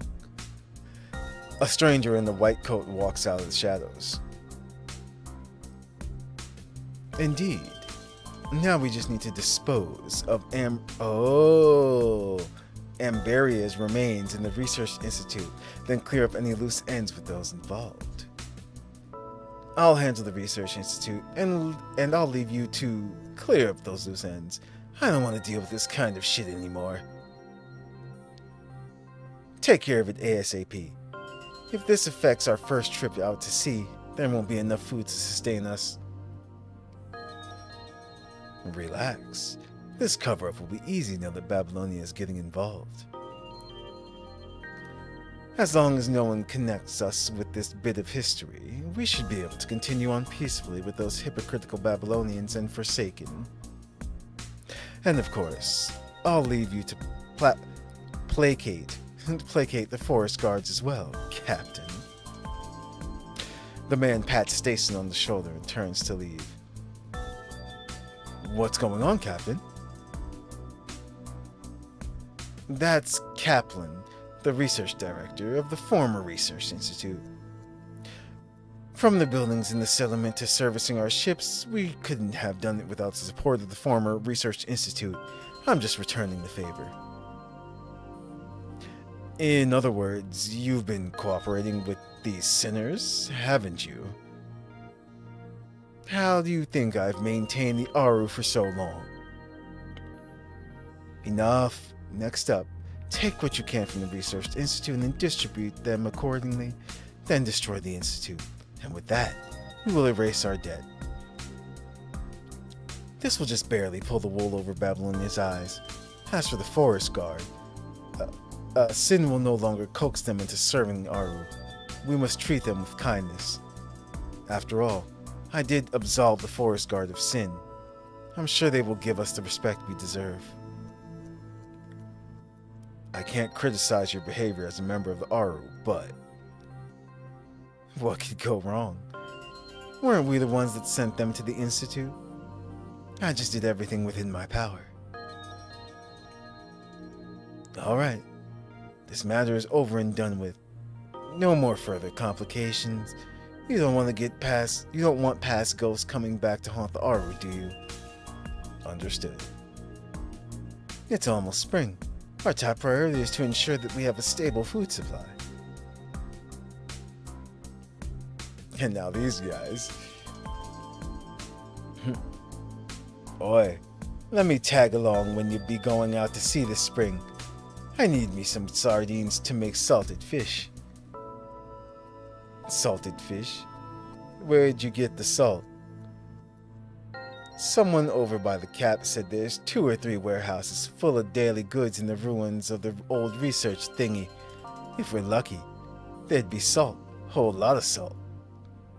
And that's why I decided I'd pick up my old man's business of selling salted fish. I haven't had your old man's salted fish in ages. Save some of the fish batch for me. These guys didn't die? No. As the two men are talking, a white light suddenly appears.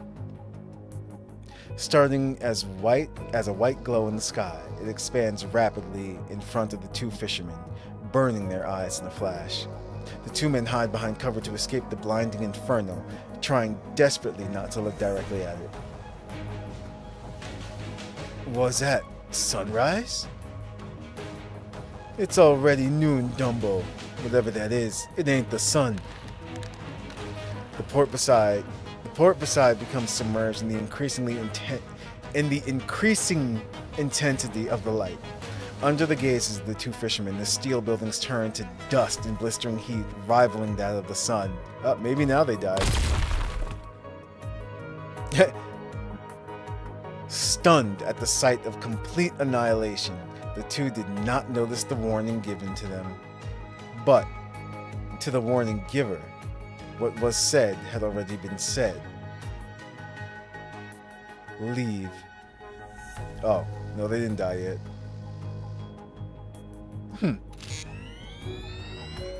Uh-oh.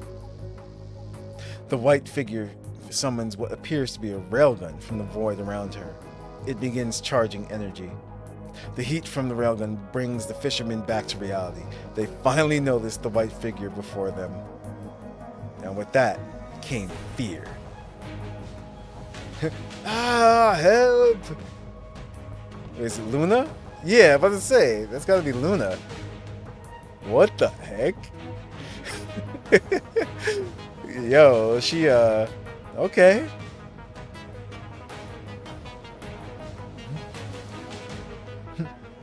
It's been a while since I've tapped into the power of the Ascent.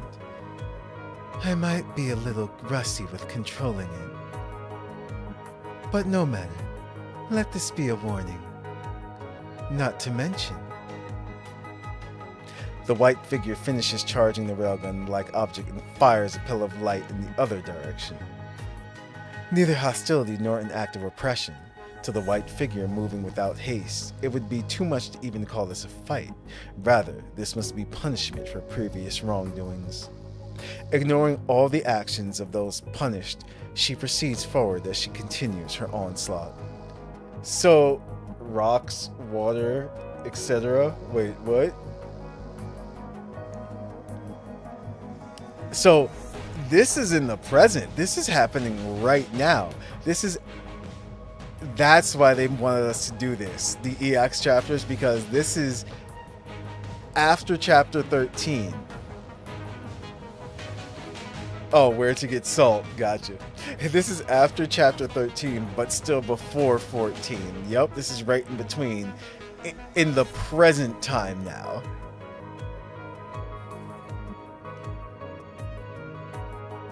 Where he gets salt from. Damn it. What is that thing? Compare visual features. Hurry. The captured image have been sent to your terminal. It's Luna. Damn it. Why is she here? What strategic value does this serve to the Ascendants? No, it doesn't matter either way. It's not like we can access this intel. We'll just have to do what we can for now. Connection request sent to Babylonia. However, it'll take some time to establish a handshake protocol. I won't hold my breath. Let's use a server in the nearby conservation area to set up the data transfer. That way, even if we can't establish a connection, we'll still have a copy of the data in the conversation area. It's a Gundam. Yeah, it is. It's Luna. Then we'll release the two drones we brought to capture imagery and energy readings on Luna from as many angles as possible. Then what? What else is there? All we can do is wait on Babylonia. But don't think that you can be a hero just because you have special equipment. We need to send the correct data to Babylonia instead of getting killed here. Roger that. Yeah. Even though Luna has already destroyed most of the port area with her display of power, this also gives the people in the settlement enough of a warning to assemble their forces. Though Luna is nowhere to be seen for the Arctic dwellers, with the havoc she has wreaked, it is more than enough to throw the settlement into chaos. What? A smart commander? I know, right? It's like, yeah, no. Yeah, we're gonna stay put. What's going on? Where are the attacks coming from? No, my house. Who can tell me what's going on here? A railgun? Someone is shooting at us what appears to be a railgun. Hurry! Dispatch all messengers. New Sophiasburg, there we go. New Sophiasburg, the border commune, and the Forsaken must all be notified. Do whatever it takes to call reinforcements. There's no time for that. Captain, we still have a ship. How about... Scouts report that the enemy is 5 kilometers in the way and closing. There's no time to embark. Damn it, I guess all we can do is... stay calm. If we all work together, nothing will... While Stason tries to ease the sailors, he suddenly notices the research director leaving the settlement accompanied by several people in white coats. Halt! Kaplan, where do you think you're going? Are you joking? Who'd want to die in this pathetic excuse of a settlement? I'm going to the Research Institute for a while, and then I'm going south in search of Akdalek. Are you joking? What makes you think I'm joking? I don't know what you're up against, but it has nothing to do with me. Damn you, Kaplan. Stason, since when did you think we were equals? Huh. Do as you please. I'm leaving. Coward. Hearing Stason's response, the research director gives him a menacing glare, then turns to leave. Captain. I'm sorry you had to see that. Anyways, let's do all we can. And he reminded me, the walls in the Institute are interlaid with armor for defense purposes. He has a key to open the armored door, but so do I. If he doesn't care, neither do I. If we can't maintain the defensive line, then we will retreat into the Research Institute as well. Understood. What about the elderly and children who have difficulty moving? Evacuate them to the refugee shelters beneath the old theater. The 3 rooms should be able to comfortably hold over 100 people. If we win, we'll let them out. If we lose, someone will let them out, eventually. That's the best we can do. Damn it. Why do I still gotta foot the bill for this mess? 30 minutes later. The battle has ended before it even begins, leaving Stason stupefied over their current situation. All they can see are melted buildings, punctured steel, exploded ammunition, and bodies evaporated by light. They do not even know how the barricades and bunkers disintegrated, or how that devastating white light melted half of the air control tower like butter. Because Luna. Stason and all those still standing could do nothing but retreat to the safety of the Research Institute. The white figure maintains pursuit, never too far, never too close. Why is she here? What for? Stason no longer cares anymore. He has long since lost the strength to do so. Living, that is the only concern in his mind right now.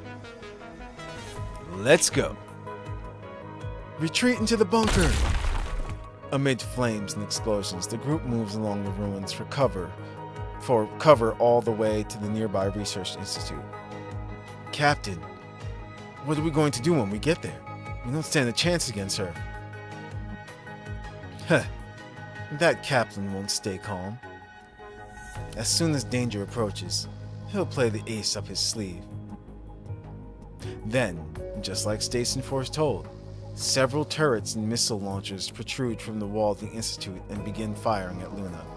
Explosions and smoke envelop her in an instant. The turrets continue to bombard the area in an unending stream of explosions. Captain, what do we do now? What else is there to do? While they're busy fighting, we run. As the bombardment continues, Stason and the others make their way to the Research Institute entrance. Stason inputs the key code, and everyone enters the elevator and proceeds underground. Alright, we'll be safe underground. I don't know about that. Once the fighting is over, we'll look for Kaplan. Then we'll make him pay, slowly.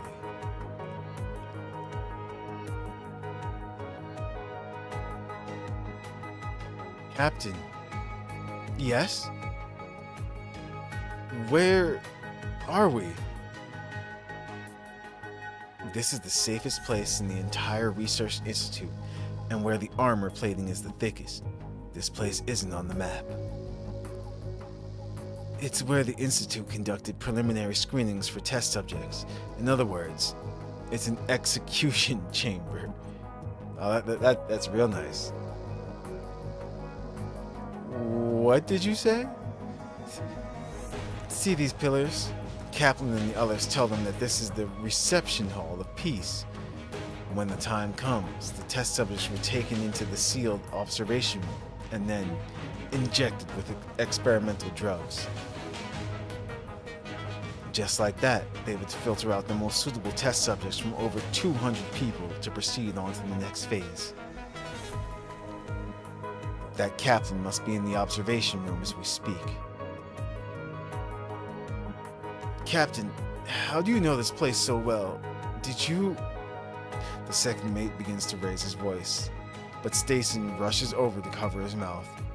Shh! Quiet! He's busy dealing with that monster right now. He won't have the time to check what's going on behind the observation room. So, we can sneak in once the battle subsides. Got it? Keep quiet and I'll let go. How much do you really know? Well, I didn't help them kill anyone. When this is all over, Captain, you have a lot to confess. What's that? This can't be. There are 6 floors of armored plating disguised as steel structures. Even a railgun shouldn't be able to... What on earth are we up against? It's coming from the wall in the direction of the observation room. Hurry! Hide behind the pillars. Just as Stason and the others hide behind the pillars, the wall in the direction of the observation room begins to glow red and blister right before their eyes. Then, an explosion shoots fragments throughout the hall like a shotgun blast. The 3 pillars take the brunt of the damage. A black mass is thrown into the hall as the terrifying and familiar white figure floats in. It's Kaplan. The remaining half of the man thrown onto the ground is wrapped in a white coat, lying amid the wreckage of the concrete and steel. Jeez. What is it you want? I'll give you anything. That won't be necessary. How lucky I must be. You telling me about this place is more than enough. I have already found what I am looking for. Luna shifts her gaze from the languishing body on the ground to the remnants of the 3 pillars. You are of no use to me now. Luna waves her hand to summon the railgun. The frightened man drags the remnants of his body towards the pillars. No, please, no!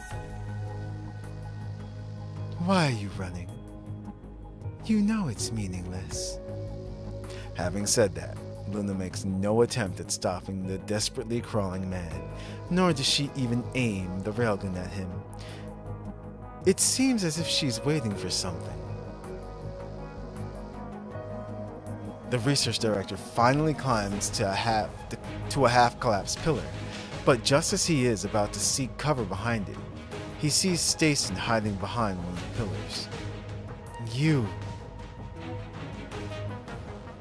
But right at that moment, a white beam of destruction devours him. Come out. Don't think you can hide from me.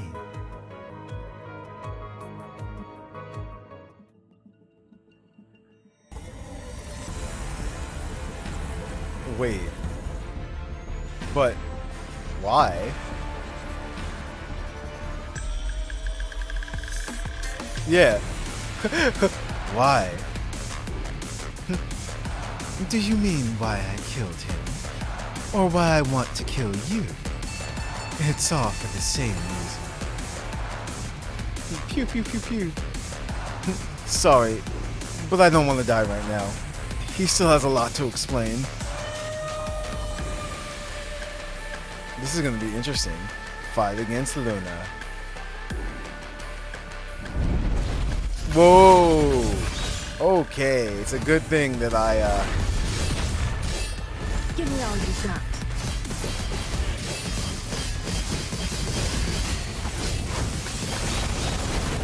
Life and death are but a moment apart. So be my blade.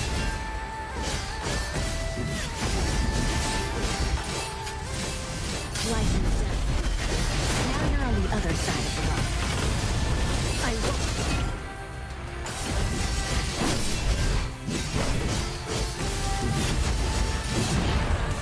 ooh.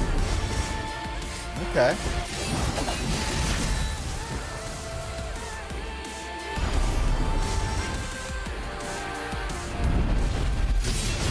I sever this prison of fate. I love this outfit. I really do.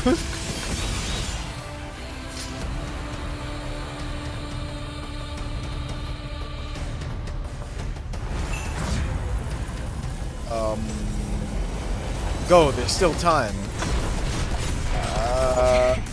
A worthy I was opponent. about to say, what was I supposed to do?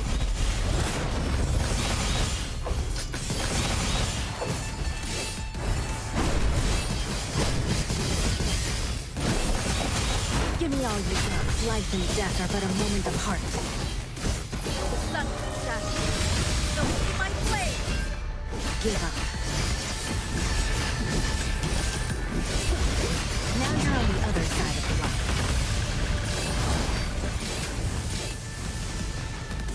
Where'd she go? Life and death are but a moment apart. Oh, this again? What the? Oh, it was supposed to happen. I was about to say. Okay. Skin? Yes, definitely. I had to. Because the skin runs out in 2 days. So I'm like, I'll do it. May he rest in peace. Wait, what? What is happening?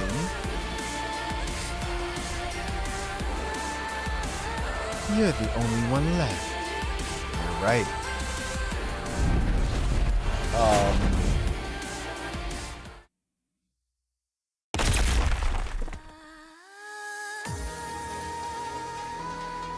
Wait, what is happening? This is...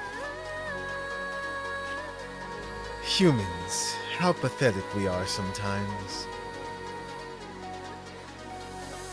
Never dying when they should. And when they realize they must live on, they try to end it all again. Dunked you into a black hole, that she did. This song though, as always. What are you trying to say? I always thought that a day would come when I could finally put this all to rest. The Forest Guard will gradually earn their freedom. We'll gradually free ourselves from the technology of the old institute. Then we can forget all about this bullshit as if it never happened. Everyone can bathe in the sunlight without any grudges. Perhaps I could have too. Now I know that time will never come. Are these your last words? No. If anything, this is my repentance. Trembling, Stason takes out what appears to be a detonator from his coat. It's okay. You don't need to do anything. I've long since been ready to go down with this ship. I just hope you stop. Please, don't hurt the Aru anymore. Luna summons up several blades around her hand. She sends them flying, cutting open a section of each of the three pillars and exposing a back mechanical antenna structure in each. That is your problem. Looks like it. Stason presses the detonator, triggering a continuous dull rumble to shake the wall. The whole wall deforms and disintegrates in an instant, completely covering Stason in rubble. Luna glances at the pile of rubble that used to be Stason, then turns to leave through the entrance. Oh, this picture. I've seen this picture before. Huh.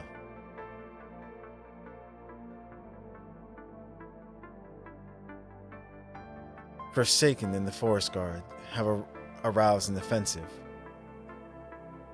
Oh, that was Alpha. That's good enough. You can head back, sis. Let them come. Sure, if I keep fighting. I don't know how much longer I can hold back. Is your work finished? Yes. I got the antennas buried in the pillars, just as Wazoo said. I see. Yet, you don't look pleased. Just witnessing stupidity, as always. Is that so? Tell the others to retreat, and I'll catch up with you later. I've already contacted Roland and Lamia, who will be stopping the attackers in the other directions, but Gabriel. We can leave him. I'll retreat shortly after. Closing the communications link, Luna silently surveys the wave of destruction left in her wake. Why go so far? Her mind echoes with confusion that had been festering since the onset. Wazoo? Yes? Even after reading the information you showed me, I still can't understand what this so-called human possibility is. As a population, humans are extremely complex creatures, which cannot be explained by a single definition. That doesn't mean your analysis for Q was correct. Without further information, Sender Luna is unwilling to explain the nature of Ascent to assist in computing. It's not something that you, made by humanity, can understand. Alright, enough. Sender Luna's question does not yield a valid response. That will not be necessary. The Ascent is the only way forward. Only those who can share their power with me are qualified to live here once all this is over. Until then, it's pointless to mull over it.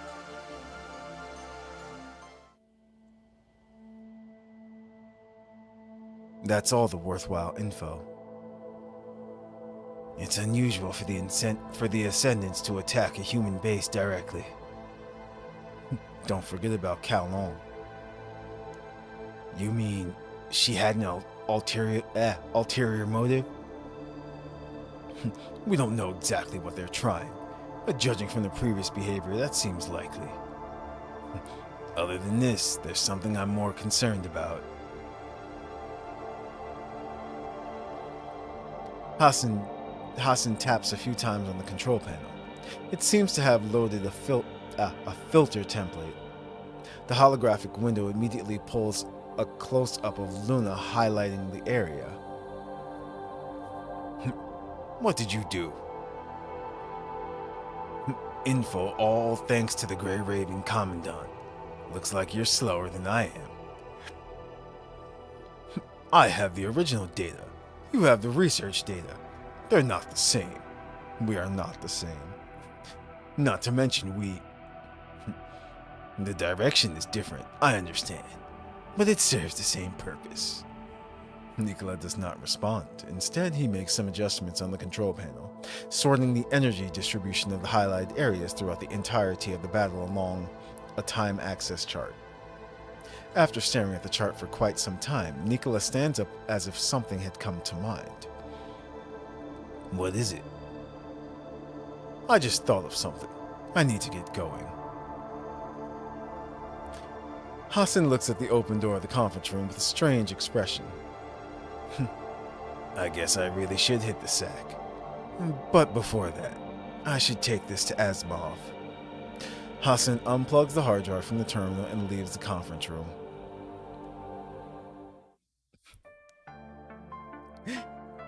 This is the never-ending story. Hours after Luna destroyed the Arctic Root Union. Like I said in the beginning, punishing Grey reading.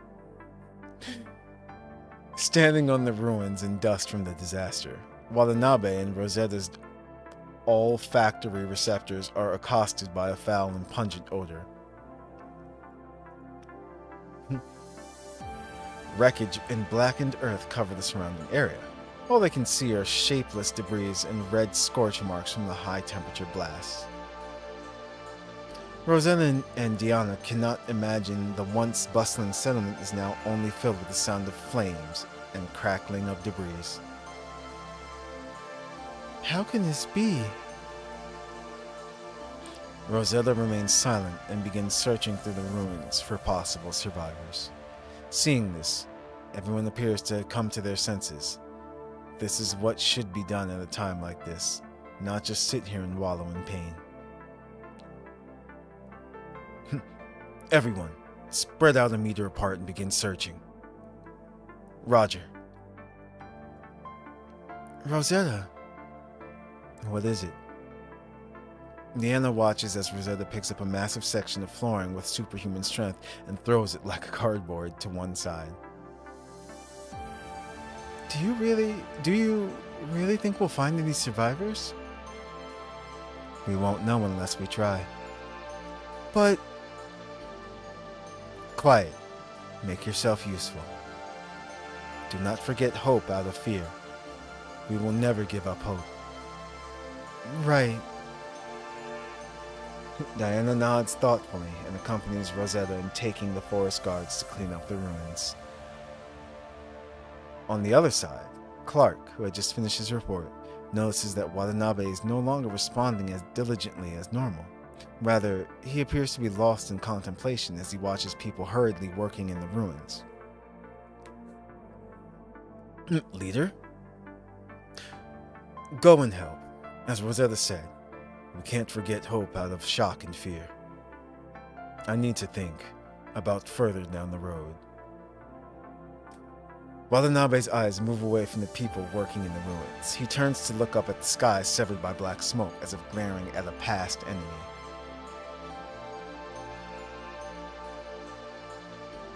We are the Forsaken. Never we forget. I always thought I had seen enough dead people during my time at war, but today I realize that we remember. That is why we are here. Whether flesh or machine, humanity is still just dust in the wind. Even settlements fare little against the gale. The enemy who wants to destroy us is so powerful that, even with my knowledge of war, I can't find a way to defeat them. Ascendants, what must we do to defeat you? But, no matter how many times you destroy us, people will remember. Atop these ruins they will build anew. And this, you will never understand why. And even if you did, you have made your presence known here. We won't just sit here and let you run free.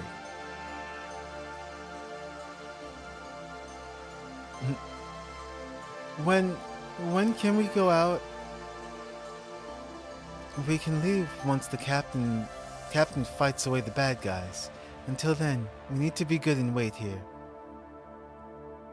I haven't seen an attack like this in all my life. With that timid Stason in charge, we'd better count our lucky stars. Even so, what other choice do we have? Are we gonna die? Of course not.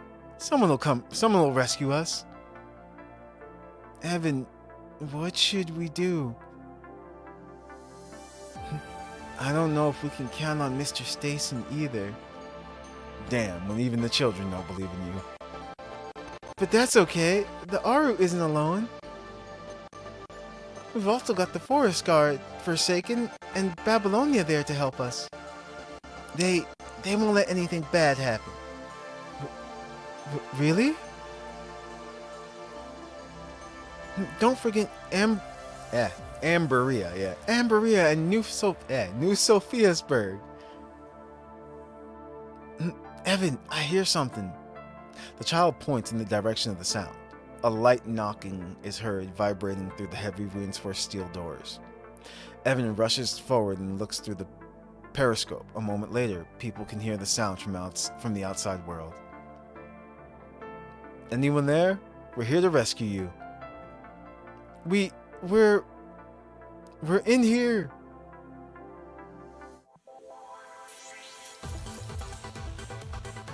The end.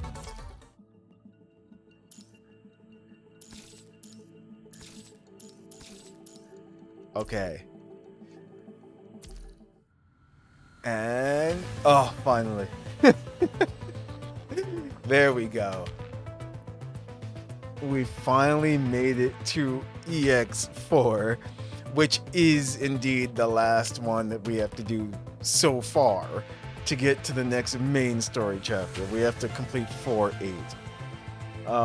Sorry, I was reading Nikkei co-ops still trolls. Yes, it does. Yes, it definitely does. What the? Oh, we passed the daily login. Wow, that's funny. But yeah, that was quite a bit. It really was. Oh man. I know you said outfit. There we go. See? And it tells you the outfit is there for available for 2 days. So yeah, you have a few outfits that are only there for another 2 days. Oh, there it is. And so is hers too. See, I don't have her. It's nice, but what I can say is PGR released some new trailers for the upcoming patches, so I'm saving for those upcoming patches. That's all I'm gonna say on that. There's someone else's outfit that I want more than Karen's that's coming up, so yeah.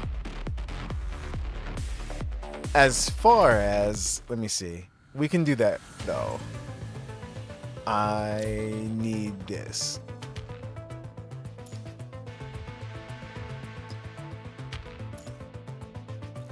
Let's go here because I still want to use her in combat. Now's the time to create together. And we'll throw... There you go. So, whose ass am I gonna kick this time? Because this time around, the stages didn't give us a chance to choose your own characters, really. Express yourself. Unleash creativity. Haha. Now, we just unlocked her in the beginning of the stream, actually, so she's kind of weak. But still.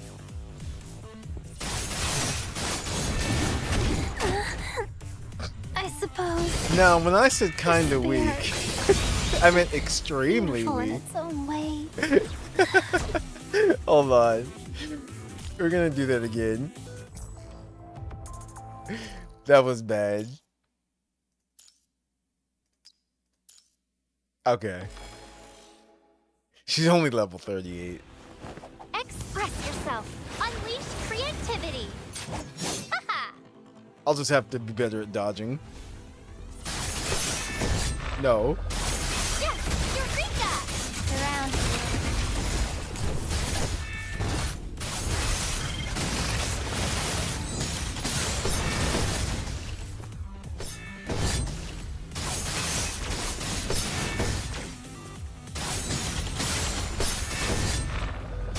Do you understand the essence? What is our weakness? The champion is ready.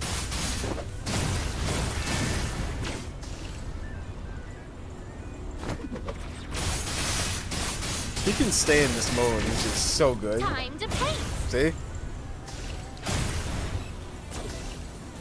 Because I remember we confirmed before that this mode actually doesn't end. Which makes her kind of broken, you know? Time to paint.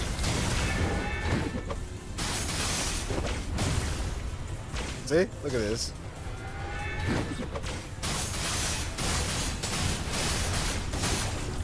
Time to paint. Just kind of My ideas are cheesing the enemy blooming. around.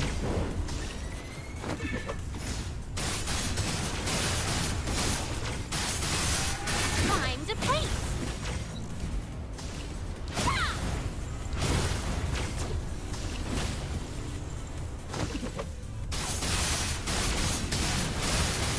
So imagine if she was... Must not Uh-oh. fail the expectations I don't know what hit of me. others. Time to paint. Oh. Well, I was gonna say is imagine if she was actually built. Time to paint. Around here.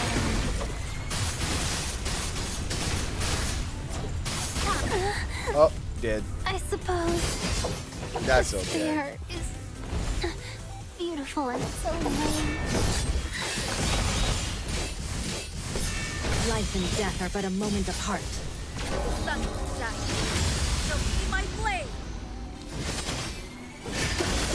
Now you're on the other side of the line. There we go. Keep moving. This victory is not the end yet. Ooh. Okay. I'm actually glad we got switched back to her because, yeah. Okay, even though she died, she still gets the experience. I forgot. Yeah, she still does. But as you just saw, this coding has a new victory pose as well, too. Yeah, I think we're going to keep this one on. Laid Back Camp Season 3 is so good. Oh, speaking of anime, oh my goodness. So, Spice and Wolf 2024. Watch the first episode. Ah, so good. It felt as if, you know, watching the original for the first time again. But, let's see. So, yeah. The octopus unit from Abyss Knight has an English accent and a rocket launcher. Oh, yes.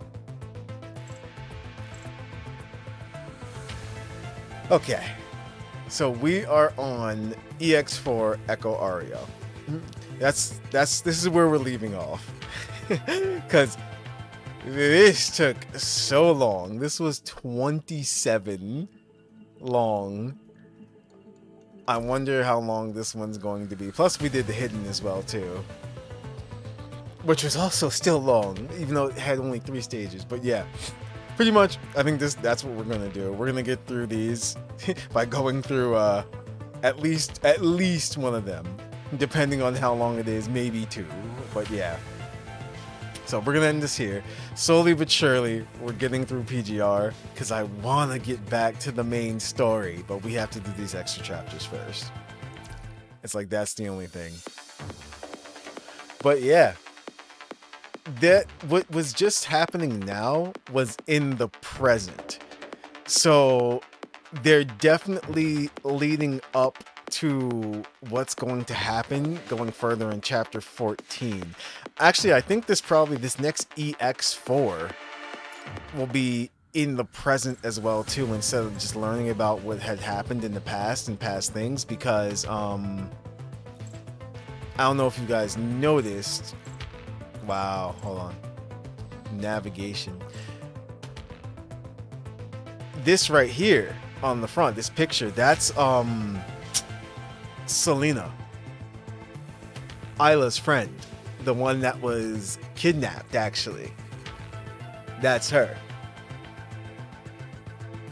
So I'm guessing they're gonna go more into that, like what happened to her and everything and stuff, which is gonna be interesting.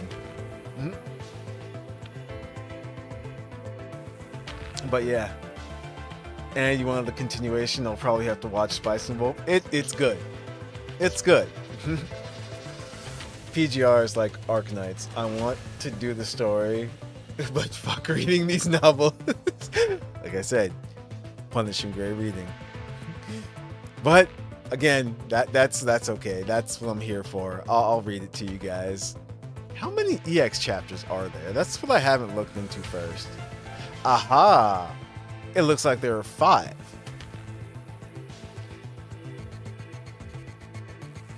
Actually, 5 unlocked or just 5 period? I mean, we could see all of them before, even when we didn't unlock them. So I think there are only 5. And in order to get to 5, they want you to do chapter 14, 8. Okay, so I think we're almost done with the entirety of the extra stories. What I'm guessing, because remember, I am behind on the PGR story. What I'm guessing is after 5 EX modes, they kind of said, okay, we'll stop with the 8 EXs and you guys can just go through the normal stories, what I'm guessing. But yeah. So completing EX4, then 14, then coming back to EX5 is what we'll have to do.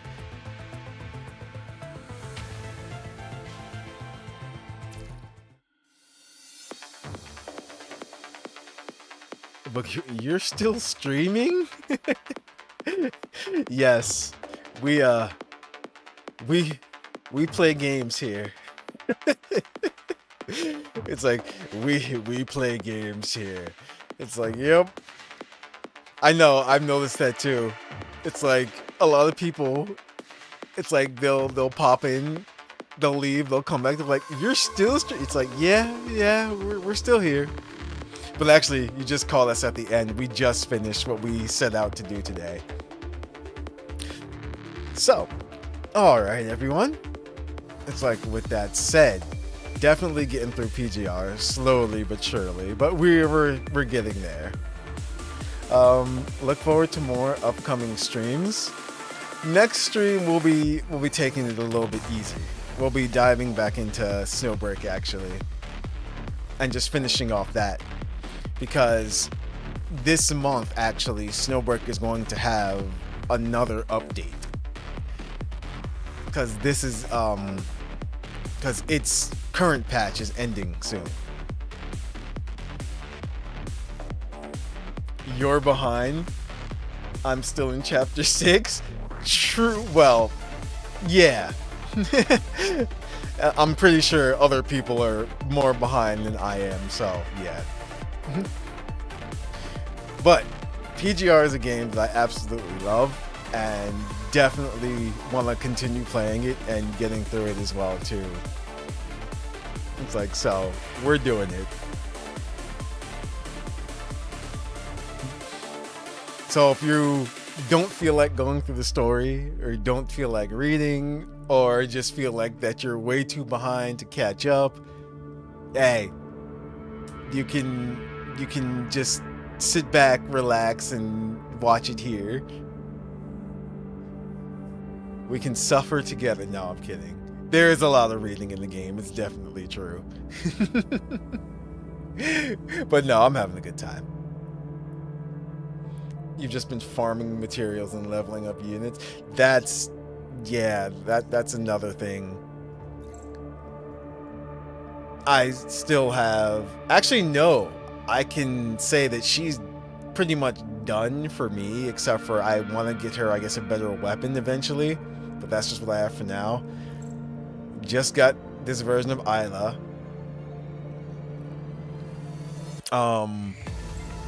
Still working on Vera, actually. Yeah. This version of Vera. She's pretty much done, but again, same thing, weapon. But like I said, I understand.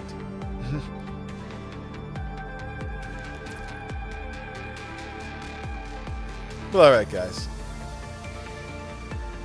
Did you super enhance the memories? I leveled them up. If that's what you mean. Super enhance? Let me see.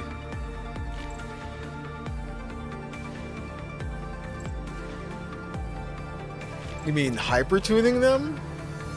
Hypertune is only available memories at max level and resonance skill. So no, I haven't resonance them, but they are enhanced to the max, yes. No. So they see? That's the next step eventually. I'll get there. Then they'll be even stronger. How could? What? I'm getting there.